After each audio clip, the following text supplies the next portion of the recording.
Okay, I think I'm ready. Happy Creepypasta Tuesday.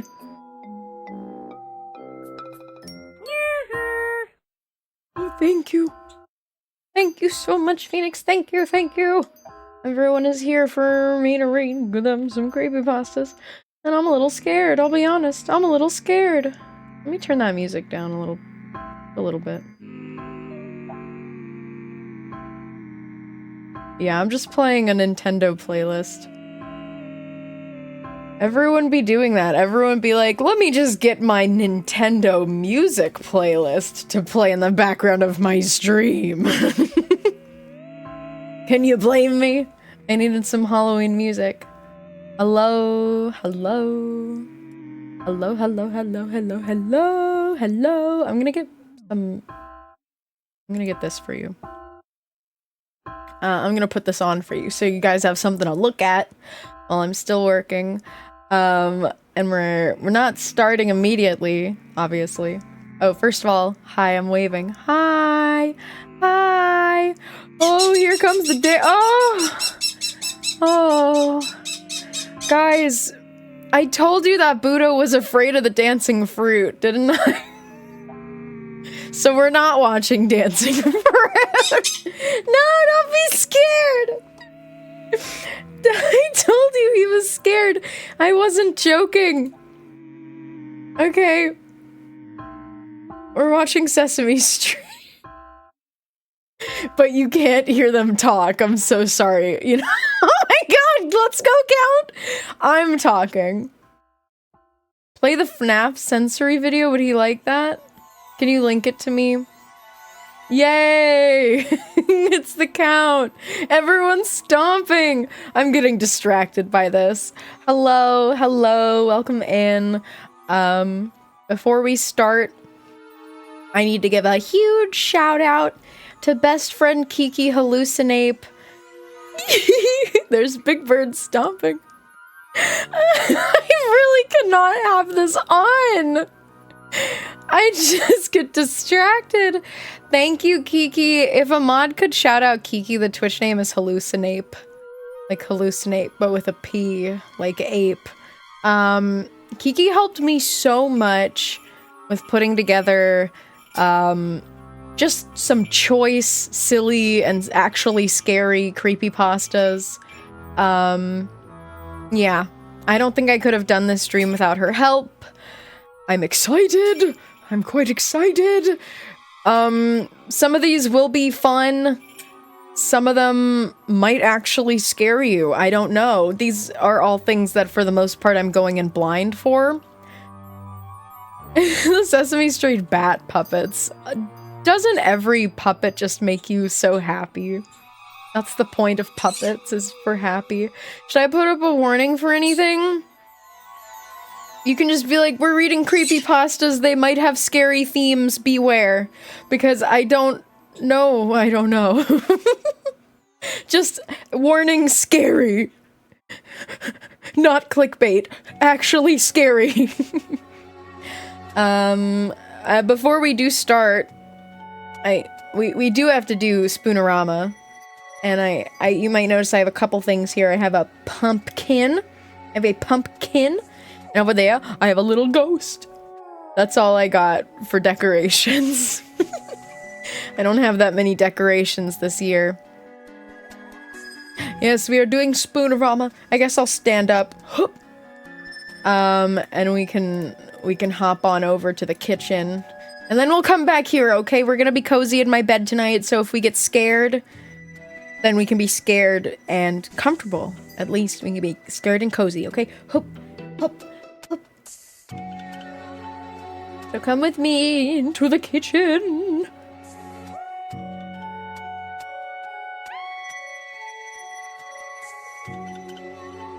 Oh man. And I just remembered, I totally forgot to cross out the days. I'm not doing that. Okay, I gotta cross out the day on the calendar. Just pretend that I crossed out the 21st, because today is the 22nd. It's Tuesday the 22nd. And we are doing creepypasta reading. And reminder, that on Thursday, we have a super special stream. We're going to Universal Studios. We're gonna go through all of the haunted houses. We're gonna go on the haunted tram tour. We're gonna watch some spooky, awesome shows, performances. It's gonna be awesome. We have so much to do and experience on Thursday, so I'm excited for that. But today is Creepypasta reading. Next week will be the last week of Socktober. Playing Illbleed and then watching cartoons. Halloween cartoons. So please, please, please, please, please come to the stream. Means a lot to me. And please participate in Spoonorama. Yes, Spoonorama. Coming to you live from Julesy Woolsy's kitchen. I love your wiggle walk so much. Thank you, Michael. Thank you. We have spoons. Let's start over here. Drawer number 1. Wizard. The fucking wizard is our first spoon. And what do you like doing, wizard? You like casting spells? We love casting spells. That's true. He likes reading in his free time. Are you a writer too? Wow, you even write your own books, your own tomes, your own spell books? Wow. Very talented. And I heard that you change color in the temperature. Yes, you change color. You turn blue in the cold. I do that too, but you have to leave me out in the cold for quite a while. So that's our first spoon, the wizard. Spoon number 2. Tuxedo Sam! You don't turn blue in the cold because you're already blue and you're already cold. But if you weren't in the cold, you would still be blue, right? Yes. This is true. Tuxedo Sam, our little boy. What do you like to do, Tuxedo Sam? You like going on adventures. You like eating snacks and laughing with your friends. That makes me happy. I like those too. That's our second spoon, Tuxedo Sam. Number 3. Emoji Movie. This is Jean from the Emoji Movie. What do you like doing, Jean? You like your girlfriend. Okay, I mean, do you have anything else? I don't really care for when people are like fully defined by their partner. Do you have like any hobbies? Anything you like to do in your free time? Your family? You like being an emoji. Okay. You like being an emoji. All right, all right. He likes doing his girlfriend. Doing your mom! All right, all right. He respects women. Of course he does. You respect women, right, Jean? A resounding yes. Yes. Okay, what is our last spoon for today for Spoonorama? Whoop. Hello Kitty! What do you like doing, Hello Kitty? Uh-huh. Uh-huh. Wow, you do a lot of stuff. She says she can do anything. She can cook, she can clean, she can do backflips. She's an actress, an artist, and a chef. You like cooking little sandwiches and snacks for your friends too? You like apple picking. Wow. Wow, a lot of hobbies from our Hello Kitty. You're so fun. I wish they didn't destroy your store at Universal. What did they turn that store into? Is it like a Minion store now or something? Well, those are our 4 spoons for today. We have the wizard. Let's zoom, let's zoom. The wizard. Tuxedo Sam. Jean Emoji Movie. And Hello Kitty. Those are our 4 spoons for today. Okay? I gotta make sure I'm fixing this. Okay, I fixed them. Yay! So it is time for Spoonorama. You have met your 4 champions of Spoonorama for today. I believe we're gonna make it so it's 2 minutes. So make sure to get your points in. Yesterday we were talking for a little bit about how long the raffle should be. The prediction. We're not doing 5 minutes. We're gonna keep it as 2 minutes because that's what we got. So make sure to get your points in. And in the meantime, I gotta get my spoons. La la la la la da. I'm so curious to see what spoons you all will put your allegiance towards. You gotta pick one. And if you don't know how Spoonorama works, just make sure to read in the chat. I think we have done the spoon command. It tells you all about Spoonorama. That's how you do it. Where's my wizard? A wizard! And here is the emoji movie. Yes. Alright, we got all 4. We got all 4. Who's Big Spoon? They're all the same. They're all the big spoon in town. Or I guess that's what we're figuring out. Whichever spoon comes out is the biggest spoon. I'm the biggest spoon. I'm the biggest spoon. Going all in for this penguin. Damn. So who's excited for creepypastas today? I'm shaking these over here. Who's excited to get scared today? Hee hee hee hee hee. La la la la la. I'm gonna get scared too. Okay, I feel like I've probably shaken this up enough. I only have a couple more seconds. And let me now look. Well, actually, I'll tell you guys in just a second. It's almost up. Okay. Here we are. We have the final tally for Spoonorama. 8.1k on the wizard. 6.4k on Tuxedo Sam. 4.5k on the Emoji Movie. And 18.2k on Hello Kitty. So Hello Kitty is in the lead. Let's see who wins Spoonorama for today. I'm drawing the winner.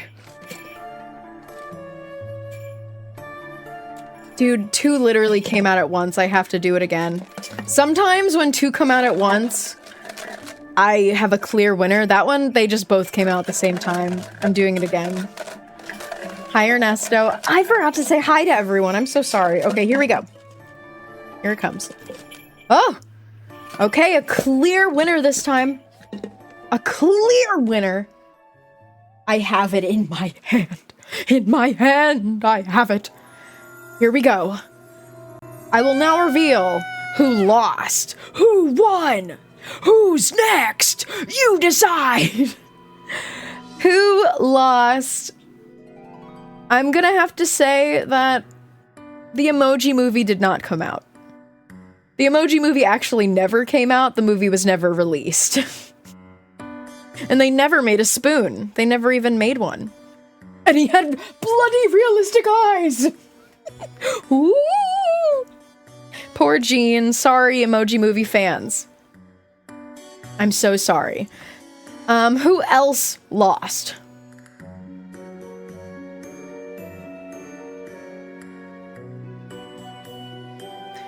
Unfortunately, Tuxedo Sam did not come out. Still in the closet. I'm sorry. Our little penguin, he tried his best. He tried his best. But it just wasn't good enough. I'm so sorry. So it's between Hello Kitty and the wizard, the almighty powerful wizard, or the beautiful, perfect Hello Kitty who came out of Spoonorama alive. I will now announce the winner. It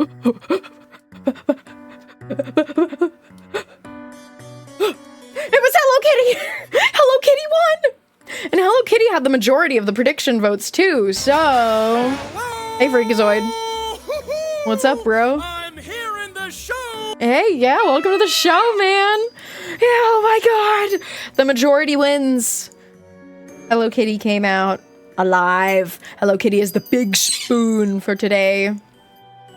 I'm so sorry to all the losers, but there will always be another Spoonorama. There will. Okay.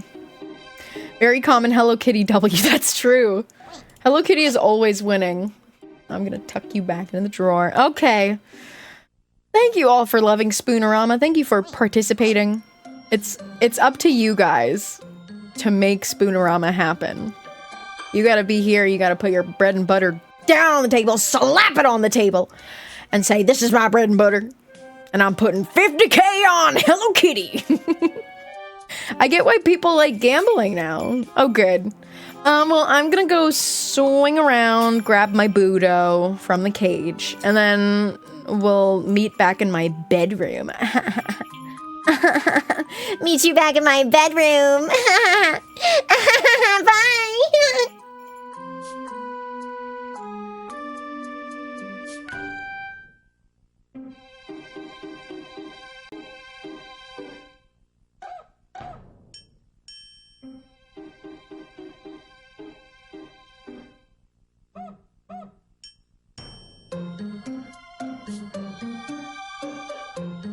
Let's go gambling. Aw, dang it.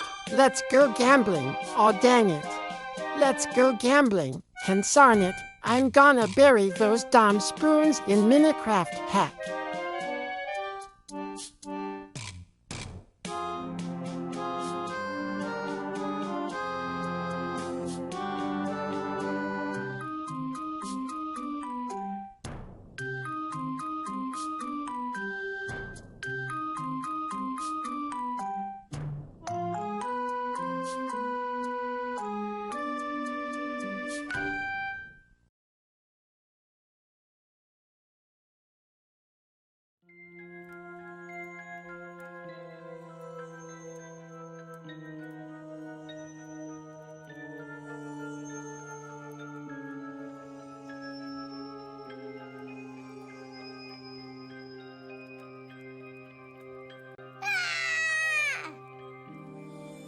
Scared already, little socks? Are you scared of a little creepypasta? You're so scared. You guys are a bunch of babies. Oh, yeah, you would be scared, wouldn't you? Little soft socks. Afraid of the dark. Afraid of a little scary music. Oh my god, he's coming.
How fitting.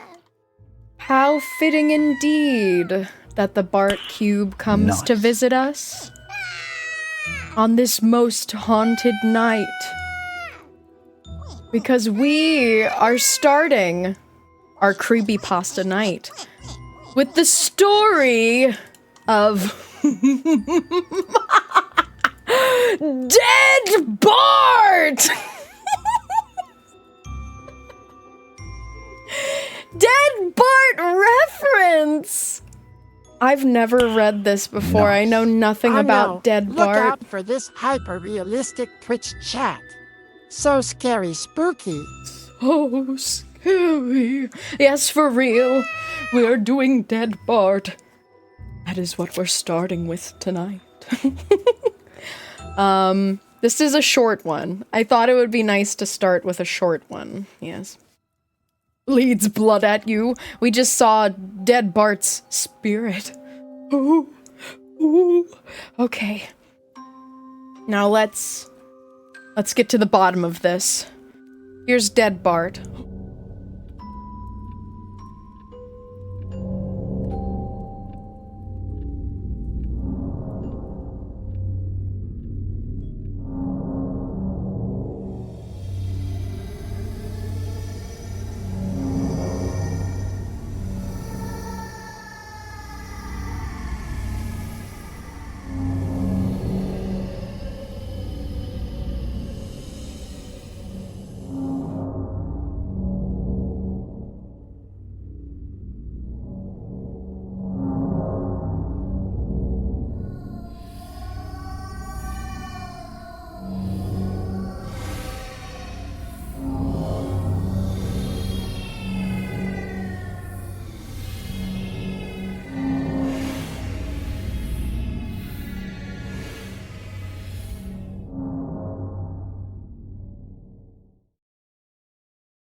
Okay. Slurp, slurp your drinky poo. You cut it a little close there. Luckily, he did not hear us. You're lucky with that one, Sock. Okay, 2 Bart cubes in a row. Scary spaghetti. Winston, not the petrifying penne. Winston, does anyone have any creepypasta? Does anybody have any creepypasta? Excuse me for dropping in. Excuse me for jacking off. Okay, that's 2 Bart cubes in a row. I hope you guys are having fun wasting your points. Yes. We're reading Dead Bart. I know nothing about Dead Bart. For the most part, I know nothing about these. This is Dead Bart. It's a quick one. We're gonna start with a quick one, okay? I'm gonna read it to you. Here we go. You know how Fox has a weird way of counting Simpsons episodes? They refuse to count a couple of them, making the amount of episodes inconsistent. The reason for this is a lost episode from season 1. Finding details about this missing episode is difficult. No one who was working on the show at the time likes to talk about it. From what has been pieced together, the lost episode was written entirely by Matt Groening. During production of the first season, Matt started to act strangely. Scary. He was very quiet, seemed nervous and morbid. Mentioning this to anyone who was present results in them getting very angry and forbidding you to ever mention it to Matt. The episode's production number was 7G44. The title was Dead Bart. I need to fix this. I'm gonna fix this.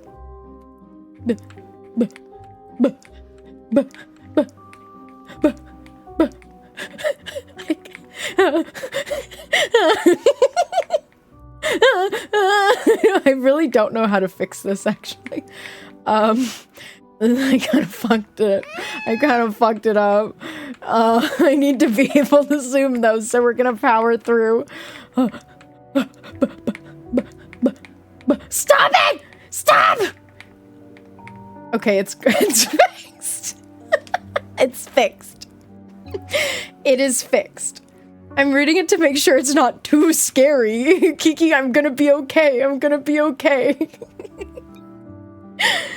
Okay, here we go. The title was Dead Bart. In addition to getting angry, asking anyone— Dead Bart. Gee, I wonder what happens this episode. I have no idea.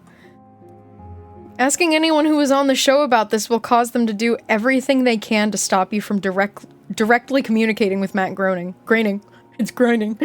At a fan event, I managed to follow him after he spoke to the crowd and eventually had a chance to talk to him alone as he was leaving the building. He didn't seem upset that I had followed him, probably expected a typical encounter with an obsessive fan. When I mentioned the lost episode, though, all color drained from his face and he started trembling. When I asked him if he could tell me any details, he sounded like he was on the verge of tears. He grabbed a piece of paper, wrote something on it, and handed it to me. He begged me never to mention the episode again. The piece of paper had a website address on it. I would rather not say what it was for reasons you'll see in a second. I have goosebumps for some reason. It's just Dead Bart, bro. It's just Dead Bart, bro. I entered the address into my browser, and I came to a site that was completely black, except for a yellow line of text, a download link. I clicked on it, and a file started downloading. Once the file was downloaded, my computer went crazy. It was the worst virus I had ever seen. System restore didn't work. The entire computer had to be rebooted. Before doing this, though, I copied the file onto a CD. I tried to open it on my now empty computer, and as I suspected, there was an episode of The Simpsons on it.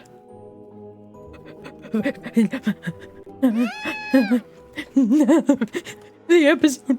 I'm scared. I'm okay. I'm okay.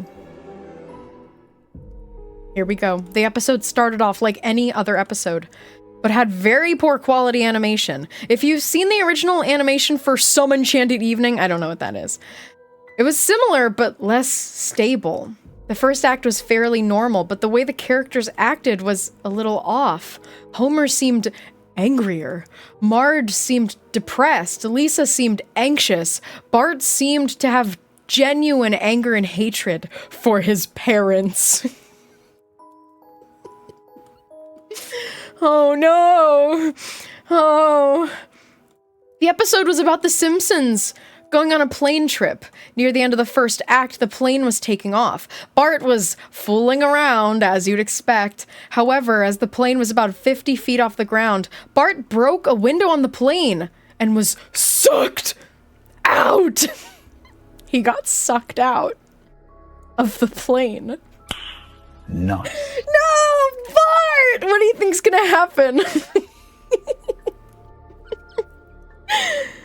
At the beginning of the series, Matt had an idea that the animated style of The Simpsons world represented life, and that death turned things more realistic.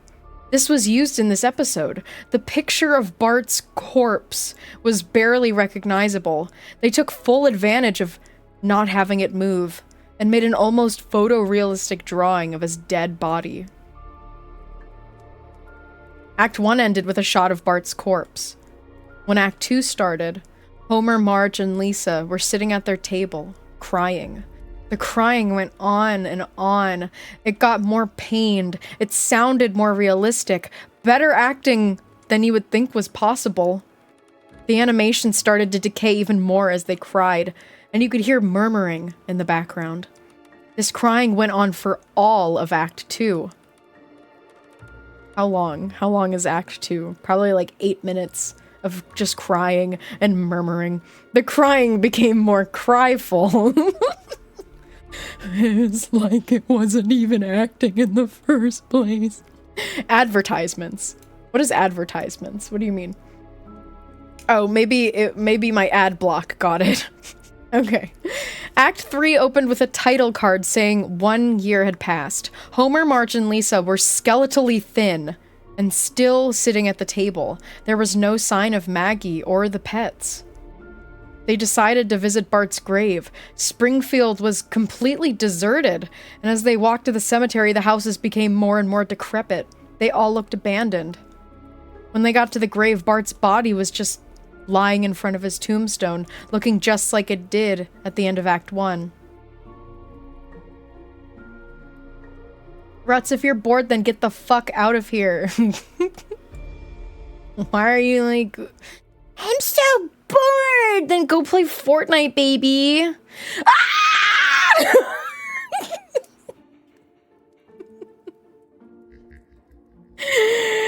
Ah! The family started crying again.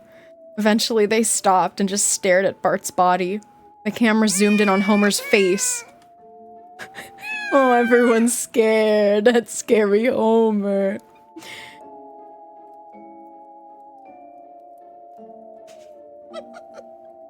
Everyone's so scared. According to summaries, Homer tells a joke at this part, but it isn't audible in the version I saw. You can't tell what Homer is saying. The view zoomed out as the episode came to a close. The tombstones in the background had the names of every Simpsons guest star on them. Some that no one had heard of in 1989, some that haven't been on the show yet. All of them had death dates on them. For the guests who died since, like Michael Jackson and George Harrison, the dates were when they would die. You can try to use the tombstones to predict the deaths of the living Simpsons guest stars, but there's something odd about most of the ones who haven't died yet. Advertisements. All of their deaths are listed as the same date. Okay. There's a video. There's a video. Do you guys want to watch the video? I'm a little scared of the video. I haven't seen it. Simpsons predicted it. You guys want to watch the video? Okay, 1 second. I'm scared already! Spooky Bart. I'm scared! I'm Okay. Okay. This might actually scare me, though. I'm just gonna let you know. I've been acting like a real cool guy up until now, but these things tend to scare me for real. So, warning. There's probably gonna be blood, there's gonna be loud noises, there's gonna be scary. I'm gonna have it turned down a little bit.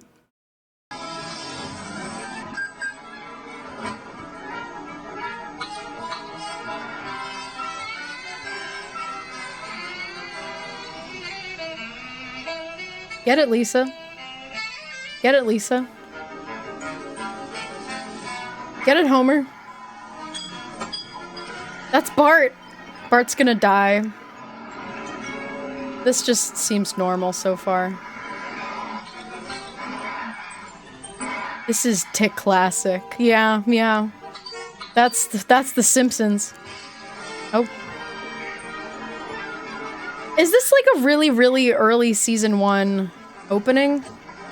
Because some of the animation looks like I'm not really used to it, like that shot of Lisa on the bike. Hello, Caleb.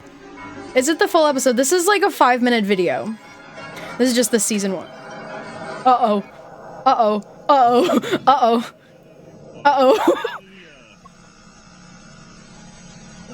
Down. Do you have any questions? Yeah. The Bart. The Bart.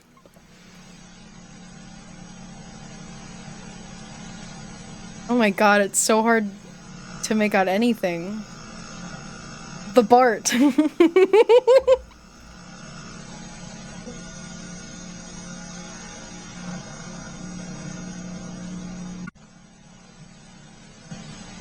So when does he die?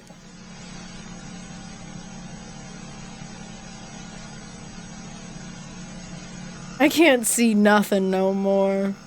I'm not scared anymore because I can't see anything.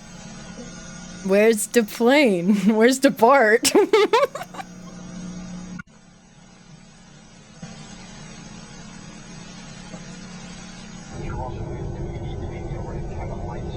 That sounds like a plane. Ah! Oh, Bart died, guys. He died.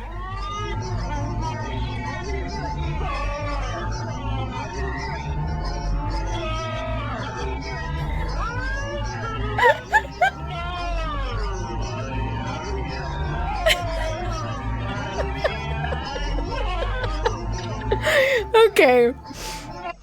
Okay. Bart is dead. Bart is dead! Bart is dead! Adiós, coleguilla. They're all seeing dead Bart's funeral. Uh-huh. Yeah, I'm not scared anymore. Hi, Doran. Hello. They're going to the dead Bart funeral. Oh.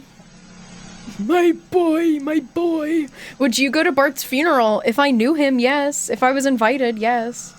Whoa, Bart dude is dead. Yeah, it's dead Bart. Here's your baby.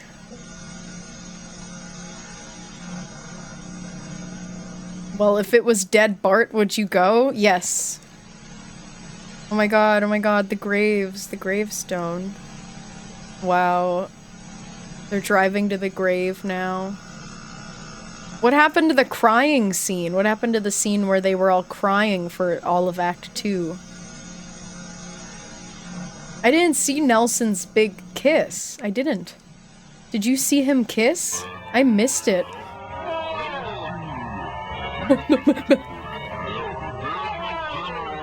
Is this the crying scene?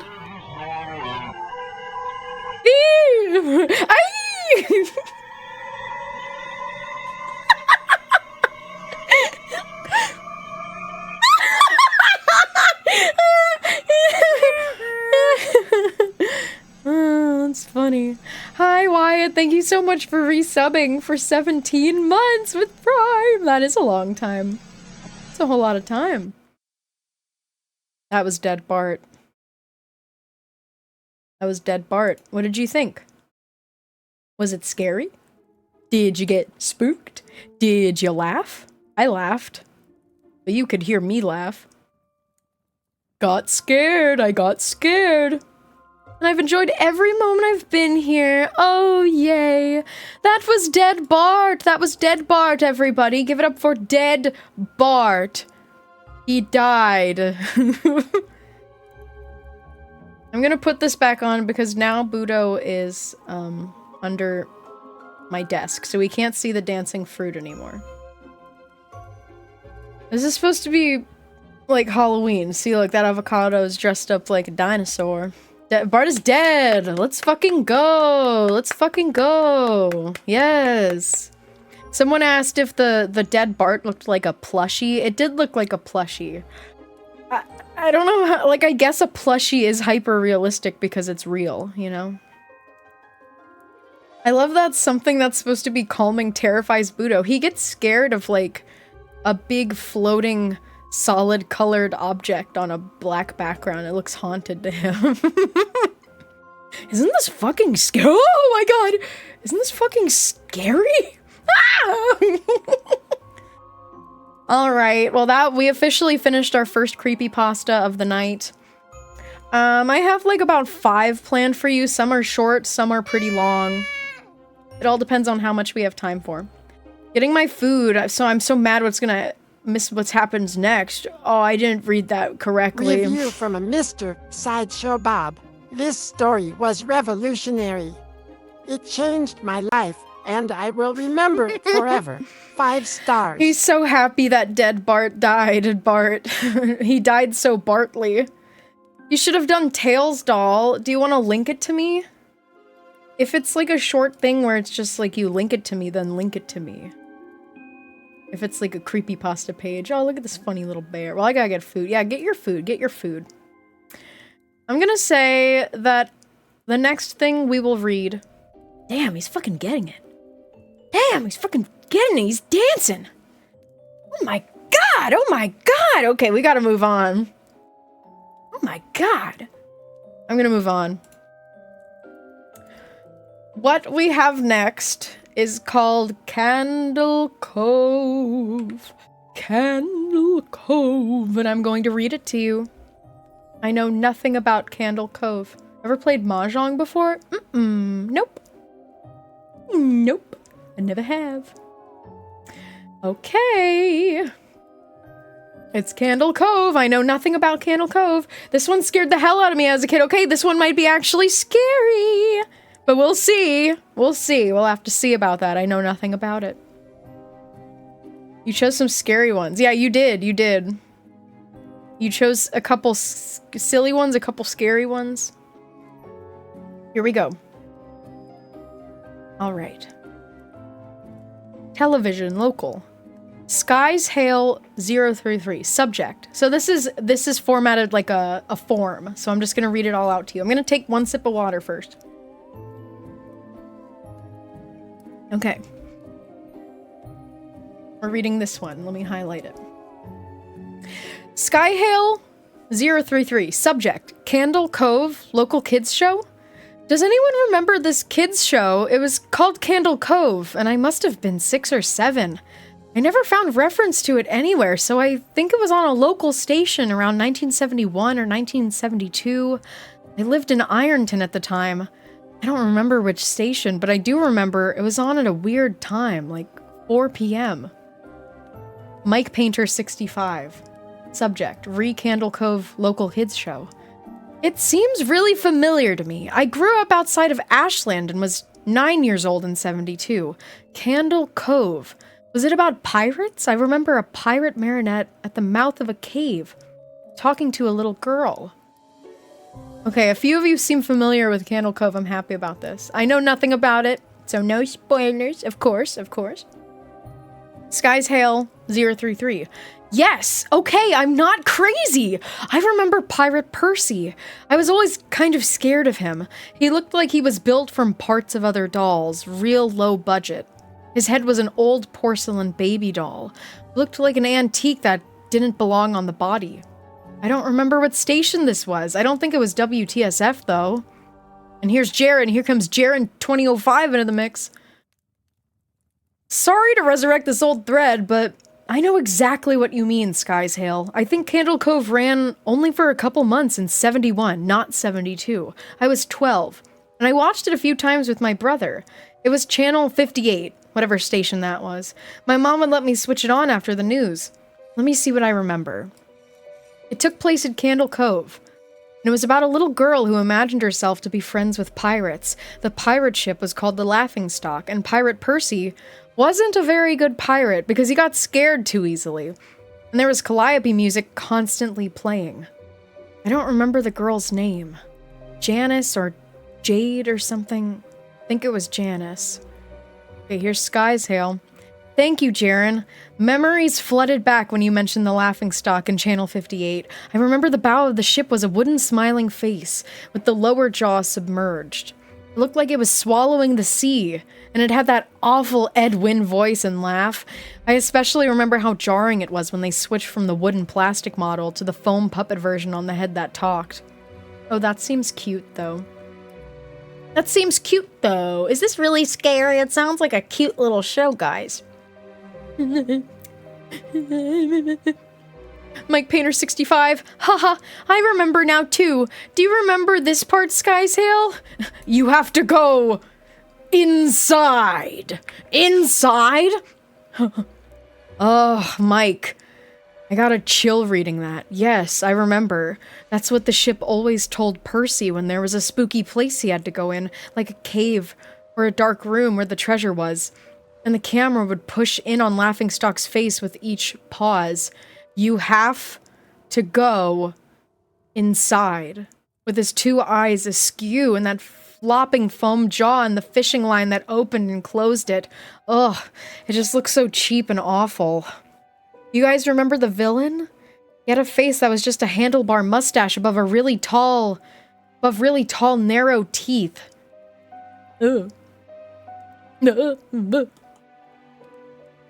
Kevin Hart.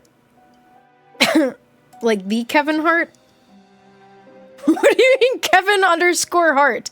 I honestly thought the villain was Pirate Percy. I was about 5 when the show was on. Nightmare fuel. Kevin Hart. It's a different Kevin Hart. It's gotta be. Because the message after Kevin Hart's post isn't, Kevin Hart? Is that you, Kevin Hart? Here we go. This is Jaren. That wasn't the villain, the puppet with the mustache. That was the villain's sidekick. Horace Horrible. He had a monocle too, but it was on top of the mustache. I used to think that meant he only had one eye. But yeah, the villain was another marionette. The Skin Taker. I can't believe what they let us watch back then. The Skin Taker? This is called Candle Cove. That is what we're reading right now. Jesus H. Christ, the Skin Taker.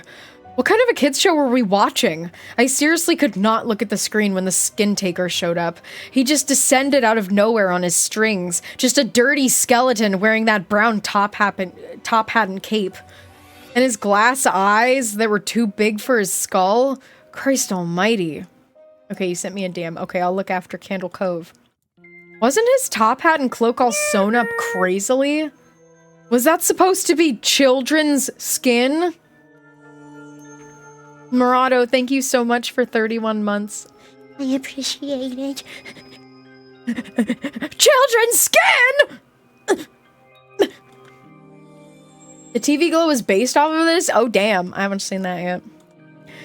Yeah, I think so. Remember, his mouth didn't open and close. His jaw just slid back and forth. I remember the little girl said, "Why does your mouth move like that?" And the Skin Taker didn't look at the girl, but at the camera, and said, "To grind your skin!" Oh my god! I'm so relieved that other people remember this terrible show. I used to have this awful memory, a bad dream where the opening jingle ended, the show faded and formed black. Oh, the show faded in from black. And all the characters were there, but the camera was just cutting to each of their faces, and they were just screaming. And the puppets and marionettes were flailing spastically, all just screaming, screaming. The girl was just moaning and crying like she'd been through hours of this. I woke up many times from that nightmare. I used to wet the bed when I had it. I used to piss myself. This scared me so bad. This is what creepypastas are all about. Oh my god, Kevin Hart said, I don't think that was a dream. I remember that. I remember that was an episode. That's horrible. No, no, no. Not possible. There was no plot or anything. I mean, literally just standing in place crying and screaming for the whole show. Maybe I'm manufacturing the memory because you said that, but I swear to God, I remember seeing what you described. They just screamed. Oh God. Yes, the little girl Janice. I remember seeing her shake, and the skin taker screaming through his gnashing teeth, his jaw careening so wildly I thought it would come off of its wire hinges. I turned it off, and it was the last time I watched. I ran to tell my brother, and we didn't have the courage to turn it back on. There's only one more message. Only one more message. Channel 0 used Candle Cove creepypasta. Here's the last message. It's from Mike Painter. I visited my mom today at the nursing home. I asked her about when I was little in the early 70s, when I was 8 or 9, and if she remembered the show, Candle Cove. She said she was surprised I could remember that, and I asked why, and she said, because I used to think it was so strange that you said, I'm gonna go watch Candle Cove now, Mom, and then you would tune the TV to static and just watch dead air for 30 minutes. You had a big imagination with your little pirate show. It was never real! Eek!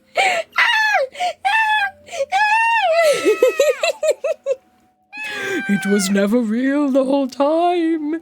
It was fake.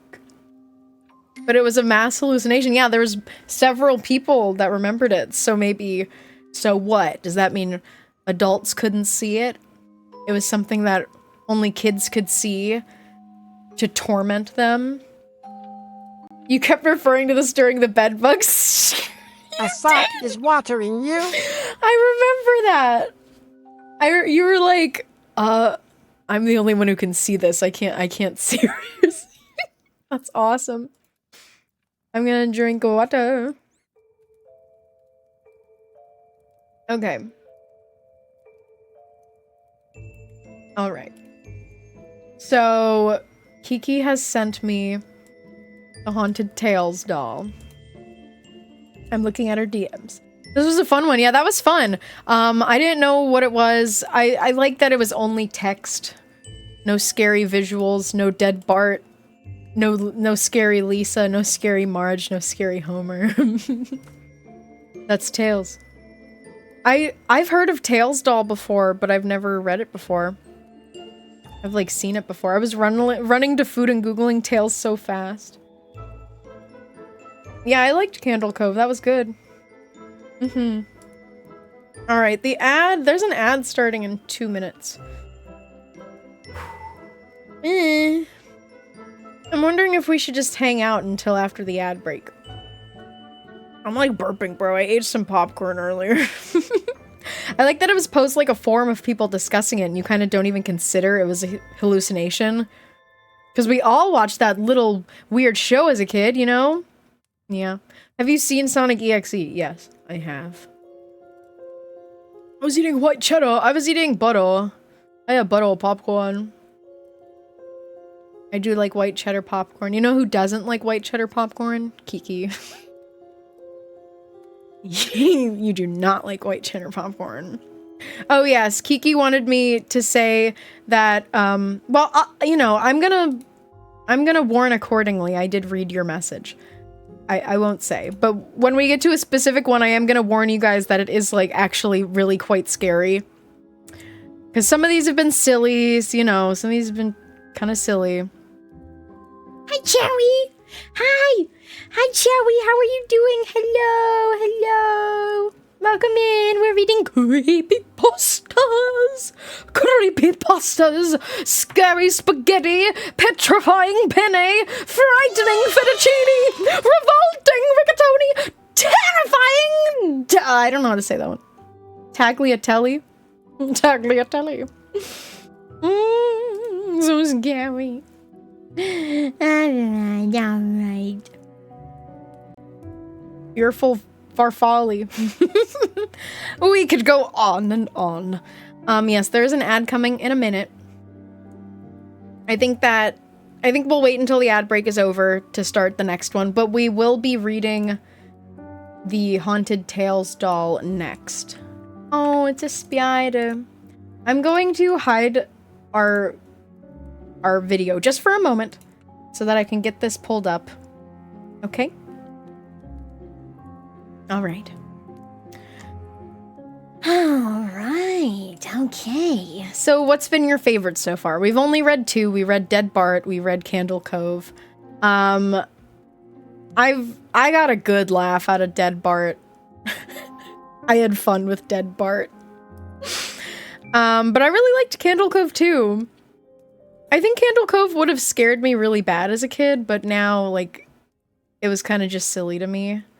I missed the end of Candle Cove. What happened? So basically what happened was, it turned out that the dream was just, like, a mass hallucination because the original poster went to go visit his mom in, like, a nursing home. And she was like, oh, I always thought it was so funny that you would just stare at the TV static for 30 minutes. You had such a big imagination when you were little. And I was like, oh my god! Just like my bedbugs, the scariest show in the world, my bedbugs. Hoo hoo hoo. Hee hee, da da da da. Yes. Well, welcome in everybody. We're about to read Tales doll. After the ad, whenever that goddamn starts. I hate that I have to structure my streams around ads playing, but I don't want you guys to miss stuff. So, during the ad break, I mean, you guys made so much money from Hello Kitty Spoonorama today. Do you guys want to do a sock scuffle? Whenever I take my bathroom break, I'll give you a free one, but someone start a sock scuffle, okay? Oogie Loves was so fucking sucks. I agree. It was bad. I did not like Oogie Loves, but it was kind of like, it was kind of awesome at the same time. But I like my bedbugs more. Yay! Thank you, Kiki. It's sock scuffle time. It's sock scuffle time. Do you guys want to fight? Your socks at the bottom. Make sure you're talking in chat. Make sure you're following. And if you've been active in the last 10 minutes, then you will be entered into our battle royale of socks. And whoever wins gets points for new socks. I'm giving back after my Spoonie Rama win. That's so nice. You won so much from both of your emoji movies. Emoji Movie was in the running for Spoonorama today, and it lost. It lost today. Hello Kitty won. Wow, skeleton. Okay, here come the socks dropping in. It's good I was late. I could have lost it all.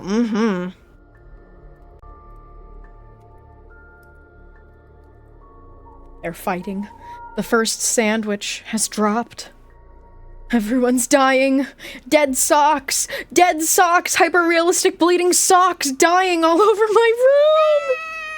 Ah! They're dropping like flies. Oh my gosh, Kiki just killed a sock. Kill another one, Kiki. Oh, kill another one! No!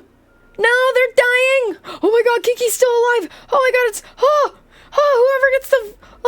it's Kiki versus Roshan!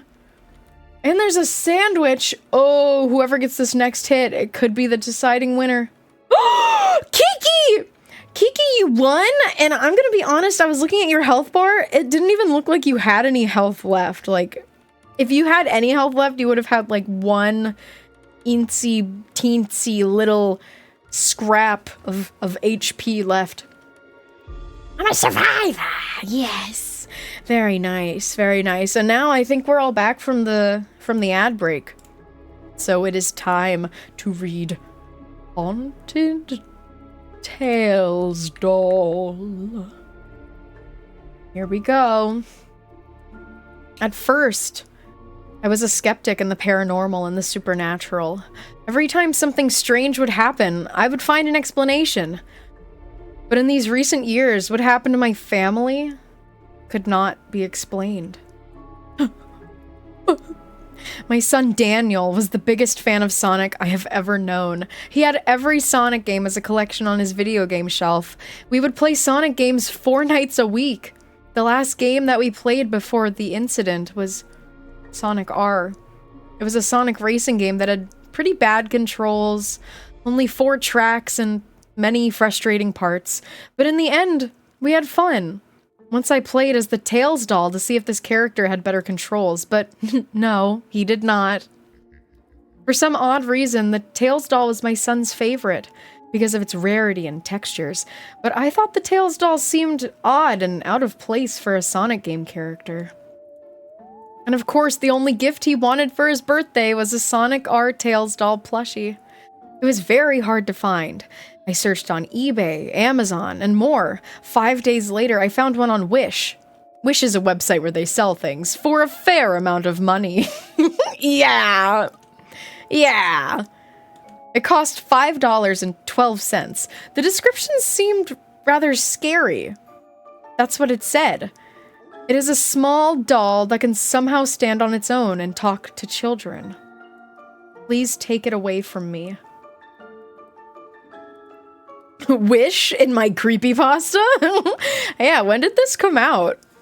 When did Wish come out? Please take it away from me. I decided to check the reviews, but there were none. So I bought it, and it was already being shipped. 2 months later, it finally came to the post office. 2 months later?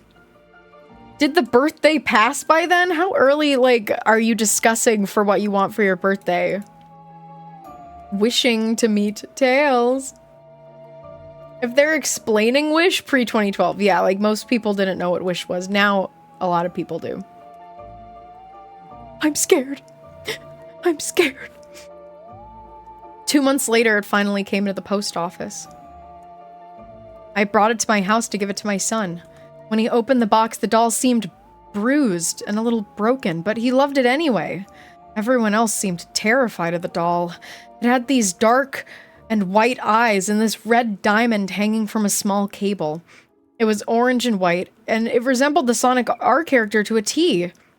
My son thanked me and played with it in his room. Everyone else told me that they felt a feeling of being crushed and the feeling of terror, but I told them that it was probably just their imaginations. That night I heard a voice in my son's room. The voice sounded like a child's voice. I checked his room and, well, nothing out of the ordinary was going on.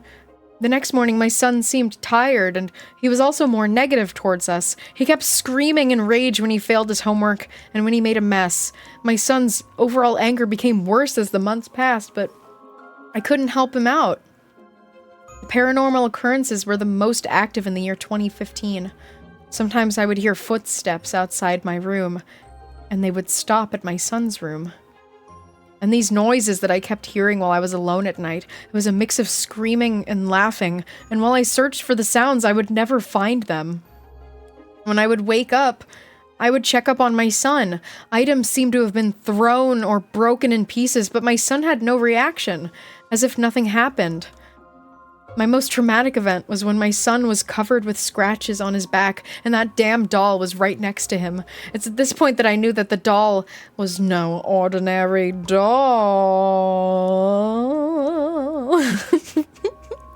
I should have called my priest, but that doll somehow forced me to deny any help. At Christmas of 2015, my son seemed possessed. His eyes were completely dark, and he seemed tired and weak. His violence was the worst that night. He punched his own mother. Am I mother? I feel like I'm mother. I'm mother. He punched his own mother and screamed in pain as he ran to the back door. Fortunately, I grabbed him and the doll and met a priest that ended up saving my son by attending an exorcism. It took 3 weeks until he was completely cured. I'm mother? My son who is pranking me by playing screams in his room, but he turns them off when I get there. That's a pretty good prank. The priest told me to burn the doll before it caused more damage, and I immediately started a fire. The doll felt cold, as if it was frozen, and I saw its eyes moving toward me. I threw it into the fire, and it screamed, this high-pitched, disembodied scream, and it shook violently as it became ashes. In these past few years, we've been at peace, and negativity was completely washed away. Oh, that's the end. I thought that there was going to be something. See, even this comment said, I want to make an alternate ending. I really thought it was gonna be like, all negativity was completely washed away. But then, in my night, I awoke in my bed, and there was the doll floating in front of me. Did something happen? No. There was another? Oh, the Tails doll return? Wasn't that like Nikyu at the end? Wasn't that like Nikyu? I want you to tell me what's like Nikyu about it. The doll felt cold as if it was frozen, and I saw its eyes moving toward mine. Like, I could hear Nikyu saying it. You're funny. I don't want to read the Tails doll return. What do you want from us? Seconds afterward, I heard its whisper, I want more souls! I don't want to read this one. Do you guys want Smile Dog? We're gonna do Smile Dog, okay? And then we're gonna do an actual very scary one. Can you feel the sunshine? No, it's dark in here. It's dark. You guys want Smile Dog? You want Smile Dog? I don't know anything about Smile Dog. 16 minutes of reading. Okay. Happy, happy smile. Happy smile. I'm smiling. No, I wasn't. I lied. I don't know why. You weren't even afraid of Smile Dog? I don't know anything about it either. Yeah, okay, here we go. Let me drink a water first.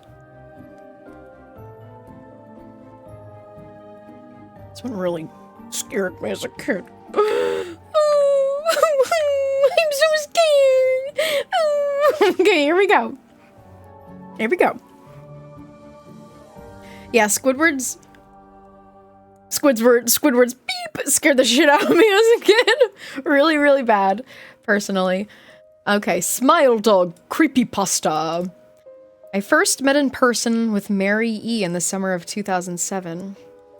I had arranged with her husband of 15 years, Terrence, to see her for an interview. Mary had initially agreed, since I was not a newsman, but rather an amateur writer gathering information for a few early college assignments, and, if all went according to plan, some pieces of fiction. We scheduled the interview for a particular weekend when I was in Chicago on unrelated business. But at the last moment, Mary changed her mind and locked herself in the couple's bedroom, refusing to meet with me. For half an hour, I sat with Terrence as we camped outside the bedroom door, listening and taking notes while he attempted fruitlessly to calm down his wife. The things Mary said made little sense, but fit with the pattern I was expecting. Though I could not see her, I could tell from her voice that she was crying. And more often than not, her objections to speaking with me centered around an incoherent... What is this word? Diatribe? What is this? I'm Googling. A forceful and bitter verbal attack. Okay. So someone yelled at her. Someone yelled at her in her dreams, her nightmares. Did I say it right? Wait. Diatribe. Diatribe. Okay, I did say it right. Cool. Okay, where was I? Diatribe. More often than not, her objections to speaking with me centered around an incoherent diatribe on her dreams, her nightmares. Terrence apologized profusely when we ceased the exercise, and I did my best to take it in stride. Recall that I wasn't a reporter in search of a story, but merely a curious young man in search of information. Besides, I thought at the time I could perhaps find another similar case if I put my mind and resources to it. Mary E. was the CSOP for a small Chicago-based bulletin board system in 1992, when she first encountered smiledog.jpg, and her life changed forever. She and Terrence had been married for only 5 months. Mary was one of an estimated 400 people who saw the image when it was posted as a hyperlink on the BBS, though she is the only one who has spoken openly about the experience. The rest had remained anonymous, or perhaps dead. Dead! I can't zoom. Dead! Advertisements. Okay, so I think this is very interesting the way that they wrote this. Say, like, they didn't tell you why they wanted to do this interview with her. They kind of were like, well, she was screaming. That keeps making me laugh. Advertisements. Advertisements. In 2005, when I was only in 10th grade, smiledog.jpg was first brought to my attention by my burgeoning interest in web-based phenomena. Mary was most often cited victim of what is sometimes referred to as smile.dog. The being smile.jpg is reputed to display. What caught my interest, other than the obvious macabre events of the cyber legend, and my proclivity, damn, they pulling out the vocab words, my proclivity towards such things, was the sheer lack of information, usually to the point that people don't believe it even exists, other than a rumor or hoax. It is unique because though the entire phenomenon centers on a picture file, that file is nowhere to be found on the internet. Certainly many photo-manipulated simulacra litter the web, showing up with most frequency on sites such as Imageboard 4chan, particularly the X-focused paranormal subboard. It's suspected that these are fakes because they don't have the effect the true smile.jpg is believed to have, namely sudden onset and temporal lobe epilepsy and acute anxiety. That's scary! This motherfucker had his thesaurus out. Let me throw in a little simulacra, a little bit of macabre proclivity. Yes, indubitably. Bro, it FNAFs your brain. My brain got FNAF'd the fuck out. This purported reaction in the viewer is one of the reasons the phantom-like smile.jpg is regarded with such disdain, since it's patently absurd, though depending on whom you ask, the reluctance to acknowledge smile.jpg's existence might be just as much out of fear as it is out of disbelief. Neither smile.jpg nor smile.dog is mentioned anywhere on Wikipedia, though the website features articles on such other, perhaps more scandalous shock sites. 2 girls, 1 cup. Oh my god. Any attempt to create a page pertaining to smile.jpg is summarily deleted by any of the encyclopedia's many admins. Encounters with smile.jpg are the stuff of internet legend. Mary E's story is not unique. There are unverified rumors of smile.jpg showing up in the early days of Usenet and even the persistent tale. Then in 2002, a hacker flooded the forums of humor and satire websites, Something Awful, with a deluge of smile.dog pictures, rendering almost half of the forum's users at the time epileptic. That's horrible. Did I ever tell you about my creepypasta writing disaster where I got so upset that I had to unplug my computer and go outside? No. No, tell me later. It's also said that in the mid to late 90s that smile.jpg circulated on Usenet as an attachment of a chain email with the subject line, "Smile! God loves you!" Yet despite the huge exposure these stunts would generate, there are very few people who admit to having experienced any of them, and no trace of the file or any link has ever been discovered. That is horrifying. This would scare me bad as a kid, I'm gonna be honest. This would scare me bad. I would be, like, afraid to use the internet if I thought that I would, like, become epileptic, like, just by seeing an image. So scary. Those who claim to have seen smile.jpg often weakly joke that they were far too busy to save a copy of the picture to their hard drive. However, alleged victims offer the same description of a photo. A dog-like creature, usually described as appearing similar to a Siberian husky, illuminated by the flash of a camera, sits in a dim room. The only background detail that is visible being a human hand extending from the darkness near the left side of the frame. The hand is empty, but it's usually described as beckoning. Okay, so it's beckoning. Of course, most attention is given to the dog, or dog creature, as some victims are more certain than others about what they claim to have seen. The muzzle of the beast is reputedly split into a wide grin, revealing 2 rows of very white, very straight, very sharp, very human-looking teeth. Advertisements.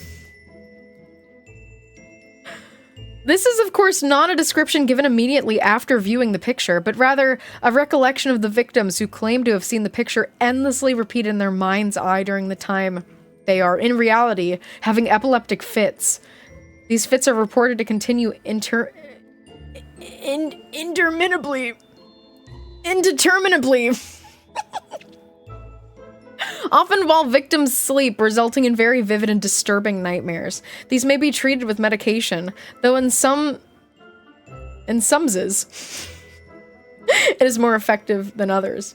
In sumses. Oh my god. How long is this, bro? It said it was 16 minutes. Okay. We keep going. In sumses.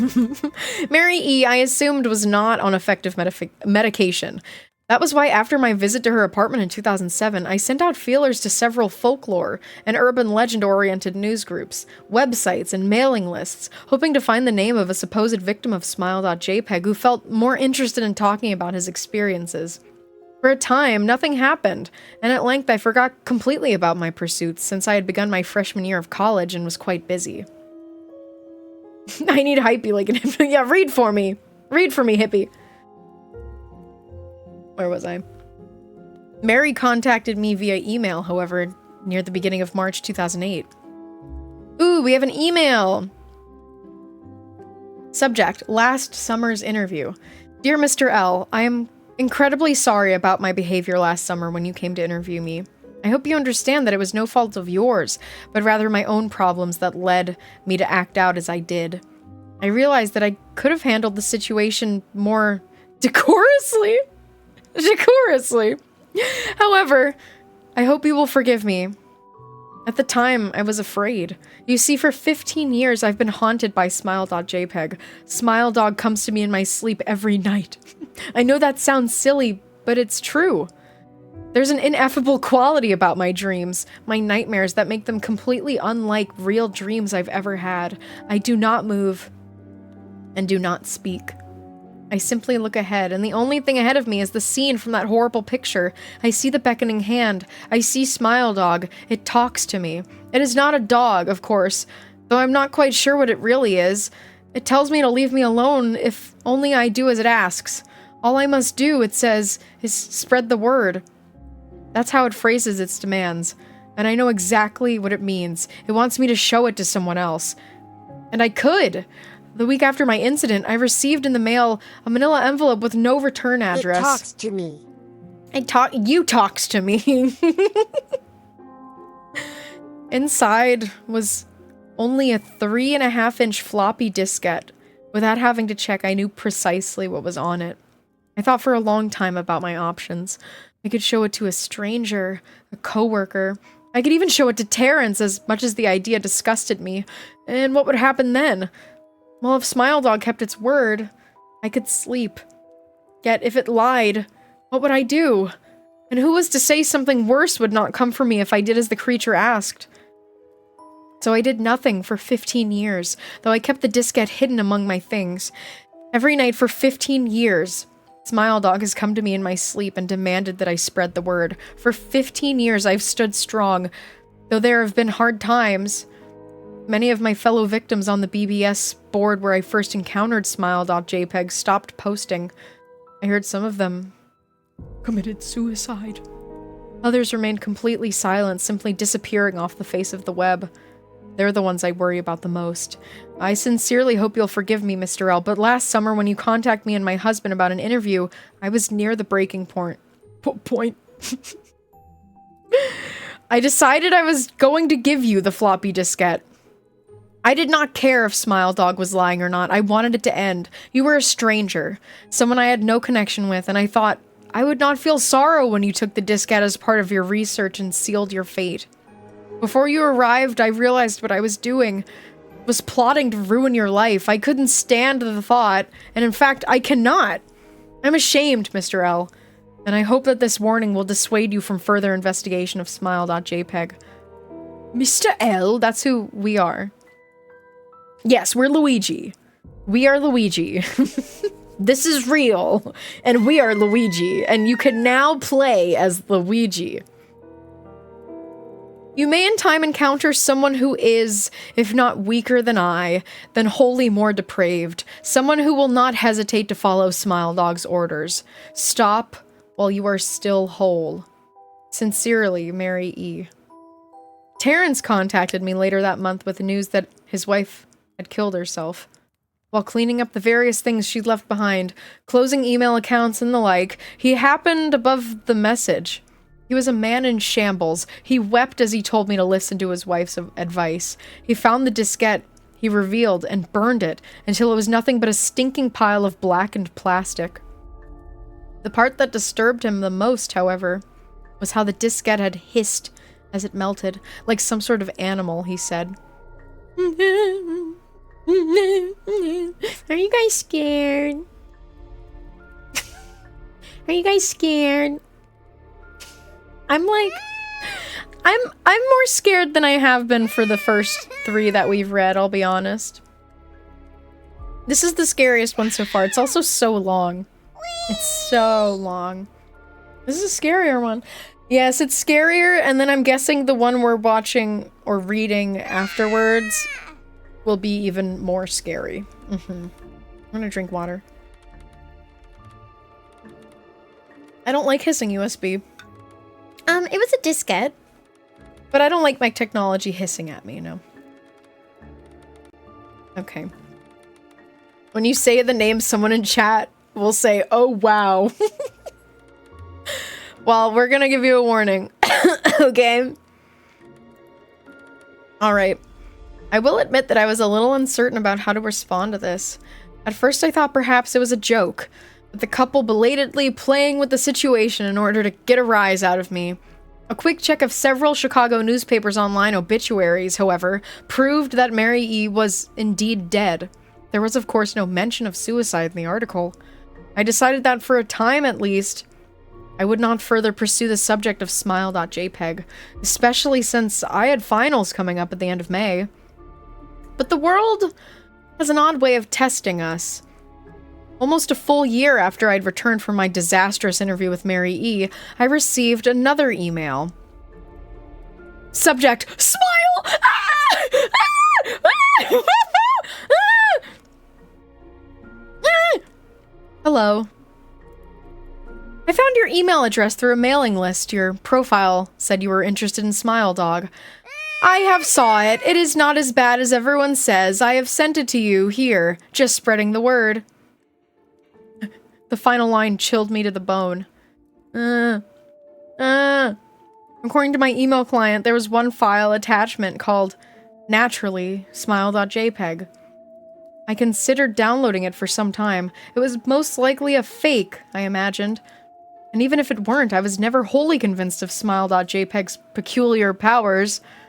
Mary E.'s account had shaken me, yes, but she was probably mentally unbalanced anyway. After all, how could a simple image do what Smile.jpg was said to accomplish? What sort of creature was it that could break one's mind with only the power of the eye? Advertisements. Why is the backwards smile so scary? It's true. It's true. It's like, it's backwards. It's scary. I'm scared. And if such things were patently absurd, then why did the legend exist at all? If I downloaded the image, if I looked at it, and if Mary turned out to be correct, if Smile Dog came to me in my dreams demanding I spread the word, what would I do? Would I live my life as Mary had? Fighting against the urge to give in until I died? Or would I simply spread the word, eager to be put to rest?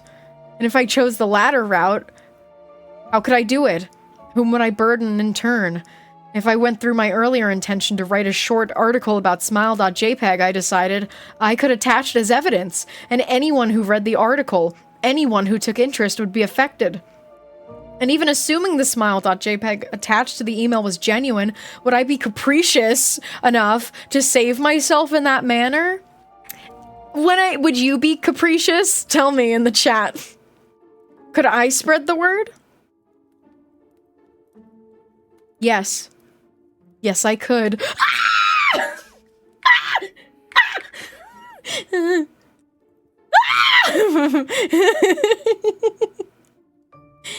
Smile, smile.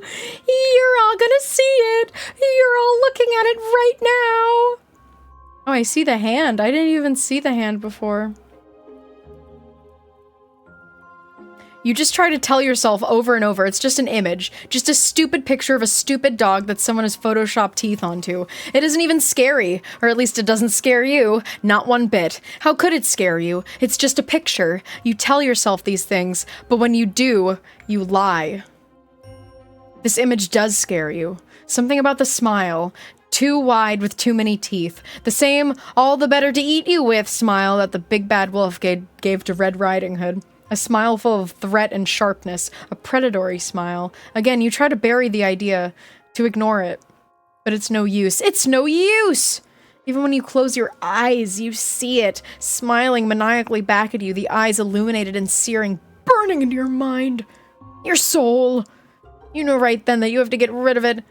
To pass the image on to someone else, to do as the thing says and spread the word. You know that you'll do these things because you must. Because if you don't, you know that eventually he will pay you a visit. Alright, we're done. That was scary. Yeah, I know that was more, but it looked interesting, so I wanted to read it. So how was that? That was definitely quite scary. I think it did a really good job at, the build-up, you know? Really good build-up just to an image. Like, they worked with what they had, like text and an image. They did a great job at building up the fear of seeing it, only to show it and shove it in your face at the end. And I love the POV of this writer who's, like, slowly, like, you know, telling his story, only to be changed at the end and be like, okay, I'm showing you now. I drink water. Yes. Okay, guys. Let's watch them dance for a little bit. Little palate cleanser. The next one we are reading is called, I believe it's called Ted the Caver. Does anyone know Ted the Caver? I know nothing about it. Ted Caver. I've never heard of this, I think. It's freaking bats. I love Halloween. No one knows it. No one is immediately being like, OMG, Ted the Caver. Well, guys, it's scary. It's a scary one. It's, like, actually scary. I don't know anything about it, but I know that it's scary. So I'm giving you a warning that this one is scary. Okay? Okay?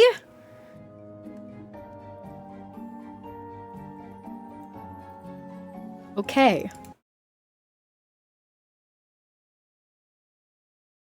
Here we are.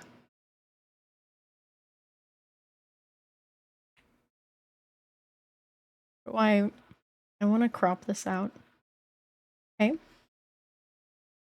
Pizza Hut scary. What do you mean? What if Miss Piggy said, hello, cavers? Why is that here? Hello, my fellow cavers. Goodbye, Roshan. Goodbye. Really quick. Here. Okay. I'm gonna fix this. Why did I close out of my tab with the dancing bear?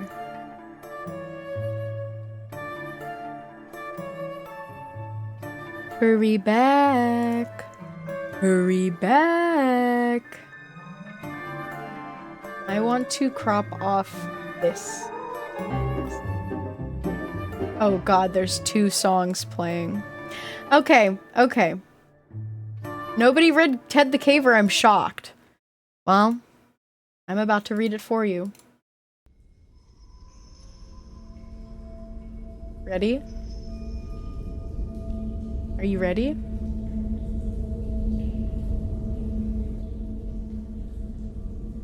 I'm gonna turn it down. Ready? Look when it was last updated. 2001. This is an old one, guys. This is old. Welcome to the page of Ted. Click here. Uh-oh. Okay, I need to fix this again.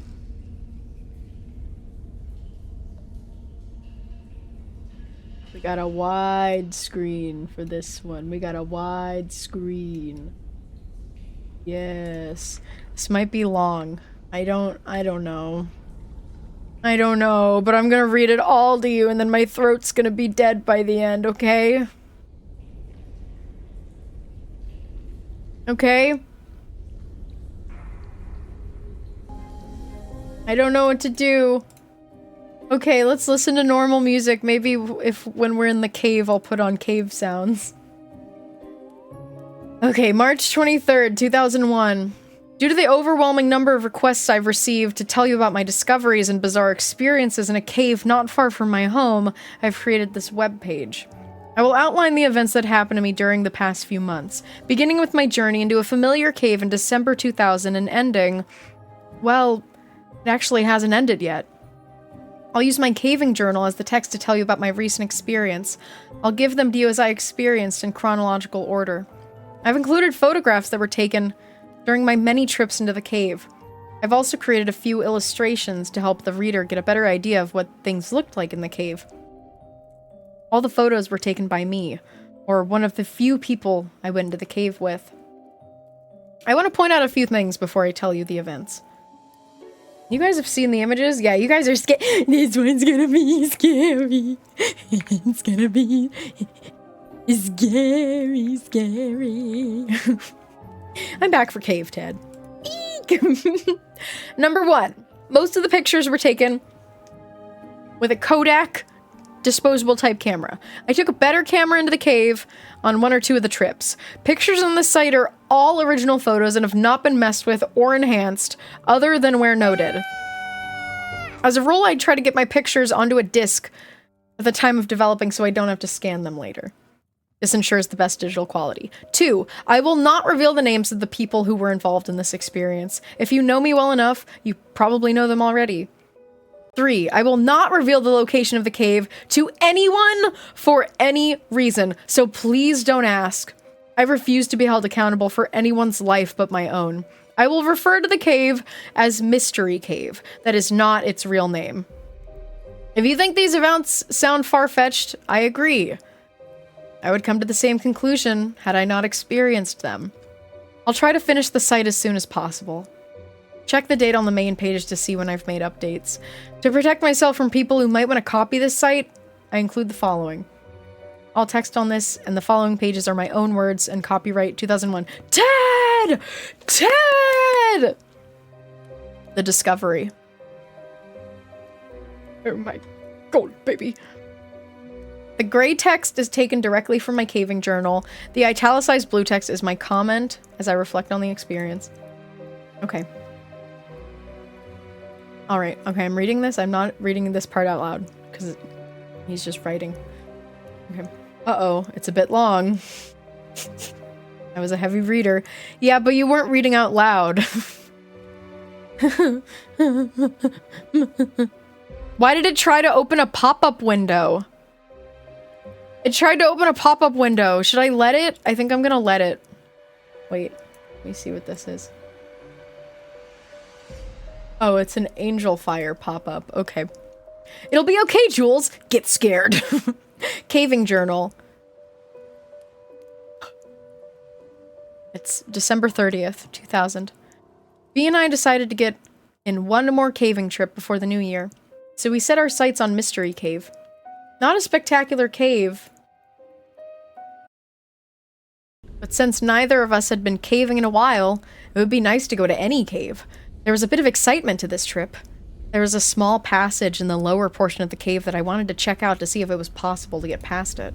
It had a small opening, with lots of air blowing out of it. Even though it is way too small to climb through, I had never even checked to see what was inside the passage. We got our gear loaded up and hit the road by 3 p.m. We got to the cave in great time since B likes to drive fast. We anchored from the usual tree and began to rappel into the cave. I went down first and got my gear together, while B came down. They're saying, I will refer to B many times. We've been caving together for many months now. He was injured in a caving accident a few years ago, and was told he would never walk again. What? Through hard work and perseverance, he not only walks, but can get around very well in caves. The trickier parts of a cave might slow him down a bit, but he can make it. He patiently works through an obstacle until he gets past it. Oh, good. It's gonna be scary. I wanted a scary one. I want silly ones, but I want a scary one too. They're rappelling down and everything. This is intense caving. It is. As for the reference to the small opening in the cave, there's a saying among cavers. If it blows, it goes, meaning if a passage has a good flow of air, it's probably worth investigating. After we explored all of the usual passages, we climbed down to check out the hole. The hole is located deep in the cave, near the lowest part of the cave. It's on the side of the cave wall, about 3 feet from the floor. To look inside the hole, I had to kneel down to duck under an overhang of rock. Ooh. Hand! I should have opened this in a new tab. Check out the hand. Check it out. Scary. It's already scary, and it's just a picture of a hand. I used my backup mini mag light and held it inside the hole to see what I could see. I was excited by what I saw. The wall around the hole was about 3 to 5 inches thick. It led into a tight passage. This is my time that I have to say. Going into a cave is very scary for me.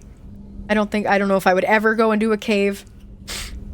And also, oh, I see the word tight underlined. I have very pretty bad claustrophobia. I'm kind of claustrophobic. Especially if you have to crawl through a tight hole. I'm gonna get scared. Enjoy Ted the Caver. I knew this. I had a feeling it would be like this going in, and I'm like, okay, I'm gonna get scared. But it's okay. Why are you reading this one? Because I want to get scared. This is very a claustrophobia pasta. It's okay. I'll just get scared. Simple. I'll just get scared then. Okay. Okay. After that, it seemed to really open up. Although how much we couldn't tell. This could be a virgin passage. Obviously, no one had passed through this route, but there could be a way into the passage from the other side. To even get to the crawl space, we would have to enlarge the opening. Currently, it's about the size of my fist. Once we get past the opening, we would have a tight crawl back to where it opened up. It would take some work, but we thought we could do it. We sat down for a few minutes to rest and contemplate our plan of attack. While we sat there in the darkness, we could hear the wind howling from the other side of the passage. It was a low, eerie noise. We could also hear a rumble from time to time. No big deal, though. The cave is in the vicinity of a highway that has heavy trucks drive on it. We figured the rumble was the effect of the trucks resonating through the rocks. I don't think that's gonna be it. I don't think that's gonna be it.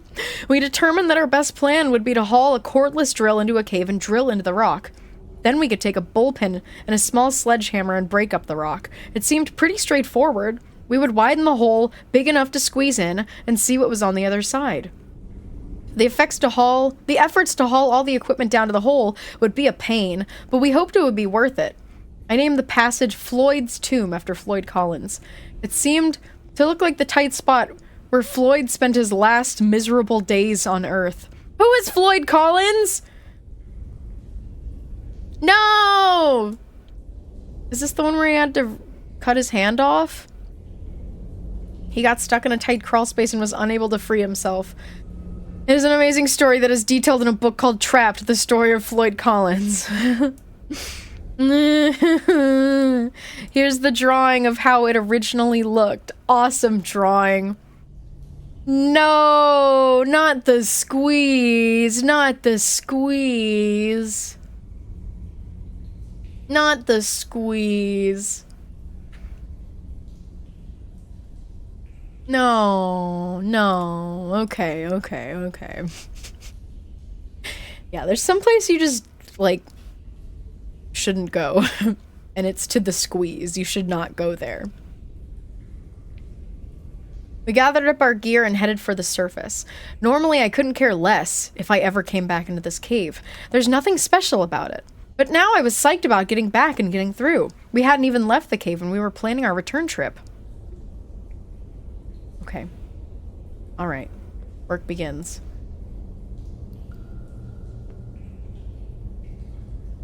January 27th to 28th, 2001. B and I were both excited to get back into the cave and get to work. I figured with about 4 hours work, we could be in and see what was on the other side. See, cavers are stupid because they're like, wow, I wonder what's on the other side of this cave. It's more cave. It's more cave. What do you think there's gonna be? A treasure chest? A unicorn?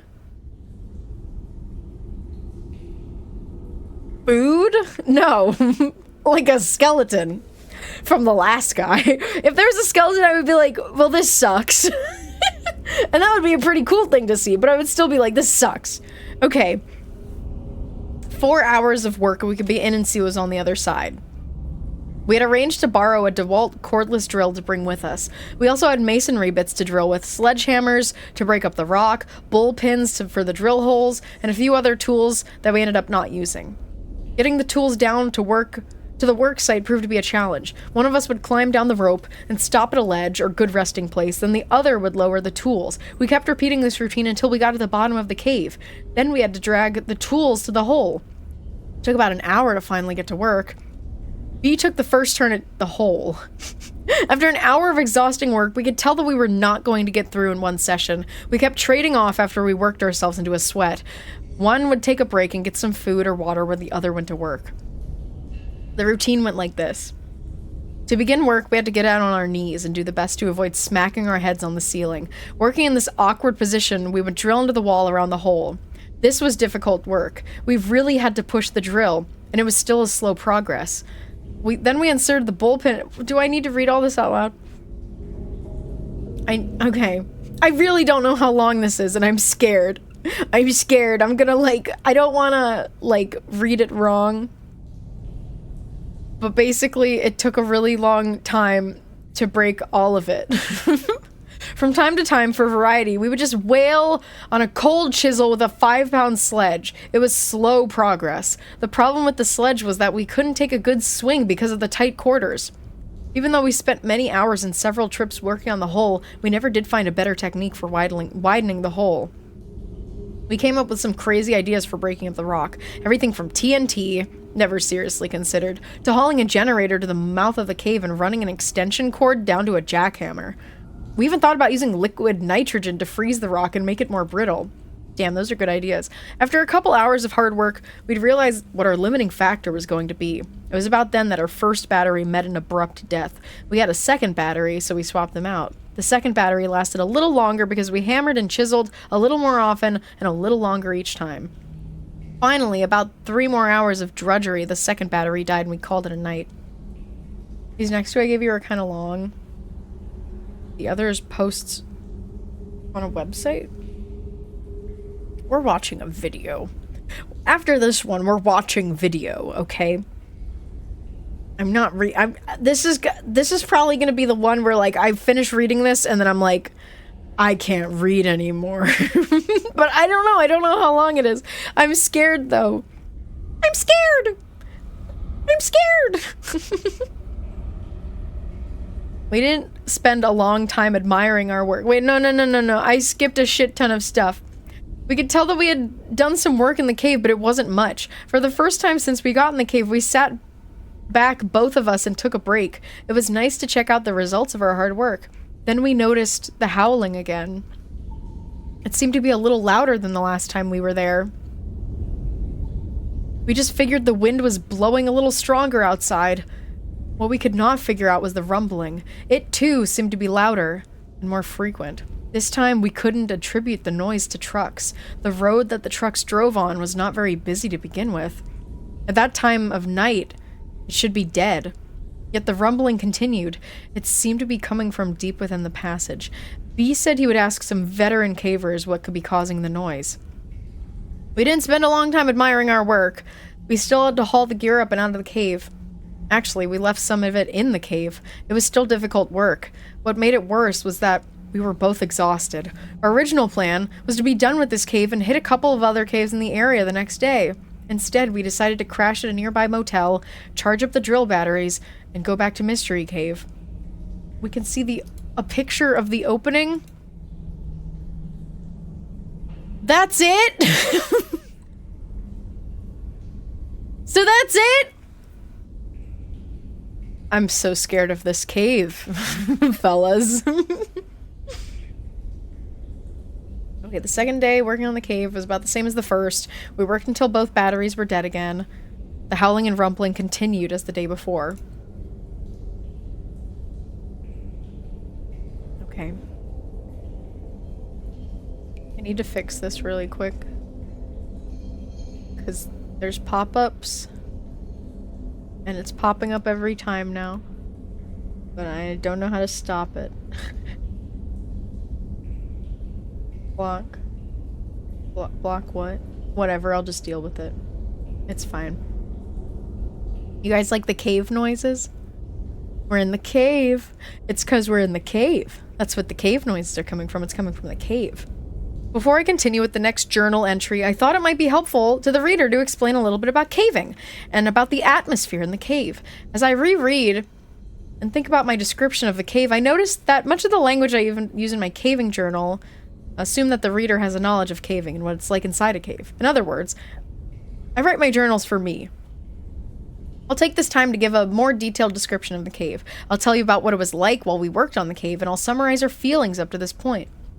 The cave was discovered several decades ago when construction in the area unearthed its entrance. From that time to the present, it's been visited by mostly locals in the area and avid cavers in the region. Yeah, we're doing Ted the Caver. Oh my gosh, Plum Zaplook knows about Ted the Caver. When I said that we were reading this one, everyone was like, oh, sounds kind of familiar. I don't know, it just doesn't ring a bell. Plum Zaplook has intimate knowledge about Ted the Caver. I'm scared. I've never read it before. I love creepypastas where it's just the author creating an excuse to hyperfixate. That's so true. Okay, when the cave was first... Oh, wait, I skipped something. There are beer cans found intermittently in the cave, mostly in the upper half. When the cave was first entered, it was probably beautiful. Dust, graffiti, vandals, pigeons, and regular use have diminished its appeal. There are still places in the cave where small formations remain undisturbed, as a reminder of what the rest of the cave used to look like. To enter the cave, one must have a good length of rope in order to rappel down into the rock. A nearby tree serves as a good anchor point. Once the rope is tied to the tree about 20 feet away from a small cliff, it can be tossed over the edge. I know this. Then you descend, and then you have to use artificial light in the cave. My light source of choice is a battery-operated, helmet-mounted light known as a TAG light. Safe caving calls for at least 2 sources of backup lighting. For my backup lighting, I have a mini mag light mounted to my helmet and another helmet-mounted light in my pack, which I always carry with me. I also have glow sticks that I carry with me. These are not considered good sources of backup light, but they are good for taking lunch breaks, and they could be used to get out of a cave if all other sources fail. You love seeing bats in a cave? You saw salamanders and a bat? A blind salamandy. Salamandy. After a short climb over large rocks, the cavers come to a large... Stay hydrated. Okay. A large pit. The drop is about 50 feet or so, but it's not free hanging. In other words, you can't slide straight down the rope, which is preferable. You have to snake your way around sharp It's rocks as you cracking descend. time. Ooh, not sneaking your way around. Okay, I'm cracking. Oh my god. Oh my god, I'm cracking. Jeez. Rich. My god, do I be cracking. Okay. Cave crickets are affectionately referred to as jumpert. Jumpert! Oh my god. The walls are lined with a sharp white rock called popcorn. Yum yum yum. Let me correct that. It used to be white, but it's now covered with dust and dirt that was kicked down from above by years of caving. The popcorn makes it painful to brush against the side of the pit. My choice of clothing is Levi's, t-shirt, gloves, and knee pads. I usually leave the cave with a few scrapes, but at least I'm comfortable while I climb around inside. The temperature is stable year-round. It feels cool in the summer and warm in the winter. We've gone in on freezing days, and 10 feet into the cave it's warm enough that coats are not needed. It's a good temperature to work in, as we learned. For the size drop, I usually use a figure 8 descending device. For the climb up, I attach myself to the rope using a Petzl ascender, but I climb on my own without using the device. Oh, the climber. It is there merely as a safety attachment in case I slip. Other cavers have their own methods of getting down and up. At the bottom of the drop, the caver gets to do some crawling for a while. Some crawling! How I love to crawl in a crawl space. A 6x6 room? Is this... they're, like, describing the specific cave? I guess so. A 6x6 room. He can take a break under a ledge while the rest of the party comes down. Then he must drop to his knees to negotiate a 10-foot-long passage that is only a few feet high. Great. Awesome. I love when a ceiling is only like 1 or 2 feet high. That's my favorite. The floor is covered with a soft dirt intermingled with bits of broken rock from above. The thin layer of dirt does nothing to soften the blow to the hands and knees as the caver works down the crawl space. As a reward, at the end of the crawl, when he gets to drop to his belly and scoot under a tight squeeze, not really tight, just something low enough to make the caver scoot along in the dirt. No, bro. No. Once the caver gets on the other side of the squeeze, there are a few feet of crawl space, and then the cave opens up enough to stand. For most of the rest of the cave, the caver can stand, or at least stoop. At the very least, he can stoop. The cave splits off into several passages from this point. 2 routes wind around rocks and crevices and come to an abrupt dead end. 2 other leads to small pools of water. Each route is fun to explore. Water? Oh boy! They all lead on for 100 feet or so in a gradual downward slope. Most of the time, the caver can walk upright in passages. Other times, he'll have to climb over large boulders or occasionally crawl on hands and knees. Oh my god, water is a common occurrence in caves. His cousin dove into the pools using scuba gear. What? What types of rocks in the cave? What? Oh! Oh, holy words! At the point of the cave splits into 4 routes. The 2 passages that dead end are the... Oh! Oh! Sorry, this happens when I see a lot of words in my face. I just start screaming. I might skip this one. Not this whole one, but I might skip... It's like, he's not really telling me much here. He's just saying the cave has passages and there's rocks. I do use the highlighter tool. I just wonder how much of this I have to know for Ted the Caver's tale. Do we really need to know this much about the cave? I guess that's the whole point of it, is that it's the cave and he's in the cave. So maybe. I'm reading it and I'm figuring stuff out. They said you can picture mine cars on rail lines. It builds tension, but yeah. Over the next 10 to 12 feet, the cavers begin to regain their standing position. Okay, we're standing, we're walking, we're climbing. We're at a small level area which has a passage leading down immediately to the left. The passage ends 75 feet later. Damn, he's getting out his fucking measuring tape with this one. Yeah. This is one of the first creepypasta. Wow, respect your elders. I mean, it is very early. It's meant to be a real blog. Yeah, I mean, it's very convincing.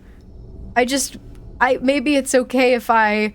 da da da da da, la la la, la la la. Usually at the deepest part of the cave, that all lights are extinguished. Complete blackness fills the eyes. For a moment, the individual caver strains the eye muscles, focusing in and out with the expectation of catching a crumb of light somewhere in the false night. After several futile moments, the caver turns his head at sound, perhaps another caver, only to have the other senses return and then heighten. The sounds, smells, and feelings that have been overlooked to this point come racing to the caver in perfect detail. The pain of their own behind sitting on the cave floor. The smell of dust, sweat, guano, that's bat poop. The sound of modern material shifting on age-old rock as cavers attempt to find comfort in this solid foundation. At the back of every caver's mind at this time is, what if? What if a person had to climb out of this cave with no light? Would he make it? Would he find all the turns and bends which got him to this place? If not, would a rescue party find him in time?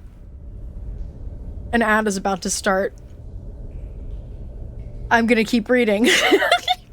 The depths of darkness recognized at this time is something that is rarely experienced outside of a cave. Many first-time cavers erroneously declare that they have to hold their hand within 2 to 3 inches of their face before they can see it. The truth is, the human eye is incapable of seeing in an absence of light. If they did not hear something coming toward them, they would feel it before they saw it. Ah! That's scary. Ah! Yeah, I'm scared. Complete and total dark. This exercise is a great way to remind people to take backup lighting. Actually, I think it's a great way to remind people that you should not be going into caves alone. Or at least a cave that, like, is just in the middle of nowhere, you know? As we proceeded to work in the cave, we developed a system pretty early and little changed in succeeding trips. The first time in the cave, B took his first shift at chipping away the opening. After about a half an hour, he needed a break, so I took over. He told me what worked best, and I continued doing the same. We would try new things from time to time to use new muscles, but usually stuck to the same method. We would use the masonry bit and press on the drill as hard as we could to drill out a hole in the rock. Safety glasses and dust masks were worn while working. Then we would insert the bullpen in the hammer, and you just keep fucking do it. You keep opening the hole. Just keep opening the hole. Surprise ad. It's not a surprise ad. I told you it was coming. I told you it was coming. You should subscribe to me. You can't hear me right now if you're not subscribed, but you should subscribe to me if you're not subscribed. While one of us was working, the other would remain in the darkness and either eat or drink, or just lay down on the cave floor, padded by rope bags. After just a few rotations, we were tired enough to catch a nap while taking our break. They're still drilling. Come on, guys. You gotta feel how long it's taking them. No sub? Oh, it'd be a shame if someone gifted subs. I would hate that. If anyone ever gifted me subs on twitch.tv, I think I'd start crying. So please don't do it. Please. I don't think I can take the heartbreak. The only light we used was the helmet light on the head of the worker. Since it was pointing toward the hole, the resting person was mostly left in the dark. This was a welcome benefit, since the resting person was usually, well, resting. The rest break was also a chance to cool down a bit, which didn't take long in the cooler temperatures of the cave. Fortunately, the temperature of the cave allowed us to work pretty hard and not overheat much. I got you. You wanted me to start crying, but I'm actually giggling and clapping, because thank you for gifting subs, Canadian Care. Thank you. Thank you. I pranked you, actually. Thank you for gifting subs to Breaker of Legends. And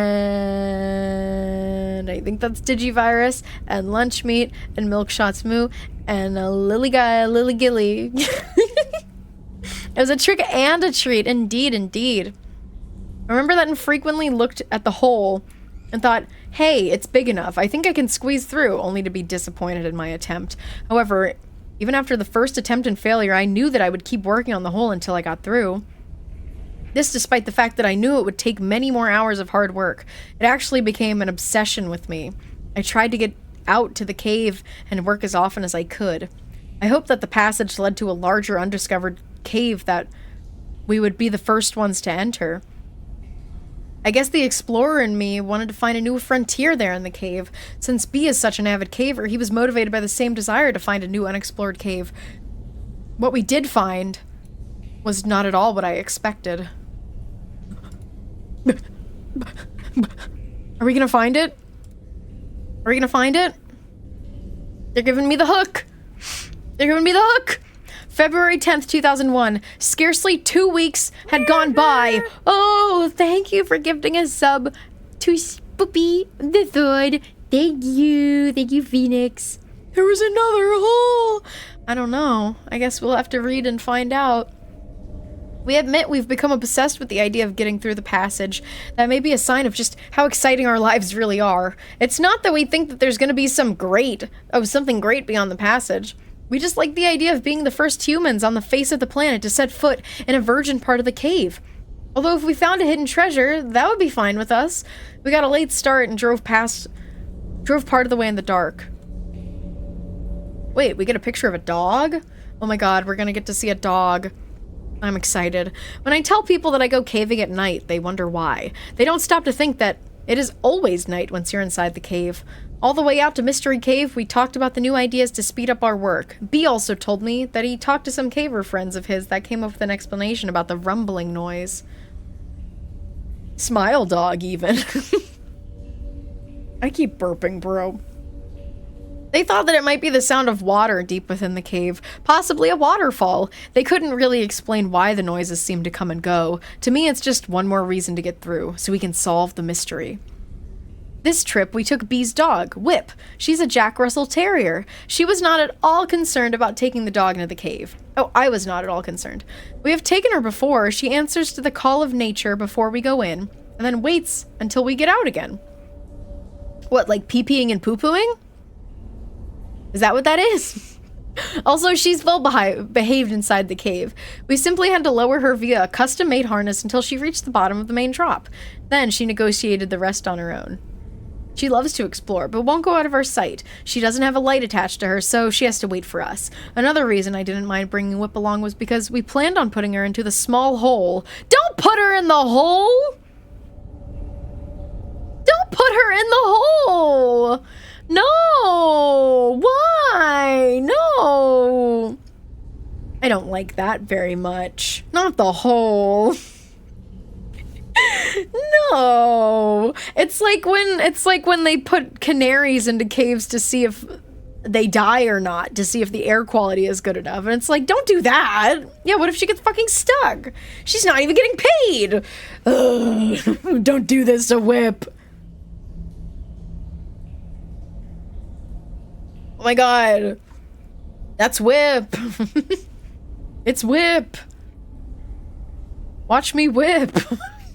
Watch me nay-nay. Despite working in the dark of the night, we were able to rig up and get down pretty quickly. We didn't take as many tools as last time. Plus, we left some in the hole so we wouldn't have to haul them back in and out again.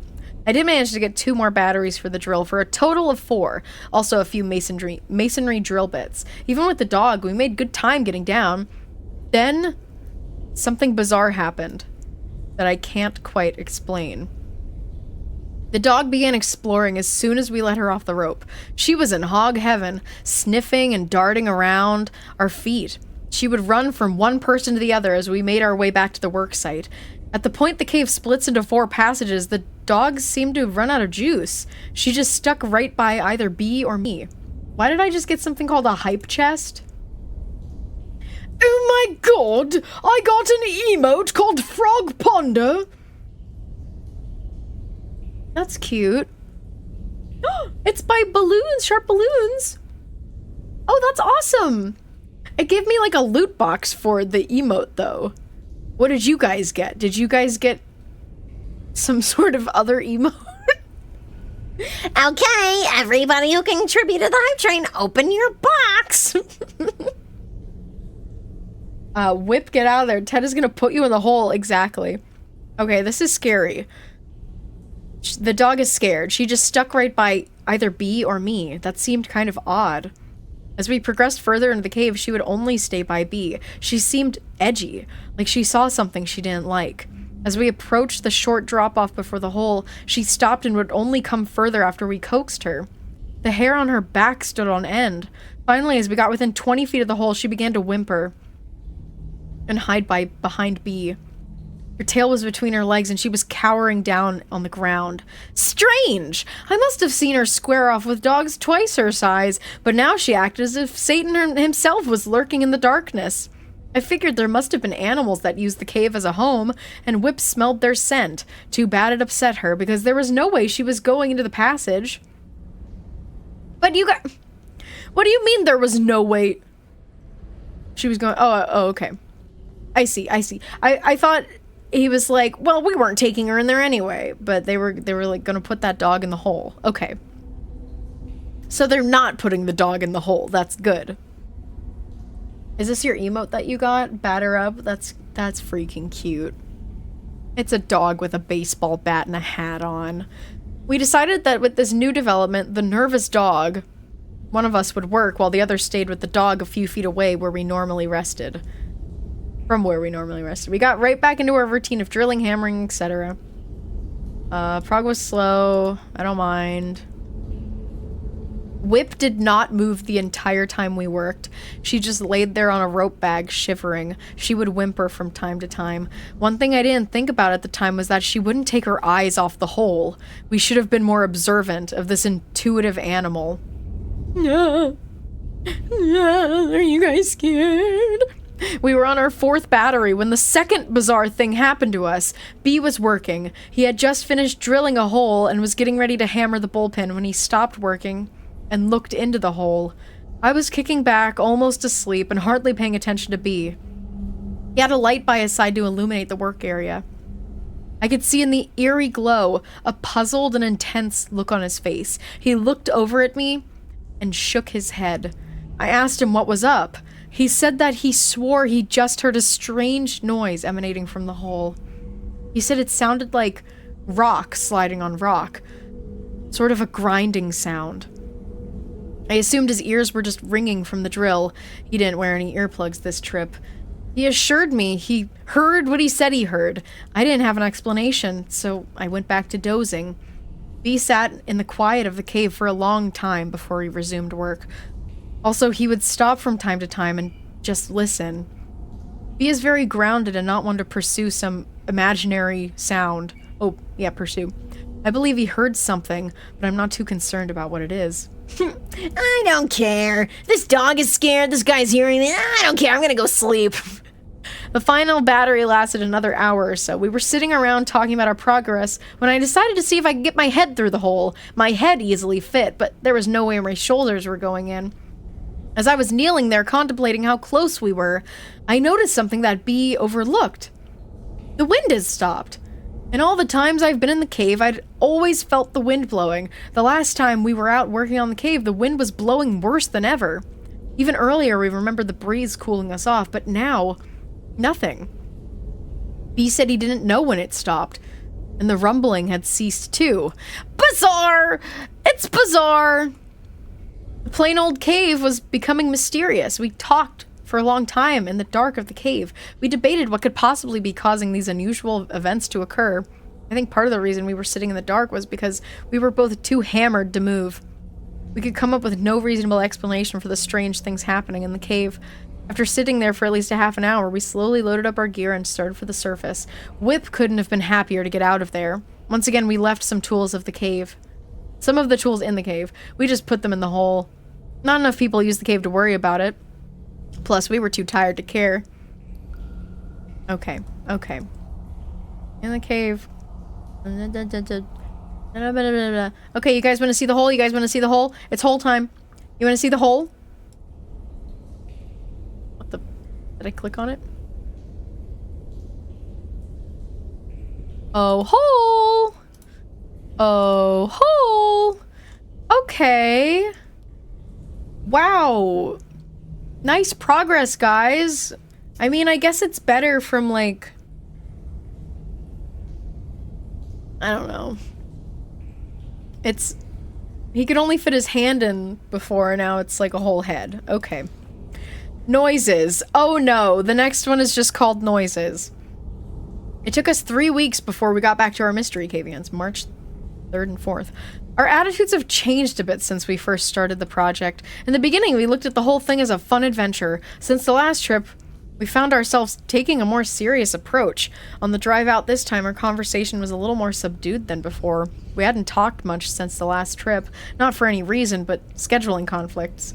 Instead of discussing ways of getting through the passage, we found ourselves talking about rational explanations for what had happened. Neither one of us had any ideas that would explain the unusual occurrences we were experiencing on the last trip. I've seen a share of holes in my life. That's definitely one. That's a hole. Are you guys as obsessed with the hole as these two? I don't think so. If you were as obsessed with the hole as these guys, you would already be packing your bags and being like, I'm going to that hole. I'm going to that hole. We were amused to find that neither one of us had talked much about the last trip to other people. That's a complete reversal from the other trips. It's been fun to report to friends and family about our progress. It is always fun to tell people about the tight squeeze we're going to have to go through to get into the passage. Most people have little desire to voluntarily subject themselves to incredibly tight places. Actually, neither do I, but I'll do it in order to get to the other side. Good motivation.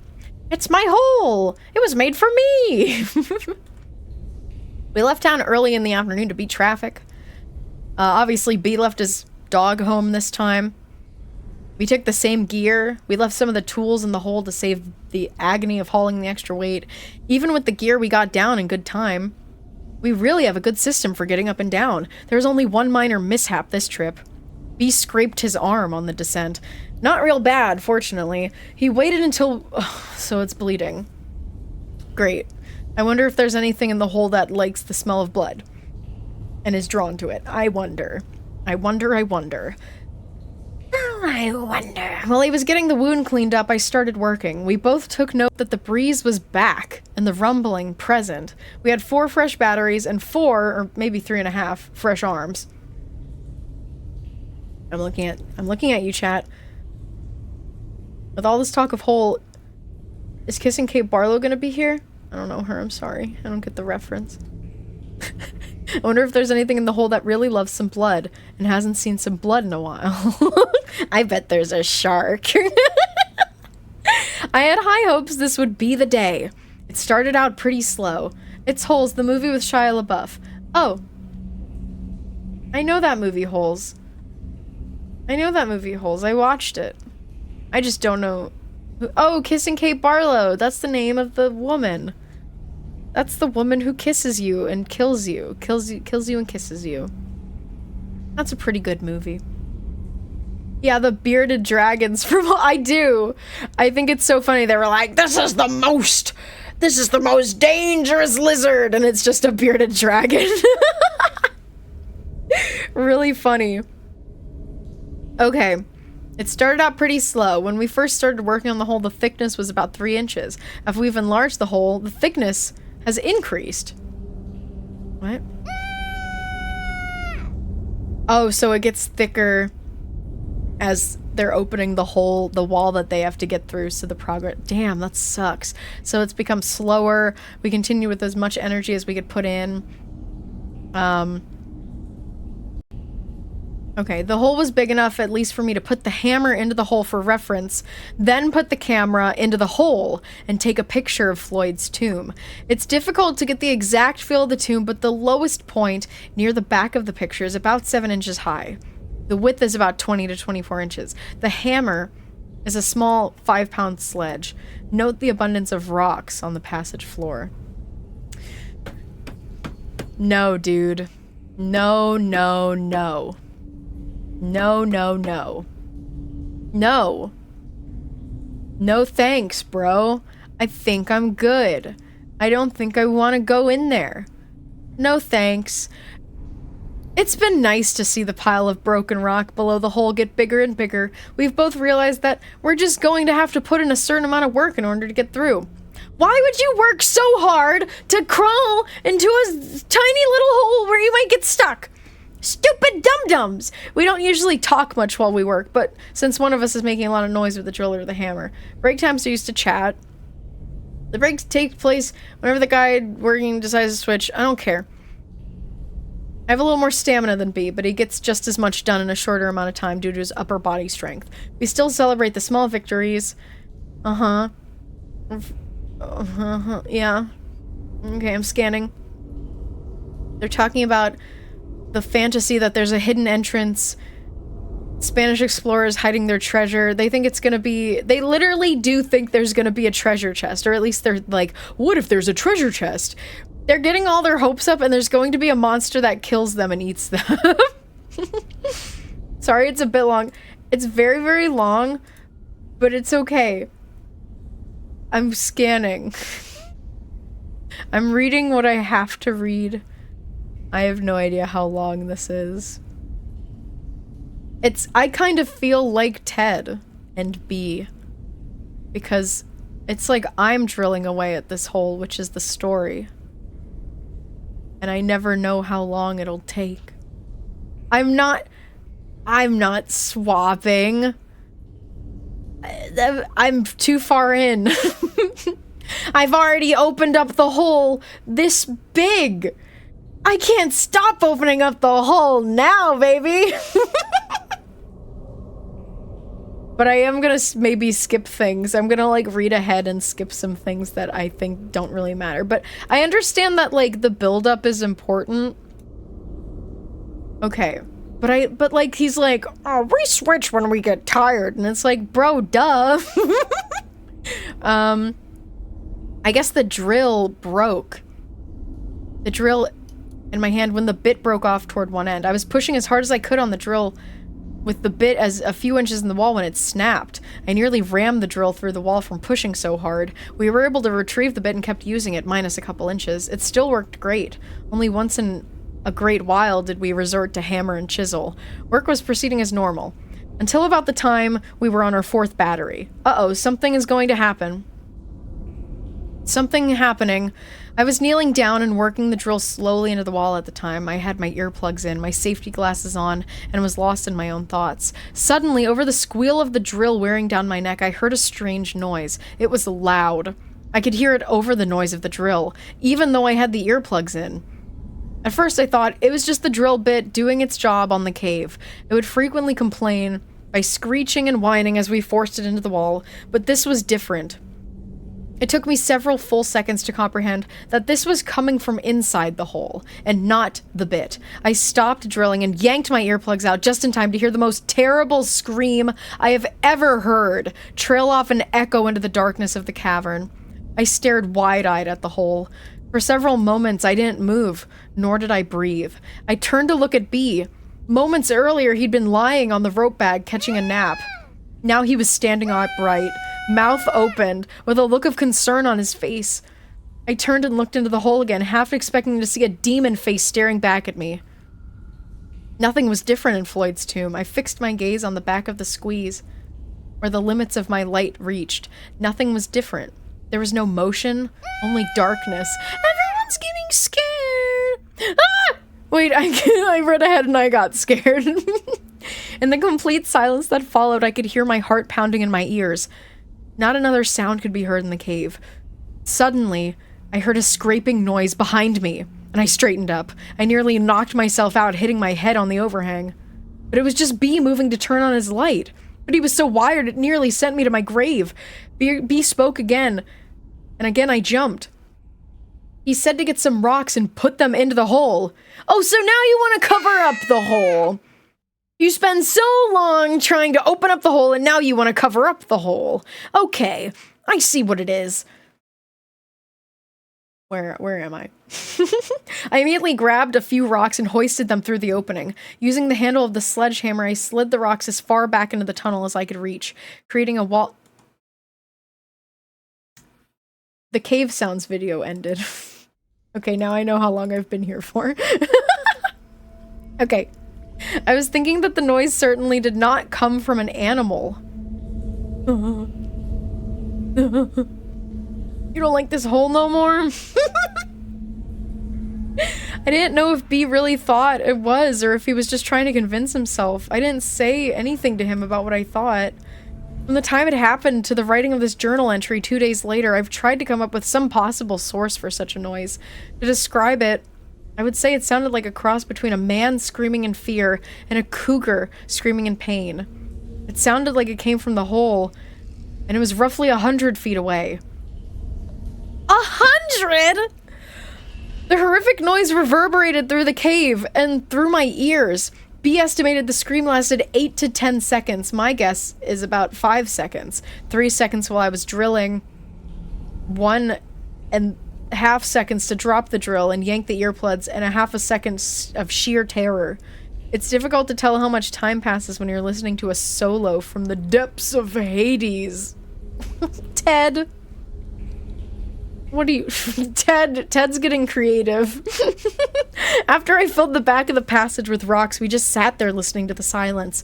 My breathing was a lot more rapid than usual. Neither of us spoke for quite some time. Finally, B suggested we get back to work, but keep an eye out for movement in the hole. Why do you want to keep going? Ah!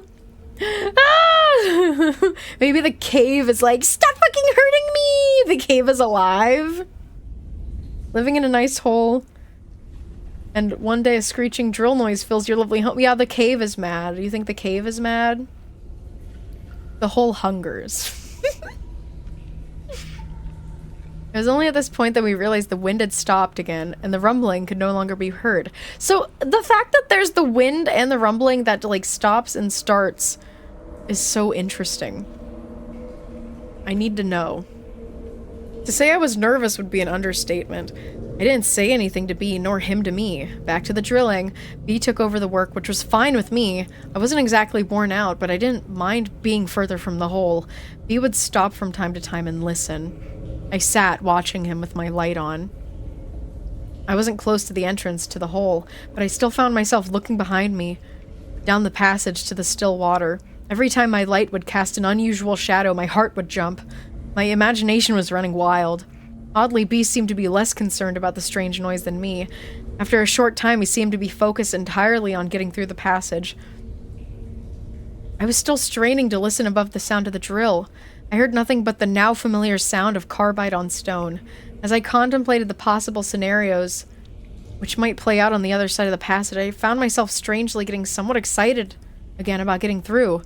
It might have been fatigue taking its toll on my mind, or the thought of something valuable on the other side. They're going, like, insane by now, right? You think they're going insane by now? I think they're going insane by now, because they're scared, but they still want to keep going. But they covered up the hole in rocks, but they're like, okay, now let's uncover the hole and let's keep drilling. What do you want, people? What do you want? They were already insane, in my opinion. Hi, Vixie. Vixie's screaming. Holy moly. My thoughts were broken when B let out a yell, possibly a cuss word. He said the drill battery was dying, but he hadn't quite broken off a large relative section he was working on. You know, relative was probably like the size you could like fit in your hand. He set the useless drill aside and picked up a hammer and a bullpen. He started wailing away at the hole created by the bit. After nearly 10 solid minutes of hammering, he sat back against the rock, sweating and nearly out of breath. The bullpen was still protruding from the cave wall. He held the hammer toward me, inviting me to take a few swings. I held my hand and shook my head. I'd been ready to exit this cave for quite a while now. He didn't press the issue, and without speaking, we both started gathering the gear we were going to take out. Once again, we stashed some of the tools in the passage. Dude, I'm so waiting for those tools that they're leaving in the passage to just, like, disappear at some point. They're gonna be like, oh, where's our tools? They're gone. I swear we left them here. It's so scary. I was first to start toward the top of the cave. Several times I had to stop and wait for B, not because he was moving slow. I was just more than eager to get out. A few times I felt better than that night, stepping out into the chilly night air. Okay, I'm gonna read this for a second in my head and see if there's anything important. They're like talking about dinner. I cannot believe we were so willing to get right back into the cave after hearing the scream. Part of the reason I went along with the idea was because B seemed so indifferent to any possible dangers, even if it were an animal, which I didn't believe, but could offer no better explanation. Weren't we possibly putting ourselves in harm's way? In retrospect, I still have difficulty understanding our thought process at that time. Uh-oh. I think now it can be summed up with one word. Testosterone! Testosterone!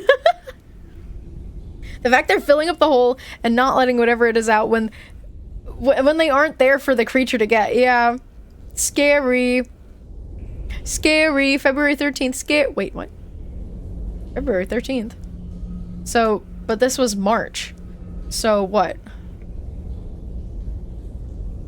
I'm confused. Why are we going back in time? What? Huh? Well, okay. I'm just gonna read, guys. They took a little break, but this says March 3rd to 4th, and then we scroll down and we've either gone back in time or gone an entire year ahead. I don't know. I'm just gonna read. Is that February the following year? I don't know. I don't know. It's amazing what a couple good meals and a little sleep can do for someone's attitude. Even though we still had memories of the strange noise fresh in our minds, we relit our fire of enthusiasm. The other side of the passage seemed so close. We were sure this would be the day. We got to the cave and started to work on our way down the hole. Getting back into the darkness of the cave brought back the memories of the night before. Why does it say February 13th? I don't think so. I feel like this is March 3rd. I heard a noise. And now we're on March 4th. I don't know what the fuck February 13th is about, unless they're trolling me. I don't know. They said it was the next day. Or like they're so insane that they're no longer... Ah! Sorry, I scared myself with my own scroll wheel. I'm looking at where I was. The sight of the circle of rock illuminated by our headlamps, the smell of the dirt in the air, the sound that we made as we crawl across the rock. Damn, they're getting nostalgic. Okay. Once we reached the entrance to Floyd's tomb, however, we were once again ready to blaze the trail leading to an undiscovered part of the cave. And there's definitely nothing in there, and there's no one else in there, and everything is awesome forever. The bullpen sticking out of the hole was an obvious sign of where we needed to begin work. Hello, banana. Hi. Welcome in. Banana. After a mere 2 or 3 minutes, he let out a cheer. He turned to reveal a handful of rock that used to be attached to the cave. He was breathing heavy, but he had a big smile on his face. So did I. For the time, the strange noise had been forgotten, and the vision of success captured our attention. Oh, we get to see how big the hole is. Hole update. Here's my hole update. It's loading. Hole? Hole. Wow, that's pretty big. Oh my god, that's big.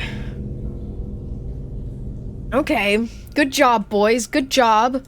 The lower left-hand corner of the hole had been giving us grief. Yeah, that part seems a lot smaller. Hole status.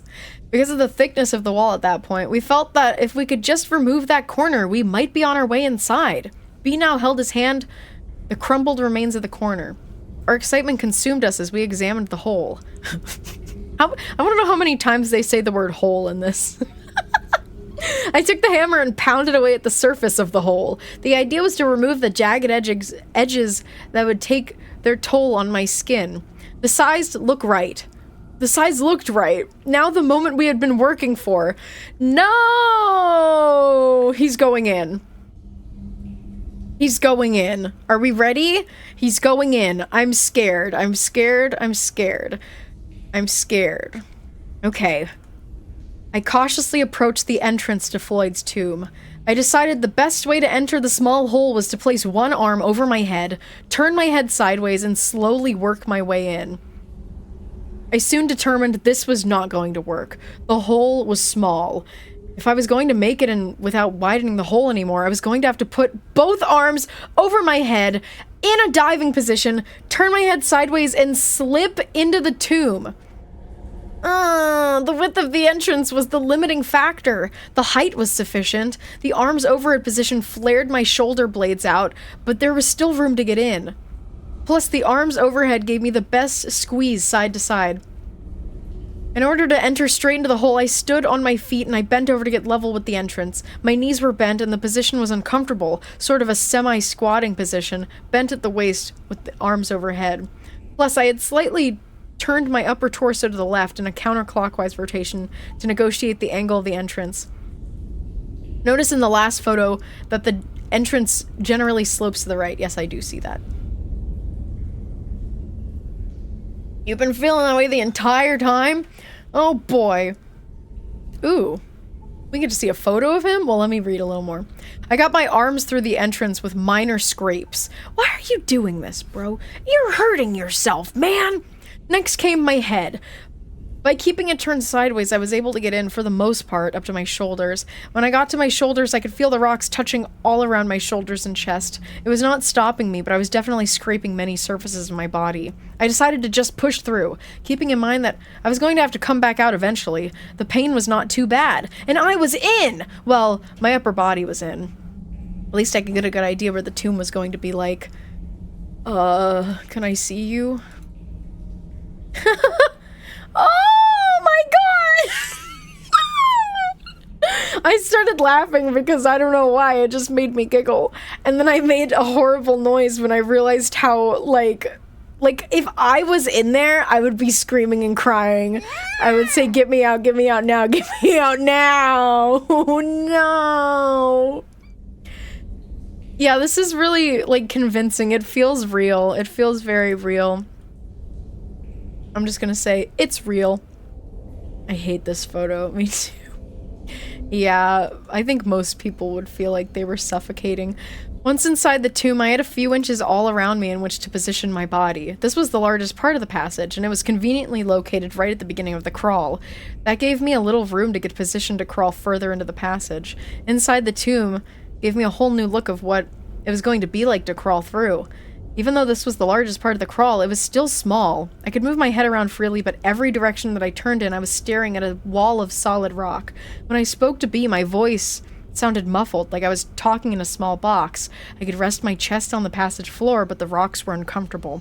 When I turned my head to look further ahead, I couldn't see past the wall of rocks I had built the day before.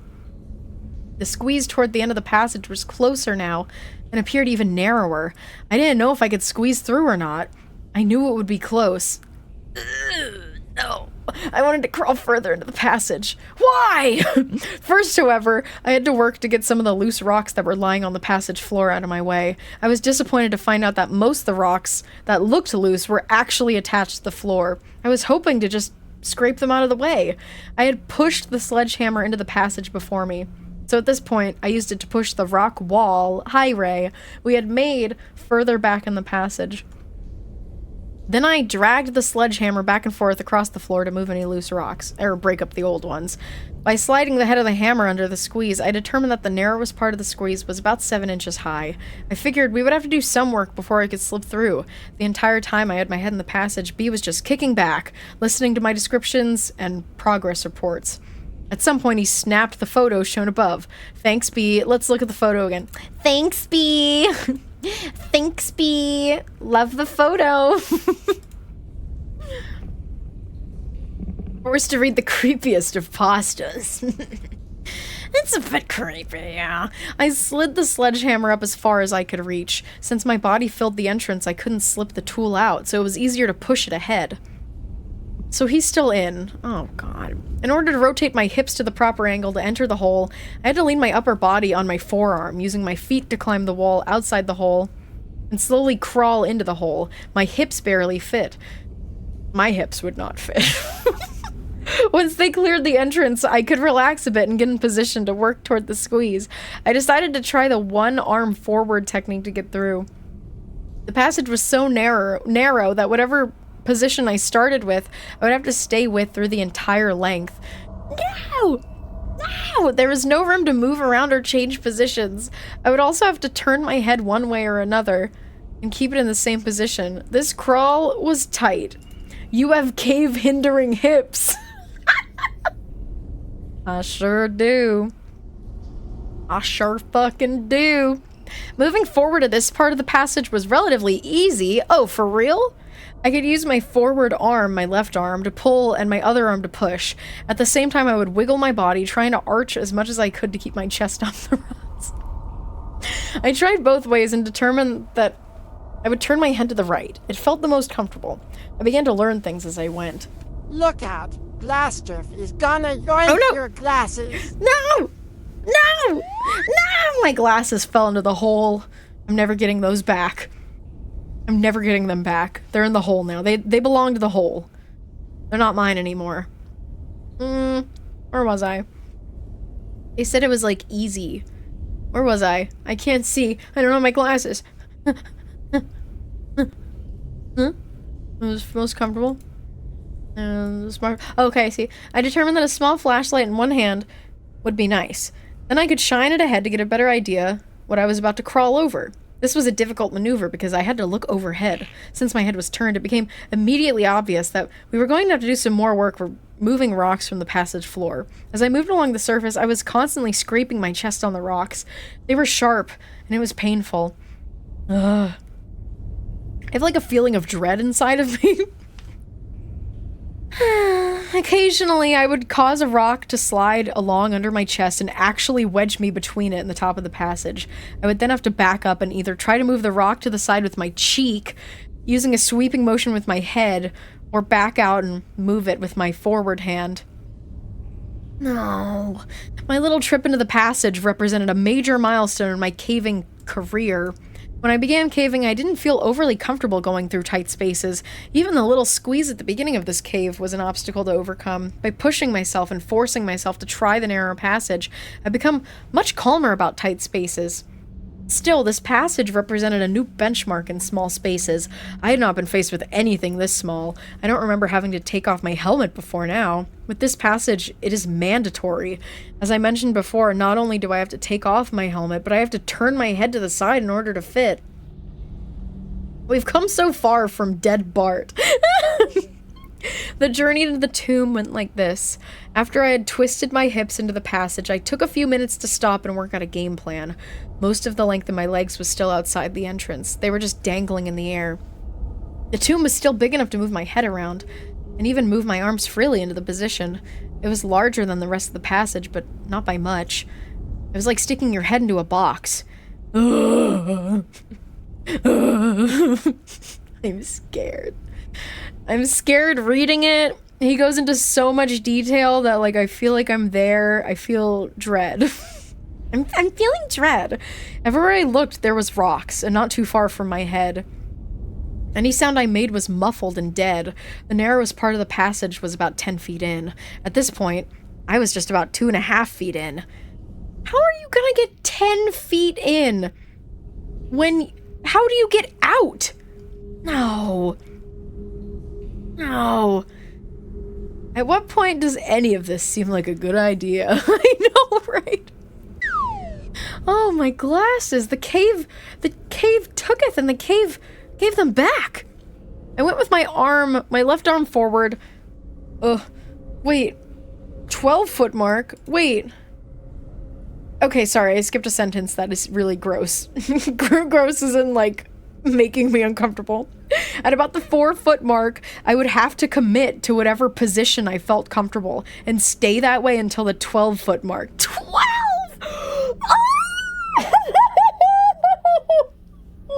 Oh! I'm okay.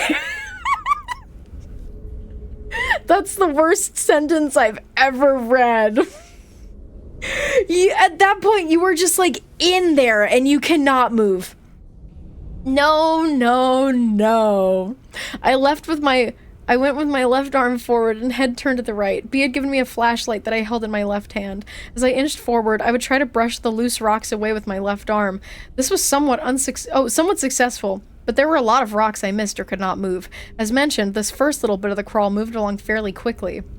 May I just say, this would be scary, even if there was not strange phenomenon happening. Even if the dog whip was not cowering.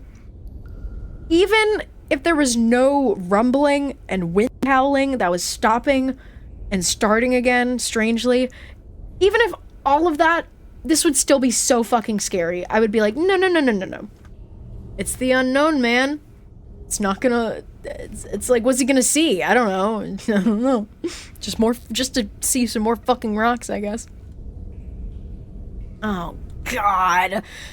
This is dreadful. Here I go. I'm gonna keep reading. Caving is such a freaky hobby. Like, what are you even doing with your life? Why don't you go, like, see a movie? Get out of that hole! Oh, you're crazy, Ted. You crazy. Where'd I leave off? A lot of rocks. The walls started to close in around me. I had a few extra inches on each side of me, but the top of the crawl was getting very low. At about the 7-foot mark, I could feel like the top rubbing my back as I would arch. After another half foot, I couldn't arch anymore. I just had to push ahead with my toes and pull with my forward arm. I decided that would be a good time to see if I could back out. I tried and it was pretty easy. Oh, good. Oh, good. That gave me a lot of more confidence. Still, I had B tie webbing to my feet, just in case he had to pull me out. Okay. Last shot before my feet were all the way in. Note the webbing B tied at my request. Oh! I'm dead. No. No. No. No, no, no. No, no, no, no, no. Oh, boy.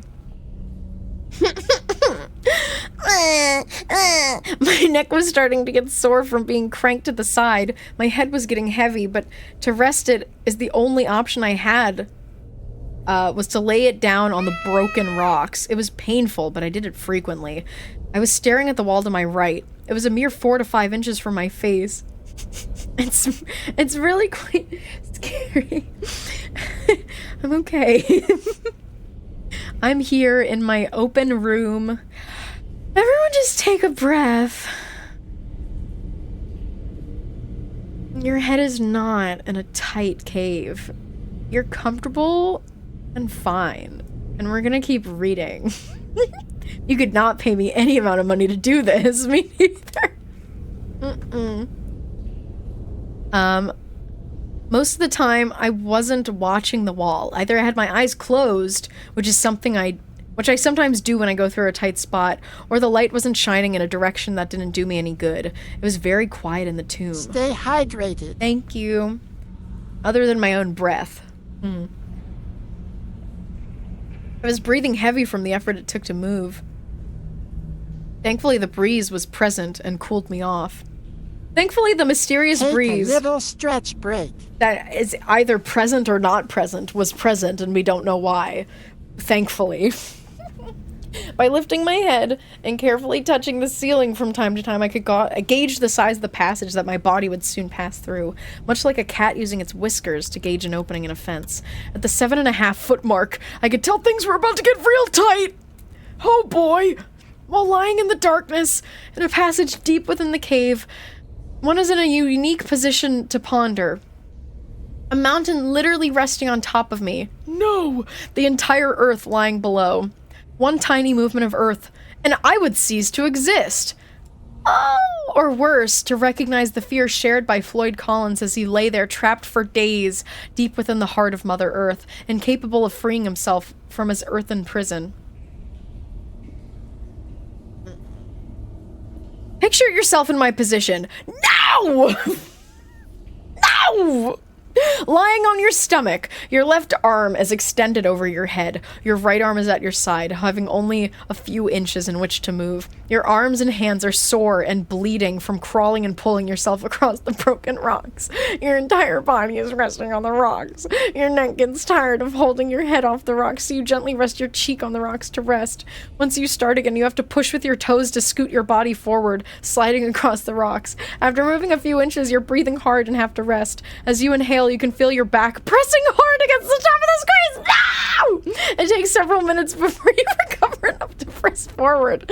The entire time you're lying there, you think about how you're going to get back out. And what if? Well, that's pretty much what I was going through at that point in the passage. I'm in a field of daisies, la la la la la la. No. I decided that this would be a good time to throw in a photo of the squeeze. Not the fucking squeeze.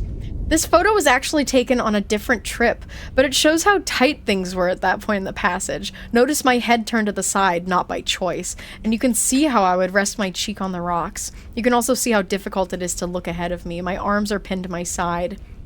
I later determined that this would be the best position. There's virtually no space between the top of the passage and my back. Tight! Not for the claustrophobically inclined! That's me, baby! That's me! No, bro.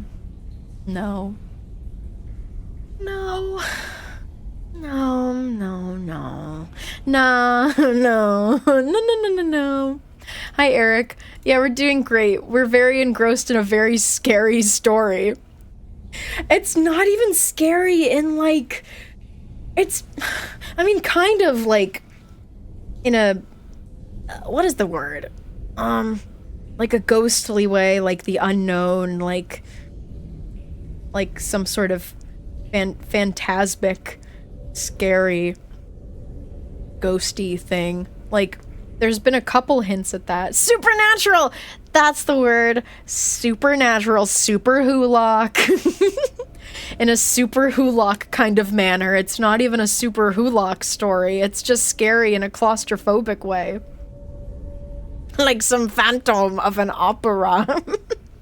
It's grounded in realism, which makes it all the more scarier. Exactly. Scary. This isn't even a creepy pasta. It's a scary story. Well, I think it'll be a creepypasta by the end of it, because, like, we have hints that's... I need to keep reading. I looked ahead and I saw something that scared me. Oh, okay, here we go. When I reached the point where my back was rubbing and I could feel with my head the passage was not getting bigger, I knew I was most likely not going to get through. Still, I decided to give it one more push. This is how people get stuck. Okay? If I had been in this position a year ago, I would have been in a state of panic, but not today. I was pretty pumped. Hoo, hoo, hoo. I took a few minutes to rest, and then I went for it. I exhaled completely all of the air in my lungs. This caused my chest to collapse enough to scoot forward a few inches. Yeah, bro, and that means you can't fucking breathe anymore. Because it takes so much effort to scoot, I only went a few inches before I had to stop and breathe. As I inhaled, my chest pressed hard against the floor and my back against the top. It took a little longer to get my breath back. Unbelievably, I did it again. Exhale, scoot, rest. Again, only a few inches. Repeat. I took a few extra minutes to enjoy this position, pinned in this small passage. Wow. I cannot believe how relaxed I was. I tried one more time to exhale and scoot. My back was rubbing too much to continue. Despite the failed effort, I was psyched. I took several long minutes to lay there and recover from the effort. B had been encouraging me through the entire time. It was fun to hear him cheer as he saw my shoes go deeper and deeper into the hole. Backing out was not too difficult. Oh, good. But did take some work. Thank you for the follow. Welcome to the happy house. Ooh, tonight it's the haunted house. I encountered the same obstacles as when I went in. After I wiggled my hips out of the hole, which took some time, I had trouble getting my shoulders out. Both arms were overhead at this point. My shirt was getting caught on the rocks and my shoulders were brushing the sharp rocks. After struggling to find a good position, I gave up and pulled my upper body out. Scrape! My shirt pulled up over my head. I had some nice scrapes on my shoulders, but I didn't care. To me, this trip was a success. I had pushed myself beyond what I thought was possible. I kneeled at the entrance and looked in the narrow passage I had just been in. So he got out. Okay, he got out. The rock wall was now at the 11-foot mark. I had pushed it a little with my forward arm. The smallest point was at the 9-foot mark. We were close. Between the work and the excitement, I was tired. I just sat on the rope bag, grinning. Woo! What a trip! No friend would cheer a guy on disappearing into a breathing cave. B is a freak too. They're both fucking freaks. Let's look at the progress on the hole, everyone. Oh, we get to see all of the pictures. God, all that. All that just to wiggle your way into a hole. Like, who is happy about wiggling into a tiny little hole where you heard some sort of unknown creature screaming? No one should be happy about that. They really do be matching each other's freak. Fuck. Okay.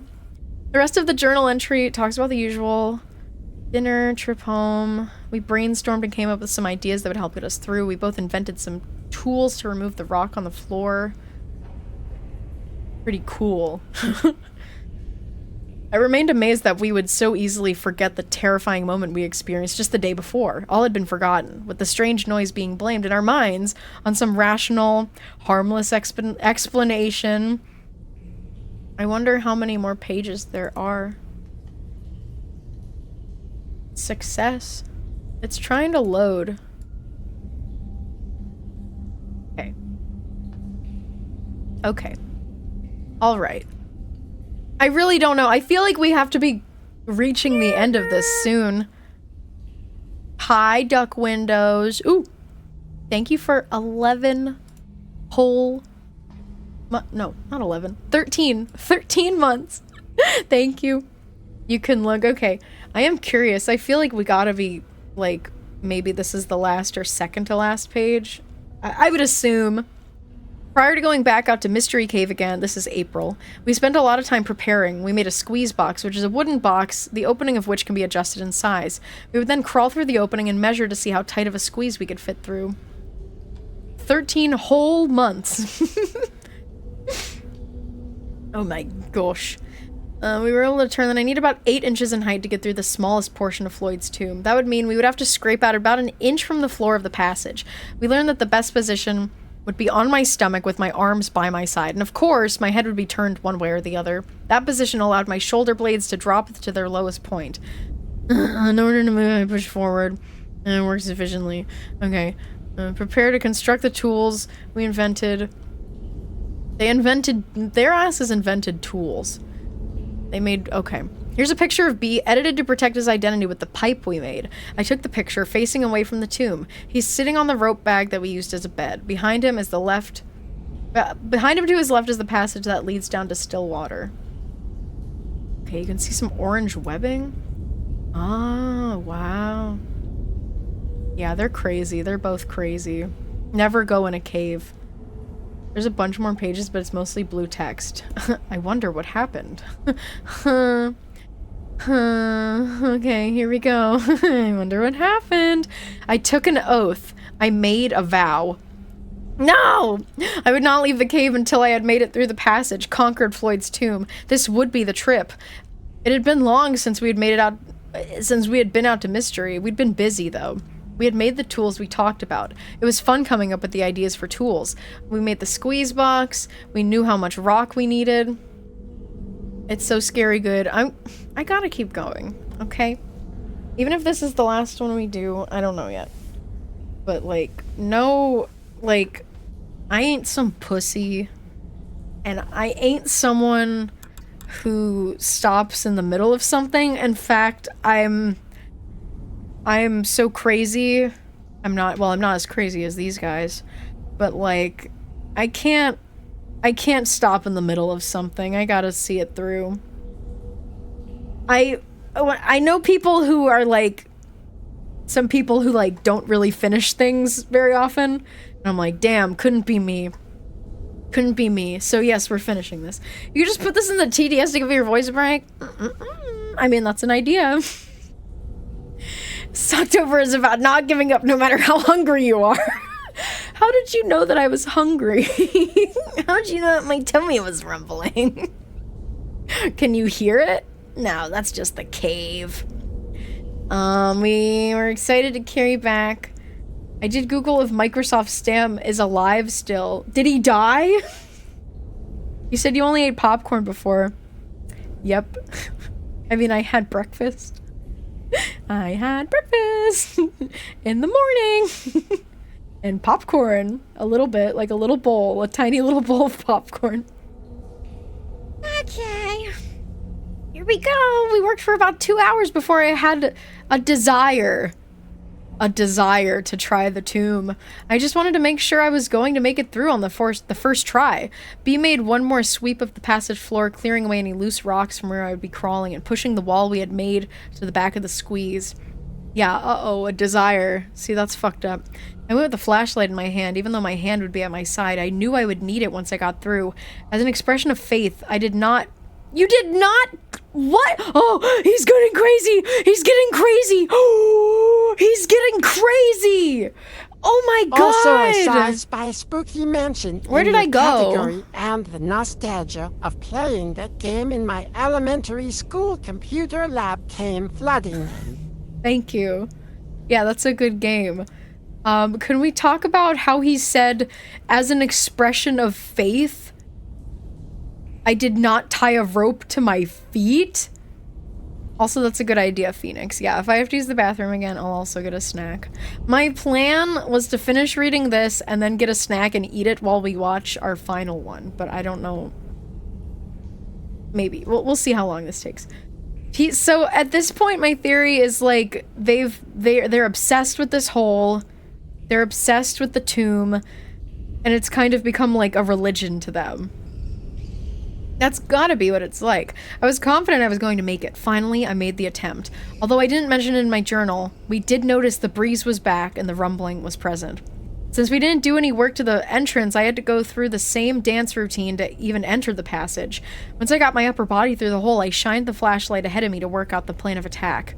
The passage didn't seem any bigger than the last time I was there, but most of the work was done deeper in the squeeze. I paused for a few minutes, then twisted my hips to get my lower body in. I slowly inched forward as my entire body slowly filled the passage.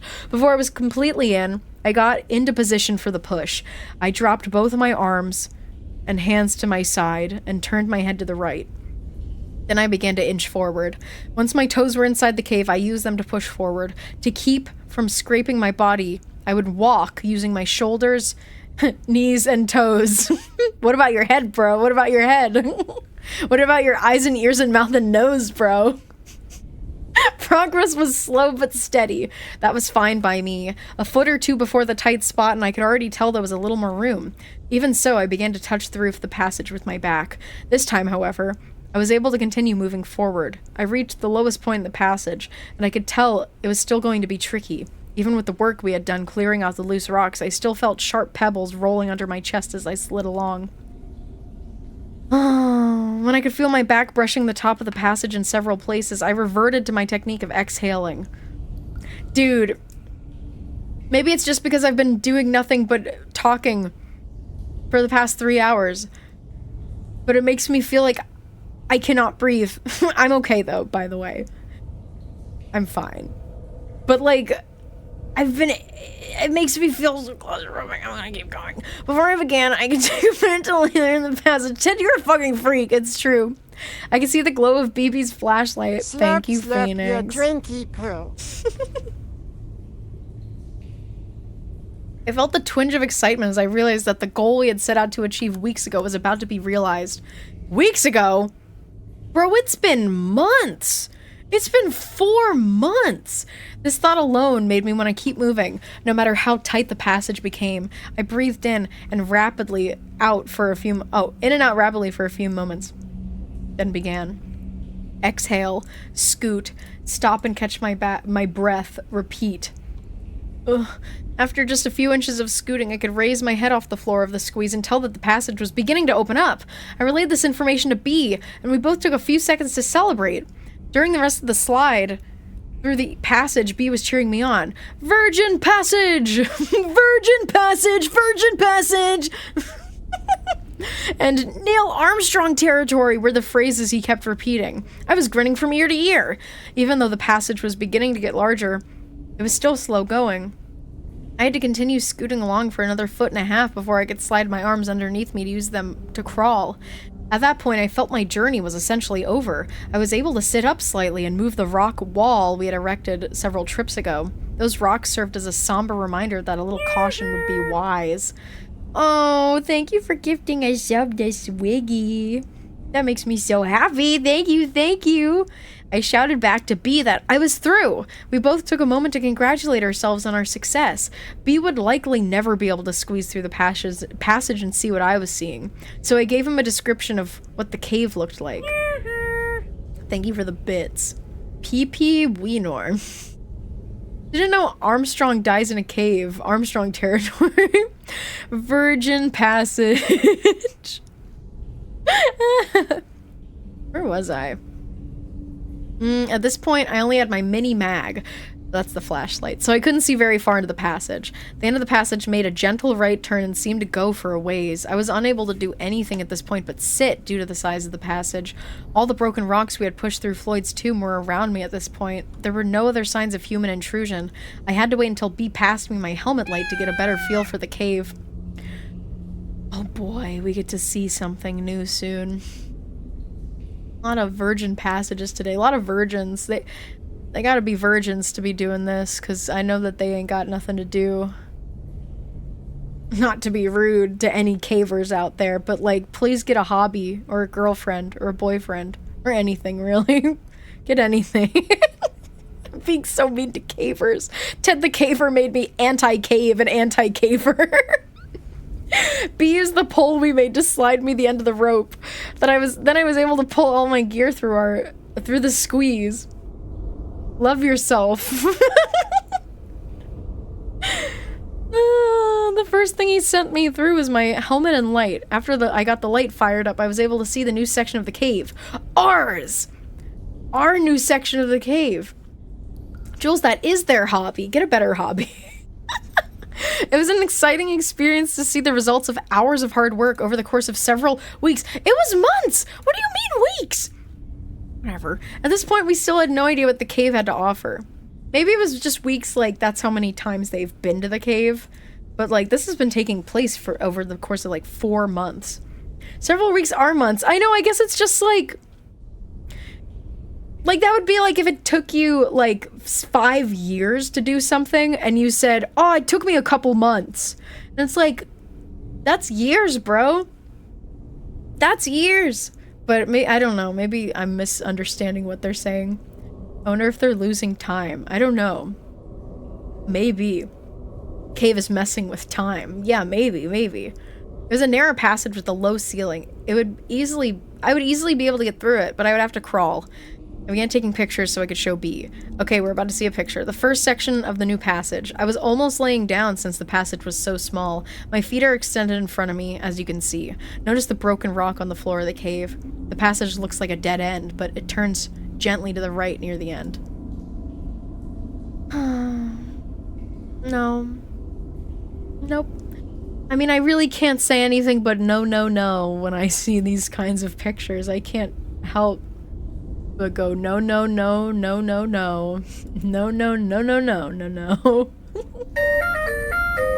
Hello!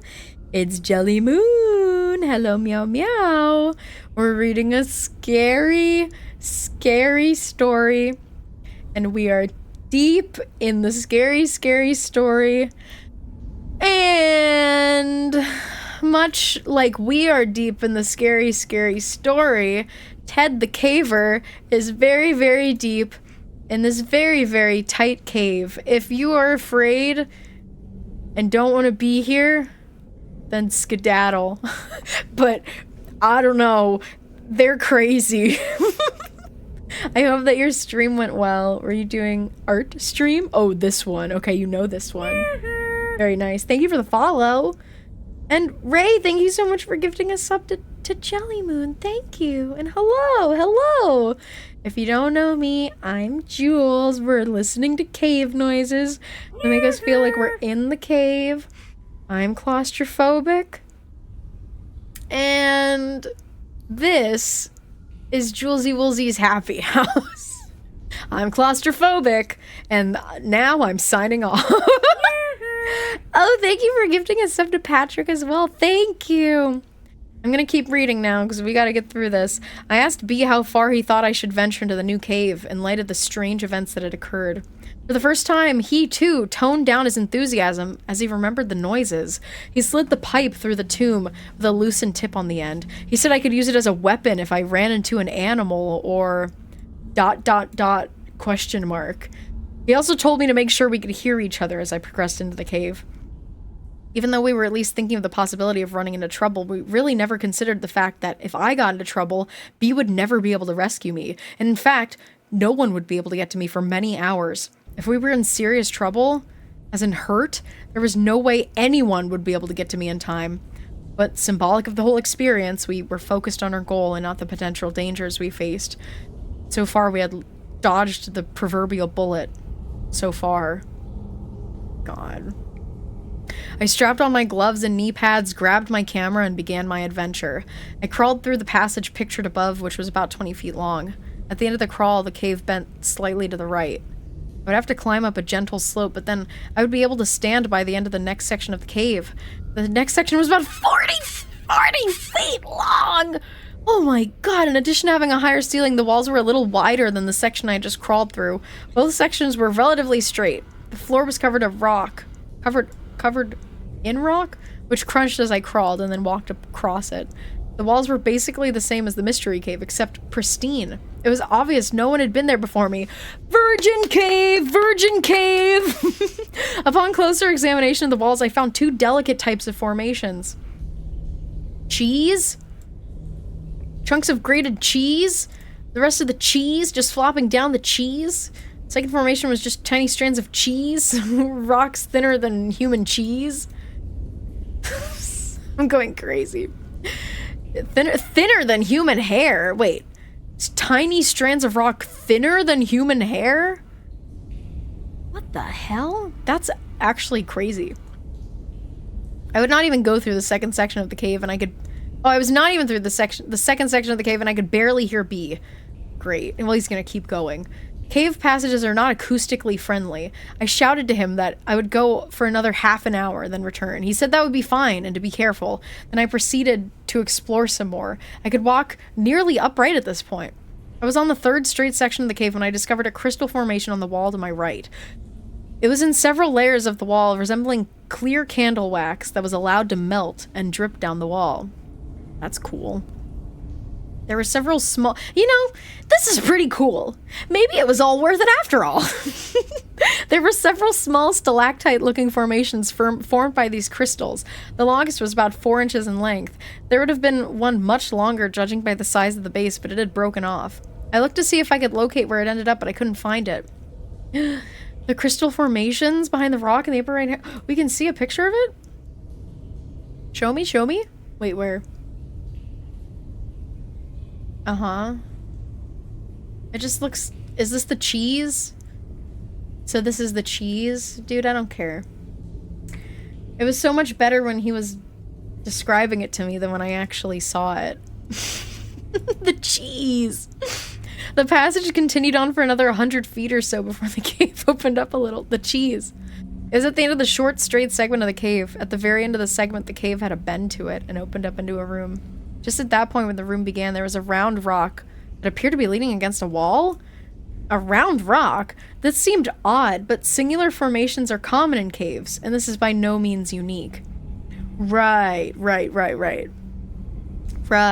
Once past the rock, the room opened up a bit to a height of 15 feet. It was about 15 feet in width and about 30 feet in length. At the far end of the room, there was another passage leading straight out. As I entered the room, I had an eerie feeling. It was like the old saying that felt like I was being watched. Once again, the excitement of the new find faded, and the memories of the mysterious side of the cave crept back into my mind. Suddenly, I felt very alone. Fortunately for my ego, I was nearly out of time and had to get back to B before my half hour was up. I took several pictures of the room. I was going to just get a feel for how long the next passage was when something caught my attention. On the left side of the room, at about eye level, I discovered what appeared to be hieroglyphics. What? It was a single drawing that almost appeared to be just part of the rock coloration. It looked like very crude representations of people. standing below a symbol. I was pumped. This meant that there had to be another entrance to this cave. Even if the entrance was closed or blocked, it might mean an opportunity to open it and get B into the cave. I took another look at the drawing to make sure I could describe it to B. Then I took some pictures and headed back to him. When I got back to the squeeze, I could barely talk fast enough to let B know everything I'd discovered. Whole people, and just like a paragraph ago, he was like, it was very clear that I'm the only person who has ever been here. But there's whole people. Now there's whole people. Oh boy. He was just as excited to hear about our newly found treasures. As we debated what our next move would be, I began to send my gear back through the tomb to B. I told him it would be best if someone else had to come, if we got someone else to come back with me in case something happened. He agreed. Oh no. Theoretically, a person should be able to get out of a passage as he crawled through just by simply reversing what he did. If he contorts his body a certain way to get in, he should be able to get into the same position to get out. Such was the case with the tomb. Yeah. I determined in advance that I would attempt to go head first through the squeeze. I knew that I could definitely make it by going feet first, but that would mean backing up all the way through the tomb. That would take a long time and be very exhausting. My only concern in going head first was when I got to the end of the squeeze. I might skip some of this shit about the squeeze, bro. Oh wait, something bizarre happened. My head was turned to the right and I was scooting with my toes, and once again, I was using my head as a gauge to tell when I was in a tight spot. Then when I was past it, I seemed to get tired a little quicker on the way out. Must have been from all the work we had done to get through. I was a little over halfway through when something bizarre happened. I was laying there taking a brief break when I heard a sound within the cave. It was the faint, no, but distinct sound of rock sliding on rock. My blood froze in its veins. I couldn't move. I just lay there straining to hear the sound again. Nothing. I quickly began to scoot toward the exit. I didn't mention the sound to B. Why? But I did recall one of our earlier trips when B said he heard the same thing. The task of getting out of our hole, it's their hole now, turned out to be as painful as I thought it would be. I had to put my arms overhead and force my shoulders through the hole. I definitely left some skin behind as I slipped through. B helped me as I wiggled my upper body out of the passage. Then I could catch myself and ease my lower body out of the tomb. I was out! B and I shook hands and began to load up our gear. I was trying to listen to any sounds coming from the hole, but we were making too much noise gathering our stuff. As much as I look forward to getting into the passage, it was a relief to get back out. That's pretty much how I feel about caves in general. Oh, God. Something strange happened with the pictures I took in the new part of the cave. The pictures I took in the passage leading up to the large room all turned out just fine. Strangely, none of the pictures taken in the room turned out. Oh, great. None of the pictures even worked. Of course. Pictures of the round rock, and more importantly, pictures of the hieroglyphics I saw. Pictures taken before and after the room turned out great, but the negatives of the photos taken in the room were clear. Nothing. I remember what the hieroglyphics looked like, so I drew a picture to give you an idea of what I saw. It's a crude drawing of what I saw, but it's accurate. The first thing I thought when I saw it was Blair Witch Project. It kind of has the same feel to it. Oh no. Oh no. Oh. Yeah, that is pretty Blair Witch Project. Bro did this in MS Paint. This is the last picture I took before I entered the large room. At the end of the passage, partially hidden in the shadows, is the round rock I saw. Okay. Partially hidden in the shadow. Okay. Wow, that is a lot bigger. That really does, like, open up more. The squeeze. The squeeze got its own symbol. What? I love my ball. My cave video. Okay. I've been listening to nothing but cave sounds for like 3 hours. Now, how long have I been doing this for? Like 2 hours? Oh God. Oh my God. Here's a picture of the round rock outlined. You can't really tell from these pictures what you're looking at. Oh. Your algorithm. Oh, so that's a round rock? Okay, if you say so, bro. Next page. It just says next. Oh no. Oh, I'm here.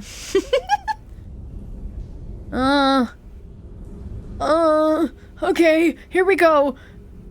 I'm gonna read faster now. Only a couple days elapsed before B found someone who wanted to explore the passage with us. B told me that he talked to a few other people who couldn't make it because of scheduling conflicts.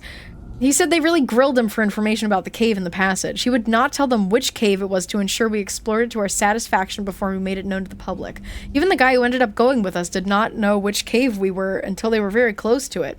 And he was sworn to secrecy that he would not reveal the location of the cave to anyone on the planet. I won't identify him by name, so I'll just he's Joe. He's Joe.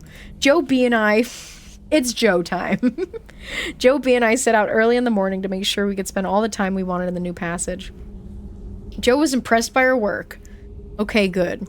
Joe is a rather thin caver who has had a lot of experience in caves.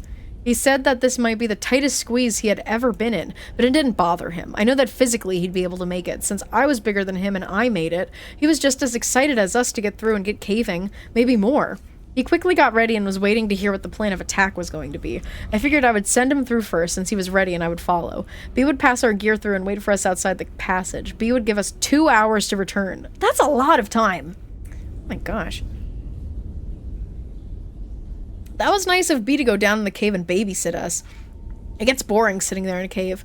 With our plan set, we were ready to roll. It was perhaps irresponsible of us to not tell Joe about all of the unexplained events that occurred in the cave until after he had gone through. But what exactly do you tell someone? How many of the weird things did we need to reveal to him? We didn't feel that we were in any danger, or we would not go into the cave ourselves. That's not true. That's not true. By this point, they're like obsessed. They want to go in even though they know it could be dangerous, or they're just like lying to themselves. We didn't tell him. Of course, we told him afterwards. Oh, of course, when we did tell him afterwards, it was too late. It was too late. I couldn't believe how easy Joe slipped through the passage. He said it was tight, but it sure didn't look like it. Once we got him in, we passed him his gear, then I started in. Even though I knew that I could fit through, it was still a slow trip through the tomb. You can only go so fast when you're scooting with your toes. Oh my god. Oh my god, it said disaster struck. I had Joe snap a picture of me. I thought it would make a good photo. Once I got through, B started to relay my stuff to me. Then disaster struck. I had gone all the way in and turned around to pull my gear through. I had to kneel down and still crouch down low. I had just got my helmet, ironically, and light, and was turning around to feed the rope back to B when I smacked my head on the top of the passage. Human skull versus solid rock. Rock won. I told B what had happened and he sent my first aid kit through. I was bleeding, but even worse, I didn't feel too good. I patched myself up, then told Joe I didn't think I'd better continue. He looked like a little kid who was told that Christmas would be cancelled. Although I didn't like the idea of him exploring the cave without me. For selfish reasons, of course. I wanted him to at least see part of the cave for making the trip out there. Oh no, Joe's gone. Joe's gonna disappear, guys. I already know this to be true. I told him how far to go and how long it would take, then I sent him on his way. As I laid there, I could hear him crawling into the darkness. His light disappeared after the first turn. I rested a minute or two, then began my journey back through the squeeze. It was disappointing to get all the way to the cave and then not be able to explore it to its end. Actually, it is killing me. After I got through Floyd's tomb, which was painful, I sat down and munched on a Cliff Bar while B and I chatted. I told him I would pay for a motel room if he would stay overnight. Then we could see how I was doing the next day and make another attempt in the cave. I felt goofy for having smacked my head on the cave wall. B said he was willing to give it another try tomorrow. He was just as anxious to put some closure to this cave. As long as Joe would stay overnight. We were determined to wrap things up the next day. Once this was settled, we just sat back and enjoyed the darkness. We could hear no sounds coming from the passage. The silence reminded me of the scraping noise that I heard the last time we were out there. I brought up the subject with B. Since I had not explored the cave completely, I couldn't offer him any explanation of what could be making the scraping noise, or that changed the wind strength, or the rumbling, or that terrible scream we heard. Suddenly, we both wished we had not sent Joe into the cave alone. B went to the hole and yelled into it. Joe! No answer. Not surprising. You just can't hear each other when you're very far apart in a cave. We nervously awaited any sounds. Good sounds, that is. Joe-type sounds. The 20-minute time limit we said had passed, then 25 minutes. I really had no desire to climb back through the squeeze. My head was still throbbing and the squeeze looked tighter than ever. Still, I knew I was going to have to make sure Joe was safe. Just as I was prepared to go back, I saw a light deep in the passage. Joe? I called out. Nothing. Joe! Still no answer. The light got brighter. Then I could hear the noise of someone crawling across the broken rock that lined the cave. You okay, Joe? No, was his weak reply. When he got to the other side of the tomb, he said he was not feeling well. He quickly took his gear off and put them in the bag so we could pull it through. As I pulled the bag through the passage, he began to climb back through the tomb. We didn't even get a chance to question him about what he saw when he was coming back through. He quickly slipped through the squeeze in the hole, and we finally got a look at him. He looked terrible. His face was pale and he was out of breath. The dust that covers the floor of the squeeze left its mark on his face and clothes. He had numerous small cuts and scratches on his face and arms, probably from his rapid exit from the passage. His eyes were open wide. We only had a brief moment to look at the change that had occurred to Joe before he started to head up and out of the cave, without saying a word. While Joe and B started for the surface, I took a minute to gather our gear. Then I stopped to listen in the passage and heard nothing. And I felt nothing. What? The wind had stopped. Part of me wanted to get out of the cave as fast as possible, but another part of me wanted to immediately climb back through the passage to find out what made this cave tick. Then was not the time, though. I still felt a little dizzy from my injury. At that moment, I noticed B and Joe had made a good time getting up the cave passage, and I was left alone. Chills ran through my body as I scurried to catch up with them. Once we got outside the cave, I figured we would be able to find out more from Joe, but then he got up to the final climb. He just unclipped from the rope and went straight to the truck. In the light of day, he looked even worse than in the cave. B and I gathered up the rope and our gear and headed for the truck. Joe said he did not want to stay overnight because he felt terrible, and we believed him, so we headed home. We could get no information from Joe. He just stared straight ahead. He was shaking like a leaf, and he said he was not cold. When we tried to question him, his answers were short. I asked him if he saw the hieroglyphics. No. Did he hear us yelling? No.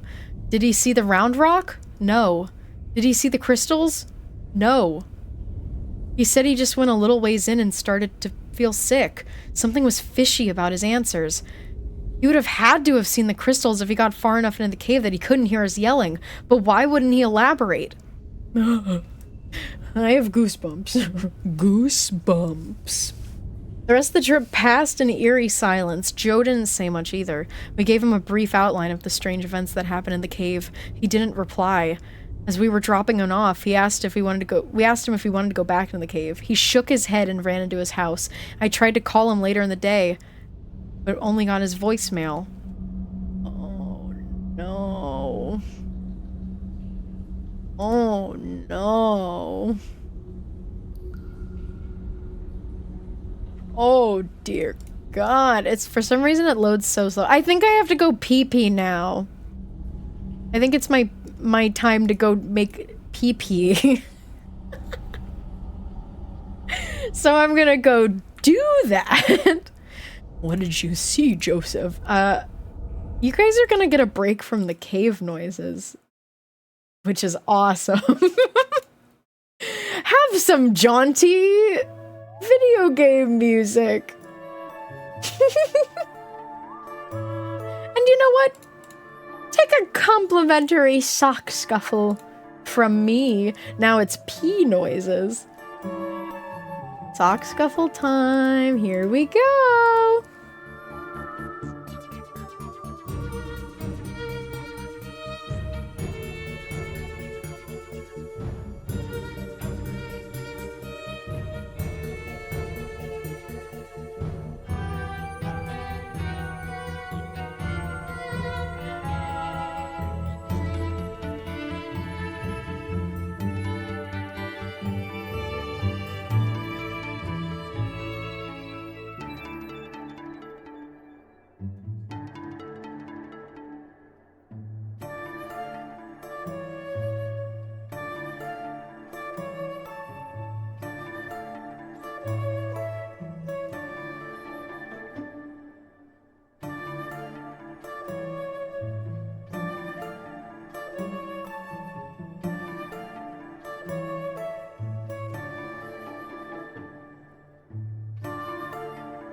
OMG, it's between Victor and Spoopy.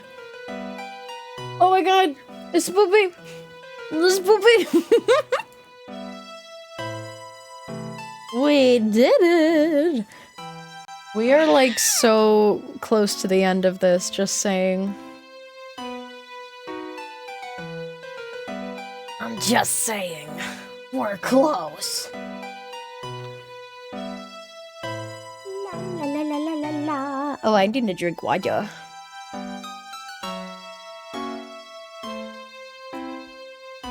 Silly. Yeah, Joe really did, like, nope out like a sane person, I agree. He was like, I wonder what he saw, but, I mean, that's how anyone would react to the horrors that they have gone through, I think. But this is also someone who is like, I love caving and I love climbing through tight spots. I'm pausing this and we're going back to cave sounds. Sorry. Budo touched my foot. Are you pranking me? Are you pranking me? This cave ain't right. Okay. Oh. Okay, here we go. Here we go. This cave represented to us the culmination of weeks of hard work, complete with an array of emotions. From fatigue to fear, anticipation to pain, from frustration to glory. To us, we were not standing on the brink of possible destruction, but rather honoring an unspoken commitment. Much like a parent of a wayward child. Did I get a snack? Oh, no. It's okay. I'll be done soon. I hope. I can't eat a snack while I also have to read. That equals me choking on food. I'll be done soon though. I'll be done soon. Don't worry, just a little more of this cave. Oh crap, where was I? Anticipation to pain, frustration to glory. Thus we were not standing on the brink of possible destruction, but rather honoring an unspoken commitment. Much like a parent of a wayward child, we were not about to abandon our child out of fear of the unknown. Like it or not, this cave had become a part of us, and now we must see this adventure to its fruition. Additionally, verbose explanations aside, we were being eaten alive with curiosity. Despite the overwhelming number of unexplained occurrences we had experienced, we had to go back into this cave. What was making the rumbling noise? What caused the change in the wind strength, etc., all the way down to Joe? What could have possibly happened to him? What did he see or experience? We had many lengthy discussions about what our next move would be. We kept coming to the same conclusion. We had to return to the cave. We could offer no possible scenarios what would solve many riddles held deep within the cave. The only way we could hope to complete the puzzle would be to conquer the cave. We were going back to Mystery Cave. 2 weeks after our trip with Joe, when we were on our way back to the cave, to prepare for this trip, we contacted the local cave rescue group. Oh good, and got permission to borrow their low-voltage two-way phone. The phone consists of 2 transceivers with a long spool of thin wire. I would then be able to unwind the wires I went into the passage to stay in contact with B the whole entire time. We also thought it would be a good idea to take the video camera into the new passage. I purchased the case that would protect my video camera from dust, as well as sharp rocks. I was more than willing to pay the cost of the case just to make sure B got to see the entire passage. They failed the Joe is hungry cave test. That's so true. My head was doing fine. I still had a light red line to mark the spot where I tried to break the rock with my head. I never went to the doctor, but it was a very painful experience. I have thought about what would have happened if I had been able to go in the passage with Joe. He was a changed man after he came out. I've been calling his house nearly every day trying to talk to him, but he won't answer his phone. He called his work, and a mutual friend told him that Joe called in sick 2 weeks ago and hasn't been in since. My god, he said Joe warned his boss he might be out for a while. I even stopped by his house twice. The first time it looked like someone was home, but no one answered the door. The second time his car was gone and there were no lights on. I hoped to talk to him before this trip, but it didn't work out. As we were rigging up the rope to descend into the cave, I felt something for the first time. I did not want to go into the cave. It was not a feeling of foreboding. I was not receiving some premonition. I just had no desire to enter the underground world of Mystery Cave. I didn't share this feeling with B at the time, even though I had no desire to go into the cave. I knew we had to, so I double-checked my gear and slipped over the edge of the cliff. Here's the thing, is they did not have to. They just felt like they had to. You did not have to. Right from the beginning, it seemed like the cave did not want us to be there. Nothing went smoothly. Every time we tried to clip a carabiner, or tie a knot, or attach something, the rope we had to do it 2 or 3 times to get it right. Fortunately, we recognized this and made sure everything was safe and secure. As we slowly made our way down, we were continually bumping into the side of the cave, or stumbling as we walked, or dropping things. You could totally just leave. We finally reached a point where we stopped to gather ourselves before continuing. Our load was relatively light, but we were taking forever to get to the hole. Finally, we made it. We checked the camera and phone to make sure they survived the trip. We tested everything, and I gathered the gear I wanted to take into the passage. Then it was time. We looked at each other, but said nothing.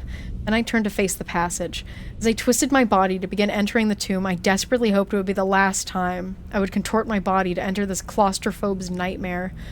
This trip through Floyd's tomb went smoothly, figuratively speaking. After I got through, we took several minutes to get everything passed through to me. I got suited up and tested all the equipment. The phone worked like a charm. I videotaped the squeeze, and then the first section of the new passage. Since I'd be unable to tape while I crawled, my plan was to crawl the next section, then stop and film some more. I could video what I had just been through, and then video what I was going to crawl through next. That way, I could... I got an Australian accent for 1 second. That way I could get the section from both ends. Did you know your category is still I Spy? No. I forgot to change it. We've been playing I Spy this entire time, actually. I thought that was the joke. No one told me. No one told me. No one told me. No one told me. No one told me. I'm okay. We're just chatting, guys. I thought I was on purpose. Why? I didn't see your message. Sorry. I think someone did point it out. I'm sorry. I'm in the hole. Can't read. It's okay now. I guess I can change it, like... Someone mentioned you're streaming I Spy and you acknowledged it. Did I? Someone came in and said I Spy is a game I played a lot as a kid, and I was like, that's cool. I didn't know why they were mentioning it in the moment. That's quite funny. Okay, where was I? Yeah, is there any game called, like, Hole? Okay. Our category is now Hole. Ah! I heard a bat. Where was I? Yeah, so we're in the hole. I'm in the hole. We're like the ones you would see in war movies. I'm gonna plug the phone. Where was I? Oh yes, in the hole. Even though progress was slow, it was steady. Things were going good until I reached the round rock. Once again, I got a strange feeling, just like the last time. I looked around carefully but saw nothing to be alarmed about. I proceeded to film the entire room. I got good shots of the round rock from all the angles. I got the walls, the ceiling, the floor to the best of my ability. I wouldn't know why he thinks that, like, he tried to take pictures before. And they did not develop. Why does he think that it would be better if he took a video? Whatever. He's not gonna get that footage, I know this. At the far end of the large room was a passage that led to darkness. The entrance was about a foot lower than my head, and it looked like it continued at the height for as far back as I could see. I ducked under the ceiling hi Budo, and prepared to see new sights. The walls of the new passage were darker than the rest of the cave at this point. The floor was made out of the same type of broken rocks. The ceiling had the same type of near-perfect arches in the old section of Mystery Cave. It almost seemed out of place in the jagged atmosphere of a cave. I could only see back about 30 feet or so where the passage appeared to make a right-hand turn. I thought this would be a good place to check in with B. It took a couple of beeps before he answered the phone, but once he did, his voice was still crystal clear. Hi, Budo. He's trying to bite my finger. Okay, I'll leave him alone. It sounded like he might have been snoozing. Had I been gone for that long? He said he was doing fine and that I could take as much time as I needed. I thanked him and hung up. His patience had been wonderful during this whole project. He had spent a lot of time just waiting for me while I explored the passage. I was glad he was still willing to sit and wait. I hung up the phone. Oh no. Something's about to get really scary in here, okay? I hung up the phone and started to film the new passage, and then it happened. From behind me, I heard the scraping noise. It was loud. It was close. It was coming from the large room I had just left. I wheeled around to face whatever had made that noise. When I did, I lost my presence of mind and stood up at the same time. Crunch! My helmet crashed into the passage ceiling. My light broke! And I was buried in the heavy darkness. Pain shot through my neck and down into my back. The helmet had protected my head, but my neck was nearly numb from the impact. Fear enveloped me, and my knees began to weaken. I slowly and involuntarily slumped to my knees. I gently set the camera down, and I began to see stars from the pain in my upper neck. The scraping noise only lasted a second, and now the only sound I could hear was my own panic-inspired breathing. Not only could I feel the fear thick upon my chest, but the darkness seemed to hold me in place. I felt like I was vulnerable from every direction. I wanted to turn and look behind me, and to the side of me, and in front of me. Everywhere I looked, I saw black. Finally, I broke the stupor of terror long enough to reach for the alternate light source, the mini-mag on my helmet. I twisted the light to turn it on, and when it did, I nearly cried. I forgot to put fresh batteries in, and now I could barely see more than a few feet. Still, it was better than nothing. Oh, the light is gonna go out again. No. I immediately began shining the light with all of my might into the large room. I strained to get a glimpse of any movement in the room. Nothing. I was shaking violently as I sat there trying to figure out what to do. My mind was not thinking clearly. I honestly thought I was going to die right there in the cave. For a fleeting moment, I wondered how B would ever figure out what happened to me. Then it hit me like a boulder. The phone! My mind must have been clearing up at that point, because I also thought about my glow sticks. Without taking my eyes off the large room, I felt around for my glow sticks. Okay. You removed as much as possible. Yeah. I found one and ripped it out of the package. I could tell that something was wrong by how it sounded. It had been inadvertently broken and was now useless? What, the glow sticks? Or the phone? Yeah? Are the glow sticks just broken? I chucked it on the ground and searched my pack for another one. Yeah, I guess the glow sticks. Darkness imprisoning me, all that I see, absolute horror. But exactly. It had been inadvertently broken. I found another glow stick, broke it to light it, and held it up. The soft green glow created eerie colors on the wall of the cave. The stick provides barely enough light to see the immediate area and provided no hint of what lay ahead. I felt the pack for one more light, again without taking my eyes off the room. I felt a third glow stick and ripped it out of the package. After breaking it to make sure it worked, I hesitated, then threw the glow sticks into the large room. The throw was a perfect one, and the sticks sailed through the length of the room. In the brief moment that the light traveled through the room, I saw nothing but cave walls. The absence of anything unusual did nothing to ease my state of panic. At the far end of the room, I got a brief glimpse of the round rock as the light bounced on it, and then the light went behind the rock and seemed to disappear. I was still shaking, but I at least didn't see anything. Still, there was the noise. Oh god, the noise. I used the glow stick to light the phone reel. The phone reel? feel like they used the wrong reel. That's okay. There's been a couple typos in this whole thing. It makes it feel more genuine. And with fumbling fingers, I managed to plug my phone into the jack. I put the phone to my ear and heard nothing. The usual beeps to indicate connection with the other phone were not there. Oh no. Terrified, I pulled the phone from the jack and reinserted it. Again, silence. The line was dead. What could have happened? I just talked to B. I found myself nearly sobbing with fear. I knew the only way out of here was back the way I came, but something was there. A third attempt at making contact with B met with same results. I tried to think of another plan, but I could only focus on the memories of the grinding sound that I had heard. In my weakened state, I slumped against the side of the passage, breathing like I had just finished a race, never breaking eye contact with the shadows of the large room. As my shoulder touched the wall, I had a powerful jolt of pain remind me of my collision with the roof of the cave. Despair, agony, terror.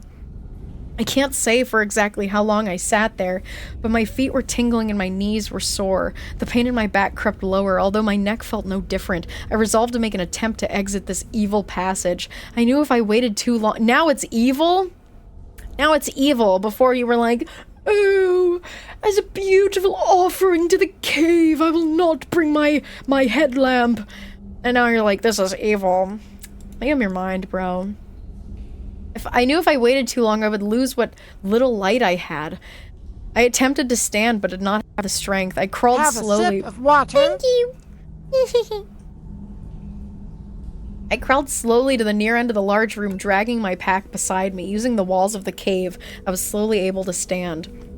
Though not straight, due to my sore back. There's like a lot of typos now. Like, it's almost like there's more typos as it's going on, which is kind of cool.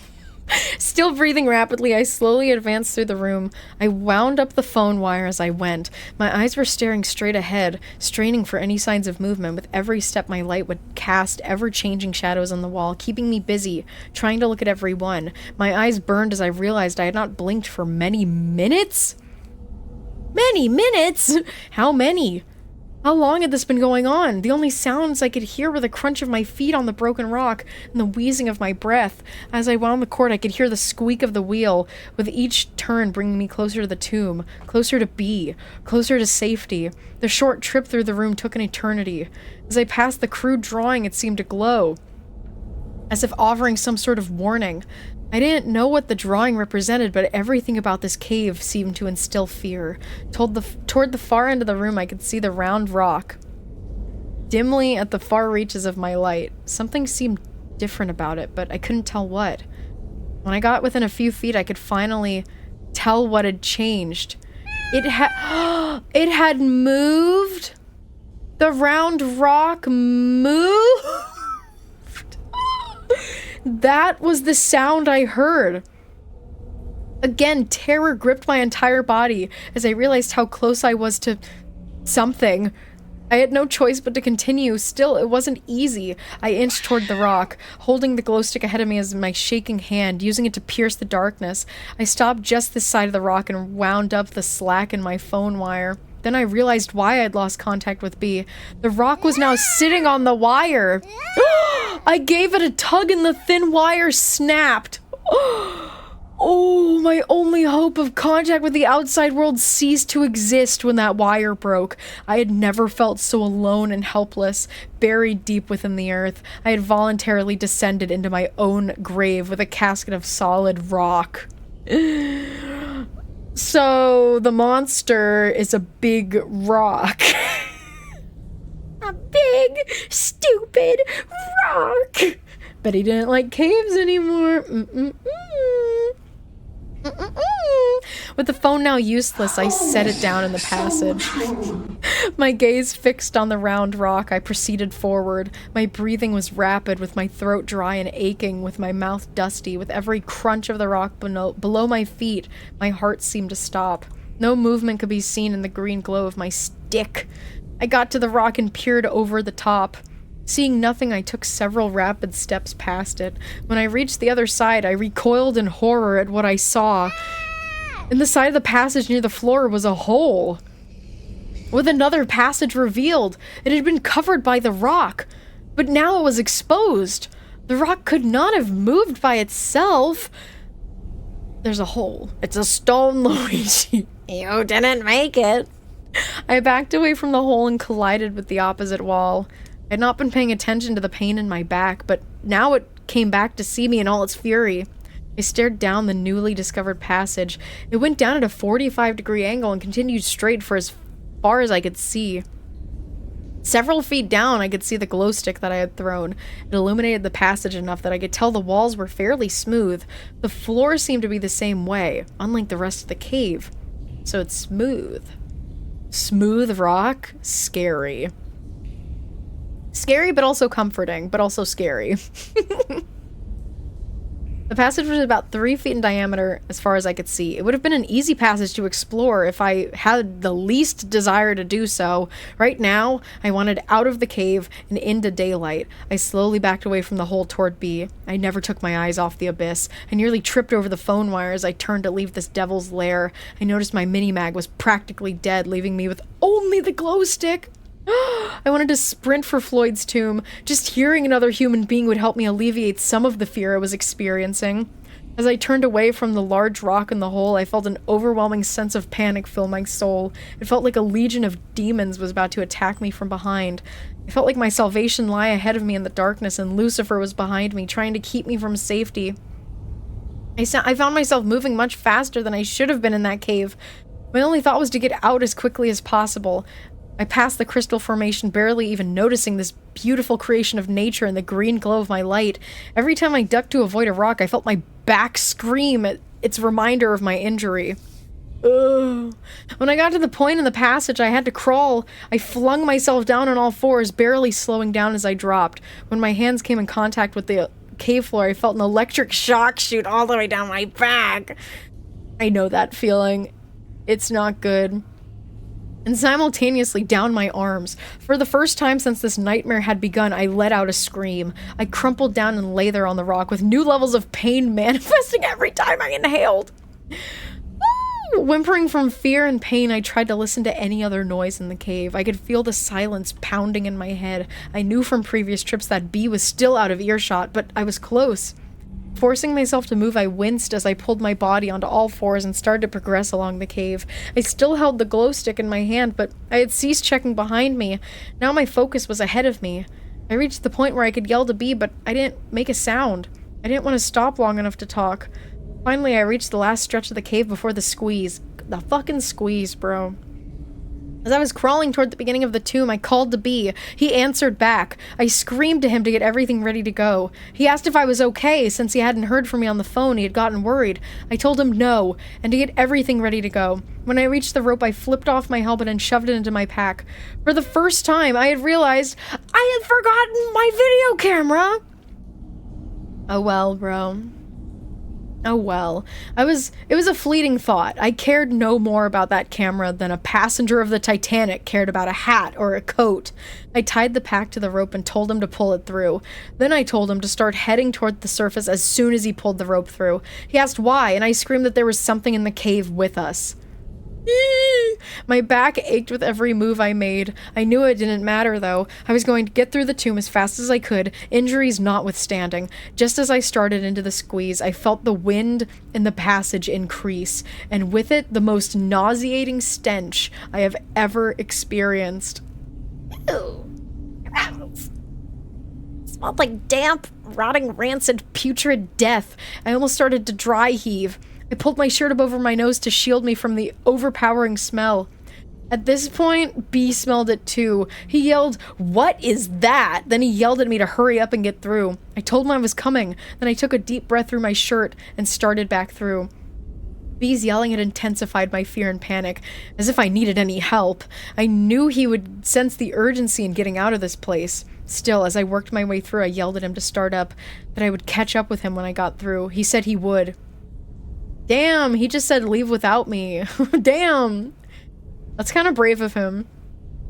He placed my glow stick inside the passage, then began to climb out. This time through the squeeze, I had no regard for the tightness of the passage. I was scraping my face, ears, arms, and shoulders. Every inch of the squeeze meant numerous scratches on my body, but I barely noticed them. Yeah, bro, he's being so brave right now.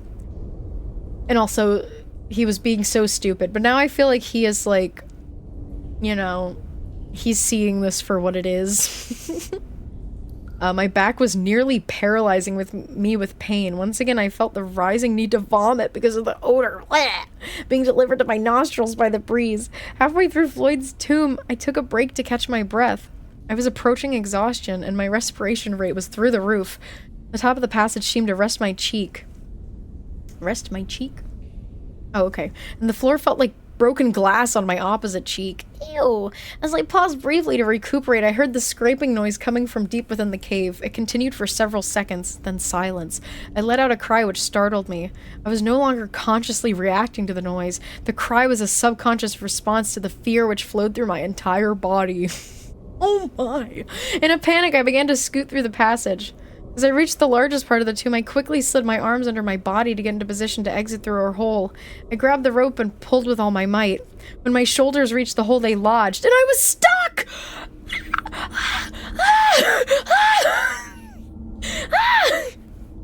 Ow! No! I dug my feet into the rocks, and I wiggled my way back into the passage. Then I turned my body slightly and tried again. This time I was successful in pulling my upper body through. Normally I would carefully work my way out, since there's a 3-foot drop on the outside. This time I kicked with my legs and pulled up my arms, and plop! I dropped down to the tomb right on my shoulder. Ow!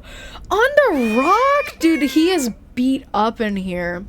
I tried to roll to soften the impact, but was unable to do anything more than take the blow. Strangely, the pain was focused on my shoulder, apparently not affecting my already sore back. I rolled onto all fours, then slowly rose to my feet. The smell was much less intense outside the passage. I grabbed the glow stick and used it to find my helmet. I began to head for the webbing to climb up while strapping on my helmet. Ooh, my god. I heard a door close outside my room, and it made me, like, jump. I'm scared and hungry and tired. The wounds... Wait, I just started reading in the middle of us. Are you a shrimp or a sheep? I'm a sheep. I'm stretching. Woo! Okay. My forearms were covered with deep scrapes and cuts. Much of my arm was covered with blood. The wounds were not deep enough to bleed freely, but rather... I don't want to read about the blood right now. No sounds coming from the passage and nothing up ahead. Once again, the feeling of being alone returned, motivating me to proceed.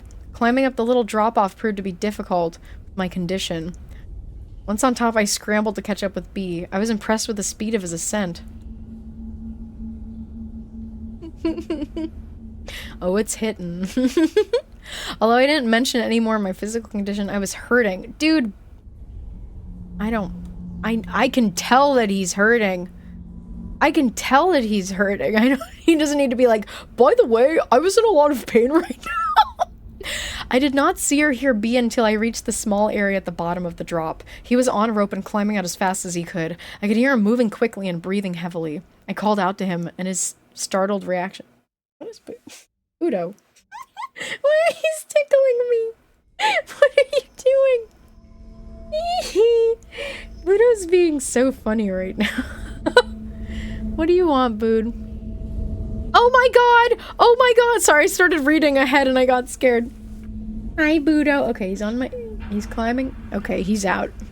Udo just climbed out of the cave, which was, the area under my blanket. This is scary. The cave video just started over for like the 4th time.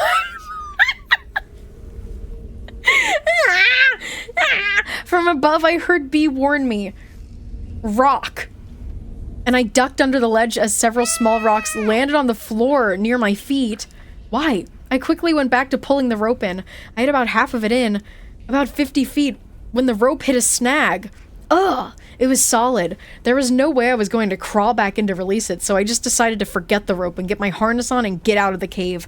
I quickly threw the harness around me and started to buckle it. Before I could secure it, I heard a strange noise at my feet. My pulse began to quicken. I looked down at the rope only to discover to my horror that the rope was disappearing down into the darkness. Something was pulling the rope back into the cave. It got out. Ooh. Maybe you guys shouldn't have broken all that rock up. And let whatever was in there come out. The scary scraper grabbed the rope. I let go of the harness and began clawing my way up the rope. The unbuckled harness fell to the floor. Fortunately, I held onto an ascender. At the moment, I could not think straight and began climbing out of the cave without being attached to the rope. Oh, I was climbing as fast as I could as my battered body could hold me up. I was in a near panic state and consequently was scraping, bumping, and gouging my arms and legs. As I climbed, I screamed to B that something was pulling the rope. He yelled back to hurry up. Luck was with me and that I didn't slip and fall back down into the hole. If I had, I would have bounced several times against the sides of the cave before smashing onto the floor. The injuries would be fatal. Pet gummy rat, I like your emote. Without the necessity of having to stop to slide the ascender up the rope, I made excellent time getting up. I could see rays of light above me, coming from the entrance to the cave. That told me exactly where I was. I caught up to be on the ledge right below our belay point. Re-belay? I don't know what the fuck that is. Okay, he's climbing. He's climbing. I expected to see some creature from deep within the earth climb up and make me its lunch. The rope moved around a bit, in rhythm with bees climbing, but did not appear to have any tension on it. As I stood there waiting for Bee, I kept watching the rope for signs of anything bizarre. I didn't know if my heart could take any more stress. I could not have been more wired. I tried to relax a bit to make sure I was thinking rationally, but my poor brain had reached sensory overload. Ah! Oh my god, Duck Windows, yes? That emote is scary. What is it, Budo?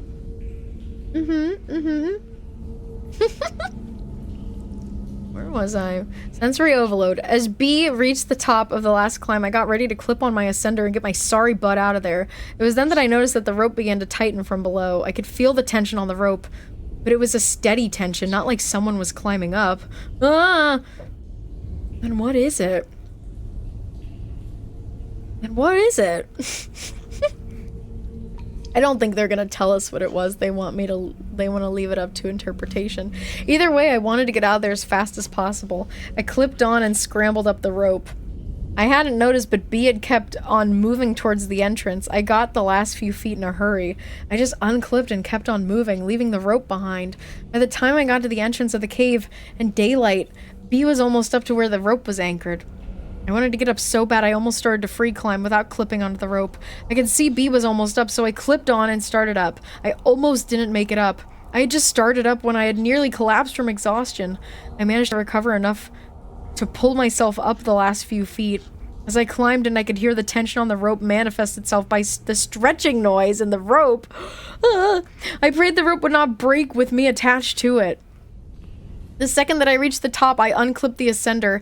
I could see B kneeling down by the tree, so I limped over to him and collapsed. For the first time, and since I went through Floyd's tomb, we could see each other. We just stared. I knew I looked pretty bad, but didn't know that B was in such a bad shape too. Oh no! He had cuts and scrapes on almost every exposed surface on his body. Why? Oh no! His face was pale, almost white. I feel bad for B. His mouth and his eyes were wide open.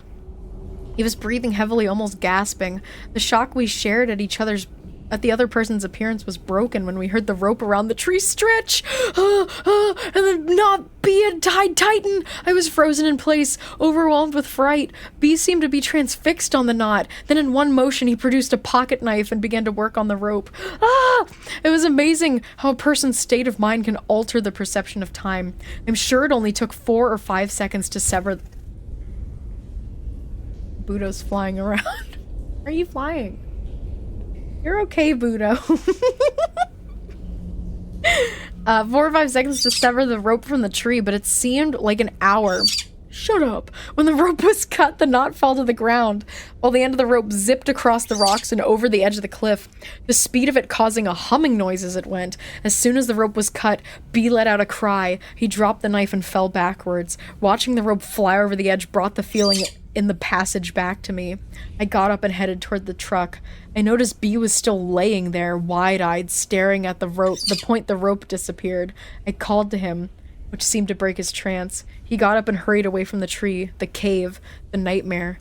Neither of us said a word on the way home.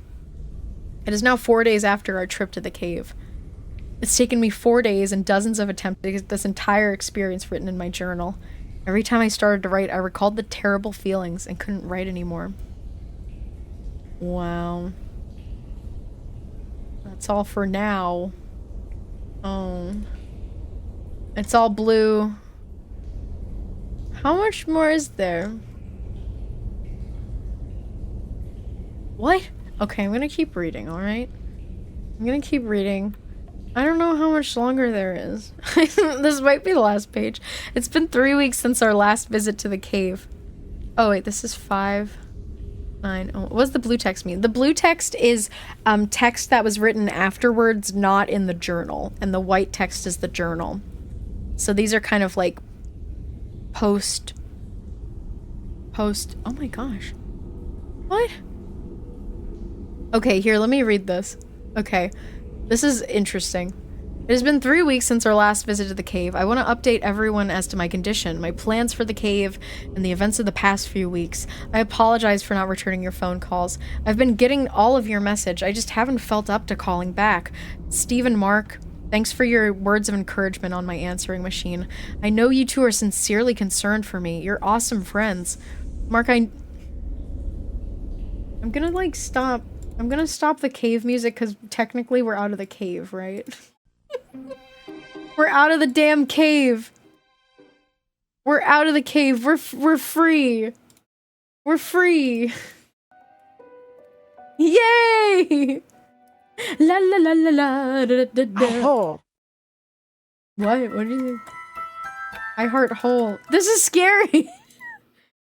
Put on this sweet little music. This is creepy! Here, give me this. This is creepy! Whatever, that's good enough. Here we go. Just take care of those nieces and nephews of mine. I figure if I can get the site updated, I can let everyone know at once about how I'm doing. A lot has happened in the last 3 weeks, so I'll do my best to cover everything. I guess I should start where the last entry left off. It took several days to get the last journal entry written down. I was so shook up from the experience that I could do little else but sit around and ponder what had happened. Right now I'm on long-term medical leave from work. I tried to go to work several days after the event, but my boss sent me home. I couldn't concentrate and I looked terrible. I've even been to the doctor, but I couldn't tell him about the experience, so I just told him I was under a lot of stress. What about all the scrapes on your body? He recommended rest and gave me a prescription to help me relax. Good drugs. When we left the cave, I was nearly in a state of shock. I couldn't think clearly and was having a difficult time trying to understand what had happened. I didn't eat much, nor did I get any sleep. I was glad I had the presence of mind to write down my experience while it was fresh in my mind. As I reread what I wrote, I feel like I accurately portrayed what happened in the cave that day. I wouldn't change anything I wrote. Even though it took 3 days to write it, when I finished writing in my journal, I felt much better. I guess it was kind of therapeutic. Unfortunately, it didn't last. In fact, after that, things got really bad. What? B and I parted company after the trip, and I didn't see him again till yesterday. I didn't try to reach him, and he didn't try to get a hold of me. Nor did either of us try to contact Joe. He just dropped me off after the trip, and I spent the next several days by myself in my house. I tried to eat, but had no appetite. I was restless, but I couldn't find anything to do to take my mind off the experience. That's when I was determined that I should write it down. As mentioned, that helped me think a little clearer, but it didn't last. I went to work the next day, but was sent home. The day after that, I had an overwhelming feeling of anxiety sink into my soul. I was depressed and confused and had no one I wanted to turn to for comfort. I was getting all kinds of phone calls from people, but I just let the answering machine take the calls. I even changed the message on the machine to let everyone know I was alright. I continued in this miserable state, eating and sleeping whenever I could manage until a week after the trip. Then things started to get strange. Uh-oh. Uh-oh. At first I was hearing sounds in the house that had no explanation. Footsteps, shuffling noises, creaking doors, you know, the typical horror movie fare. Only the sounds were not distinct. It was as though I wasn't sure I heard what I thought I heard. I would be eating or getting out of the shower and stop, thinking I heard something, but the sound would not repeat itself. In fact, if it weren't for the fact that it happened frequently, I couldn't be sure that there were noises in the first place. Either way, I was scared. It was as though I'd been caught in a spider web for the last week. Feelings of anxiety, foreboding, tension filled my life. Then came the hallucinations. I began seeing things in a manner similar to the sounds I was hearing. Just a glimpse of something in the corner of my eye. Everyone's scared! Everyone's scared and Budo is ringing a bell in his cage. When I would turn to look, nothing. I'd been sleeping with the lights on in my room, but now I kept all the lights on in the house. From before dusk to after dawn. When I started to see things on a regular basis, I purchased a gun.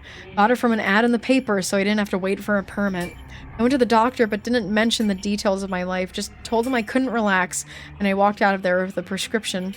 Fortunately, my wounds and injuries were pretty much healed by this time. My back still hurt a little, but the prescription took care of that too.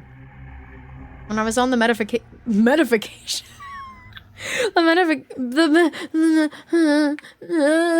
medication, I felt great, but I didn't want to walk around high for the rest of my life, so, well, that makes fun of you. No, I'm just kidding. I would only take it at the end of a tough day. Unfortunately, the severity of the sightings increased, giving rise to a need for the medication. What am I trying to say when I say medification? I don't know what word my brain is trying to autocorrect to. The flashes in the corner of my eye continued, but then I began to see shapes and shadows. Metamorphosis. Forced medification. Maybe.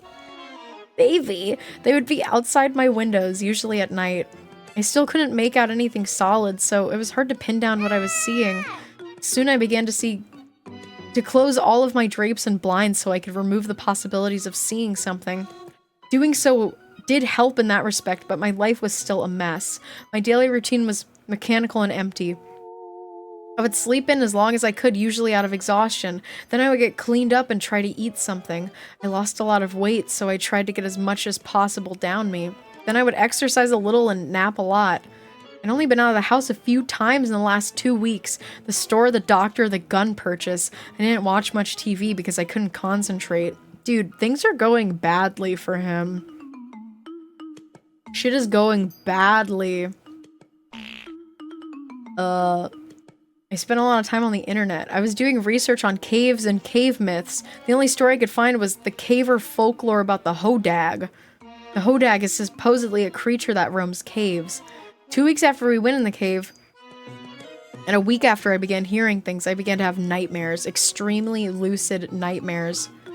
No specific theme or recurring events, just plain terrifying. Sometimes I was in my house and someone was trying to get me, only I couldn't run because I had no legs. So true. That is true. Other times I was in a vat and someone was pouring a syrup-like liquid on me, filling the vat. Why'd they call it that? The hodag. Okay, so we got nightmares.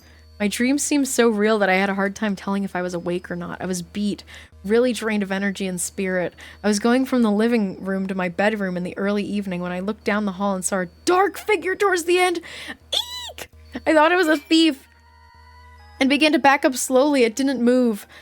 As I was backing up, the lights flickered on and off. What? This is some haunted house shit. Every muscle was tense. I stopped to stare at the figure. Just then the phone rang. It startled me so bad I stumbled over the chair. When I got up, I wheeled around to look down the hall and nothing was there. I just grabbed my keys and left the house. I felt compelled to get in the car and drive. I wonder if this is what happened to Joe. I feel like this is what happened to Joe. My pulse pounded in my temples as I got in and started the car. I wanted to drive to Overlook Point to see the city lights. I didn't know why I needed to go there, but I knew I had to go. The closer I got, the more urgent the feeling.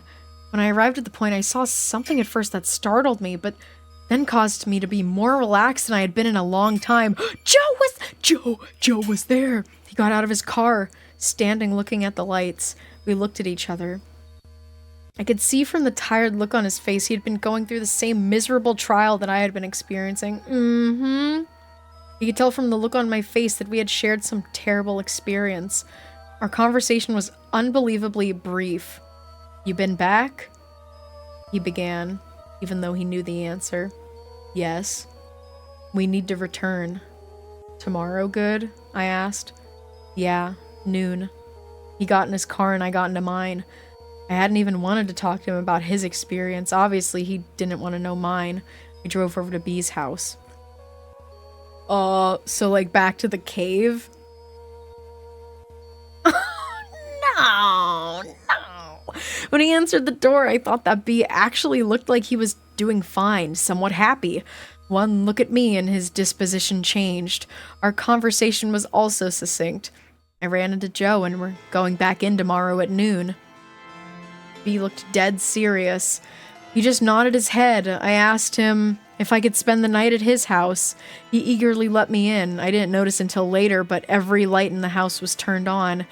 He led me to his spare room. "Help yourself. Thanks." I washed up in the bathroom, took some medication, and got the first decent sleep in a long time.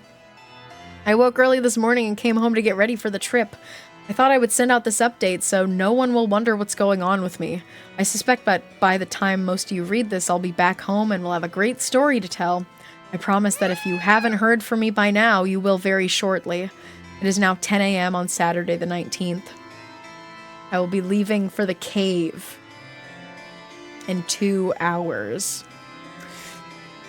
He's like, "We have to go back. We have to go back." It was like an unspoken thing that they were all gonna go back. That's fucked up. Preparing for this trip will be like no other trip I've been on. For the first time in my life, I will carry a gun into a cave. I will also carry a knife, an extensive first aid kit, plenty of food and water, and a camera. I'll also take several sources of light and a pad of paper and a pencil. I'll have to take all of my climbing rope since B lost his in the cave. I'll carry a good length of rope with me to the other side of Floyd's tomb. This is the first time in 3 weeks that I've heard of any reference to Floyd's tomb. It sent shivers up my spine just typing it. There's so many things I hope to accomplish this day, so many answers I hope to find in a tiny passage hidden from view. Reflecting on the events leading up to today leaves me feeling dizzy. Was this all a bad dream? Unfortunately, I am wide awake, and still, in a few short hours, I might face my nightmare. The thought of having another person with me in the passage does nothing to alleviate the fear I feel. I almost chuckle as I ponder a childish notion that we will have to consider. Who will enter the tomb first? Who will lead the way into the dark unknown? Who will decide when to turn back? Foremost among the questions in my mind is, what about the video camera that I left behind? Is it supposed to be able to record in... Oh, it is supposed to be able to record in complete darkness. I left the thing running. So what we might find on the tape? Darker questions follow. What if the camera's gone? What if it's destroyed? Although it's difficult to put an exact name on my motivation, I think closure fits quite nicely. I need to find out a few things about this cave. The main thing, believe it or not, is to find the end of the cave. Cave, hole, cave, hole. With all of the bizarre things I have witnessed these past few weeks, it would seem a bit trite to want as a primary goal to get to the end, but that is what I want, to be sure. I'll be seeking other bits of knowledge along the way. If, however, I find the end of the main passage and an end to the passage hidden by the rock, I'll be content to never return to the passage or the cave again. Never. What? An end to the passage hidden by the rock. Oh, okay, the smooth hole. He wants to go in. He wants to go back. Okay. It would seem to me that crawling headfirst through a tight passage into the darkness is an unnatural thing. Just like crawling up the side of a cliff for recreation, or jumping out of a perfectly good airplane and floating to the ground. We do these things to satisfy our hunger for adventure, the subconscious desire to conquer our own little Everest. As B is fond of saying, caving is the last opportunity for exploration for the person with modest means. True. Just a short drive from about anywhere in the country is a cave waiting to be explored. Even a cave well known among the general public can be approached by someone for the first time as an adventure. Something new. Hello, something to overcome. Because it's there. Guys, they're going back into the cave. They're going back into the cave. I know you don't know what that means, but they're going back into that fucking cave. Hi, Mika. How are you doing? Thank you so much for the raid. How was Zelda? How was Zelda? I hope it was good.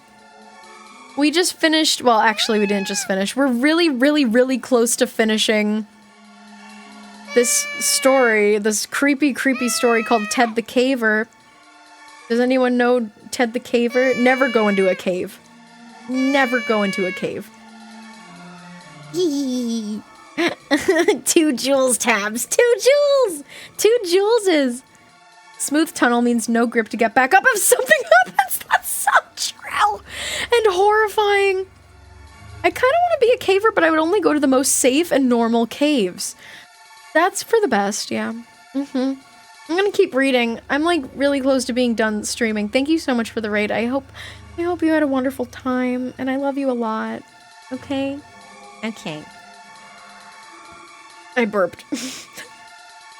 Many of you don't agree with my decisions to pursue this cave. I know from the messages I've received. I'm afraid I don't have a choice. If I'm ever to experience restful slumber, I must return. If I'm ever to walk the halls of my own home in peace, I must return. If I'm ever to exit the overworld and enter the subterranean world of a cave, I must now return. I no longer feel that I have a choice. I must return. For my family and friends who are reading this, I say be at peace. I will conquer this cave. Then I will return and update this website immediately. I'll include any photos we take of the cave today, and if you stop by the house, I'll show you the video I will have. I expect to be home later tonight, or tomorrow at the latest. See all of you soon with a lot of answers. Love, Ted. Ted is very hopeful. That's the end. He never updated. He never updated because he never came out, because he died, because he's trapped forever, because they're all trapped and dead, and they got Grugold. My light for my camera just died as soon as I finished. Perfect. Dead like Bart. Dead Bart theory. Turn the lights on. Oh my god, Ted the Caver. Oh, wow. Oh, my eyes readjusting to the light after I exit a cave. Oh. So, what do you think of the cave? Did you die? Oh, Budo just flew onto my head. I made it. I did it. That wasn't a creepypasta. That was a whole short story? What do you mean short story? What do you mean short? What was short about it? What was short about it? It took me 3 hours to read. I mean, it was a novel, I guess. Yeah. Yeah. Thank you so much. I'm wrapping the fuck up. It was so good. I'm glad you enjoyed it. I'm glad. I'm gonna find someone to raid. And then I'm gonna go lay in my bed. Yeah, it's over. It's over, alright. It's over. Thank you all so much for coming to the stream. Okay, Patrick, okay. Settle down, settle down. It's a short story. It's a short story. I missed the stream. Oh, dearie me. Okay, I'll read another story. Let's start another one. I'm just kidding. I'm gonna find someone to raid. Okay. I was gonna raid Roshan, but I think that they're ending. I think I might be ending. So let me find someone else. La la la. I gotta eat. Weirdly, I'm not hungry. I'm not hungry. I have no appetite. I can't sleep. I'm seeing things. I'm seeing things around me. I'm seeing shadows on the wall. I hear noises behind me. I can't turn the lights off anymore.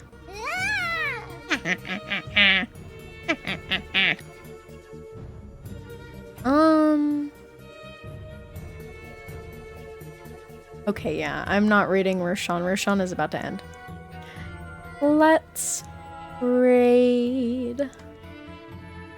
I'm gonna read Piku, even though I don't know how much longer Piku is gonna be streaming for either. But we're reading Piku. Oh. Wait. Yeah, I don't know. Anyway, go see Piku. Reminder that on Thursday, we're going to Halloween Horror Nights. It's gonna be awesome. I have to finish up all of the preparations for our awesome theme park day, but it's gonna be real, okay? Okay? The raid message is dead Bart. It's dead Bart. Have a good night, everybody. I'm gonna go maybe eat. Yeah. Okay. Goodbye. Budo's trying to cuddle with my hand while I'm trying to wave at you. Bye. Bye. Bye.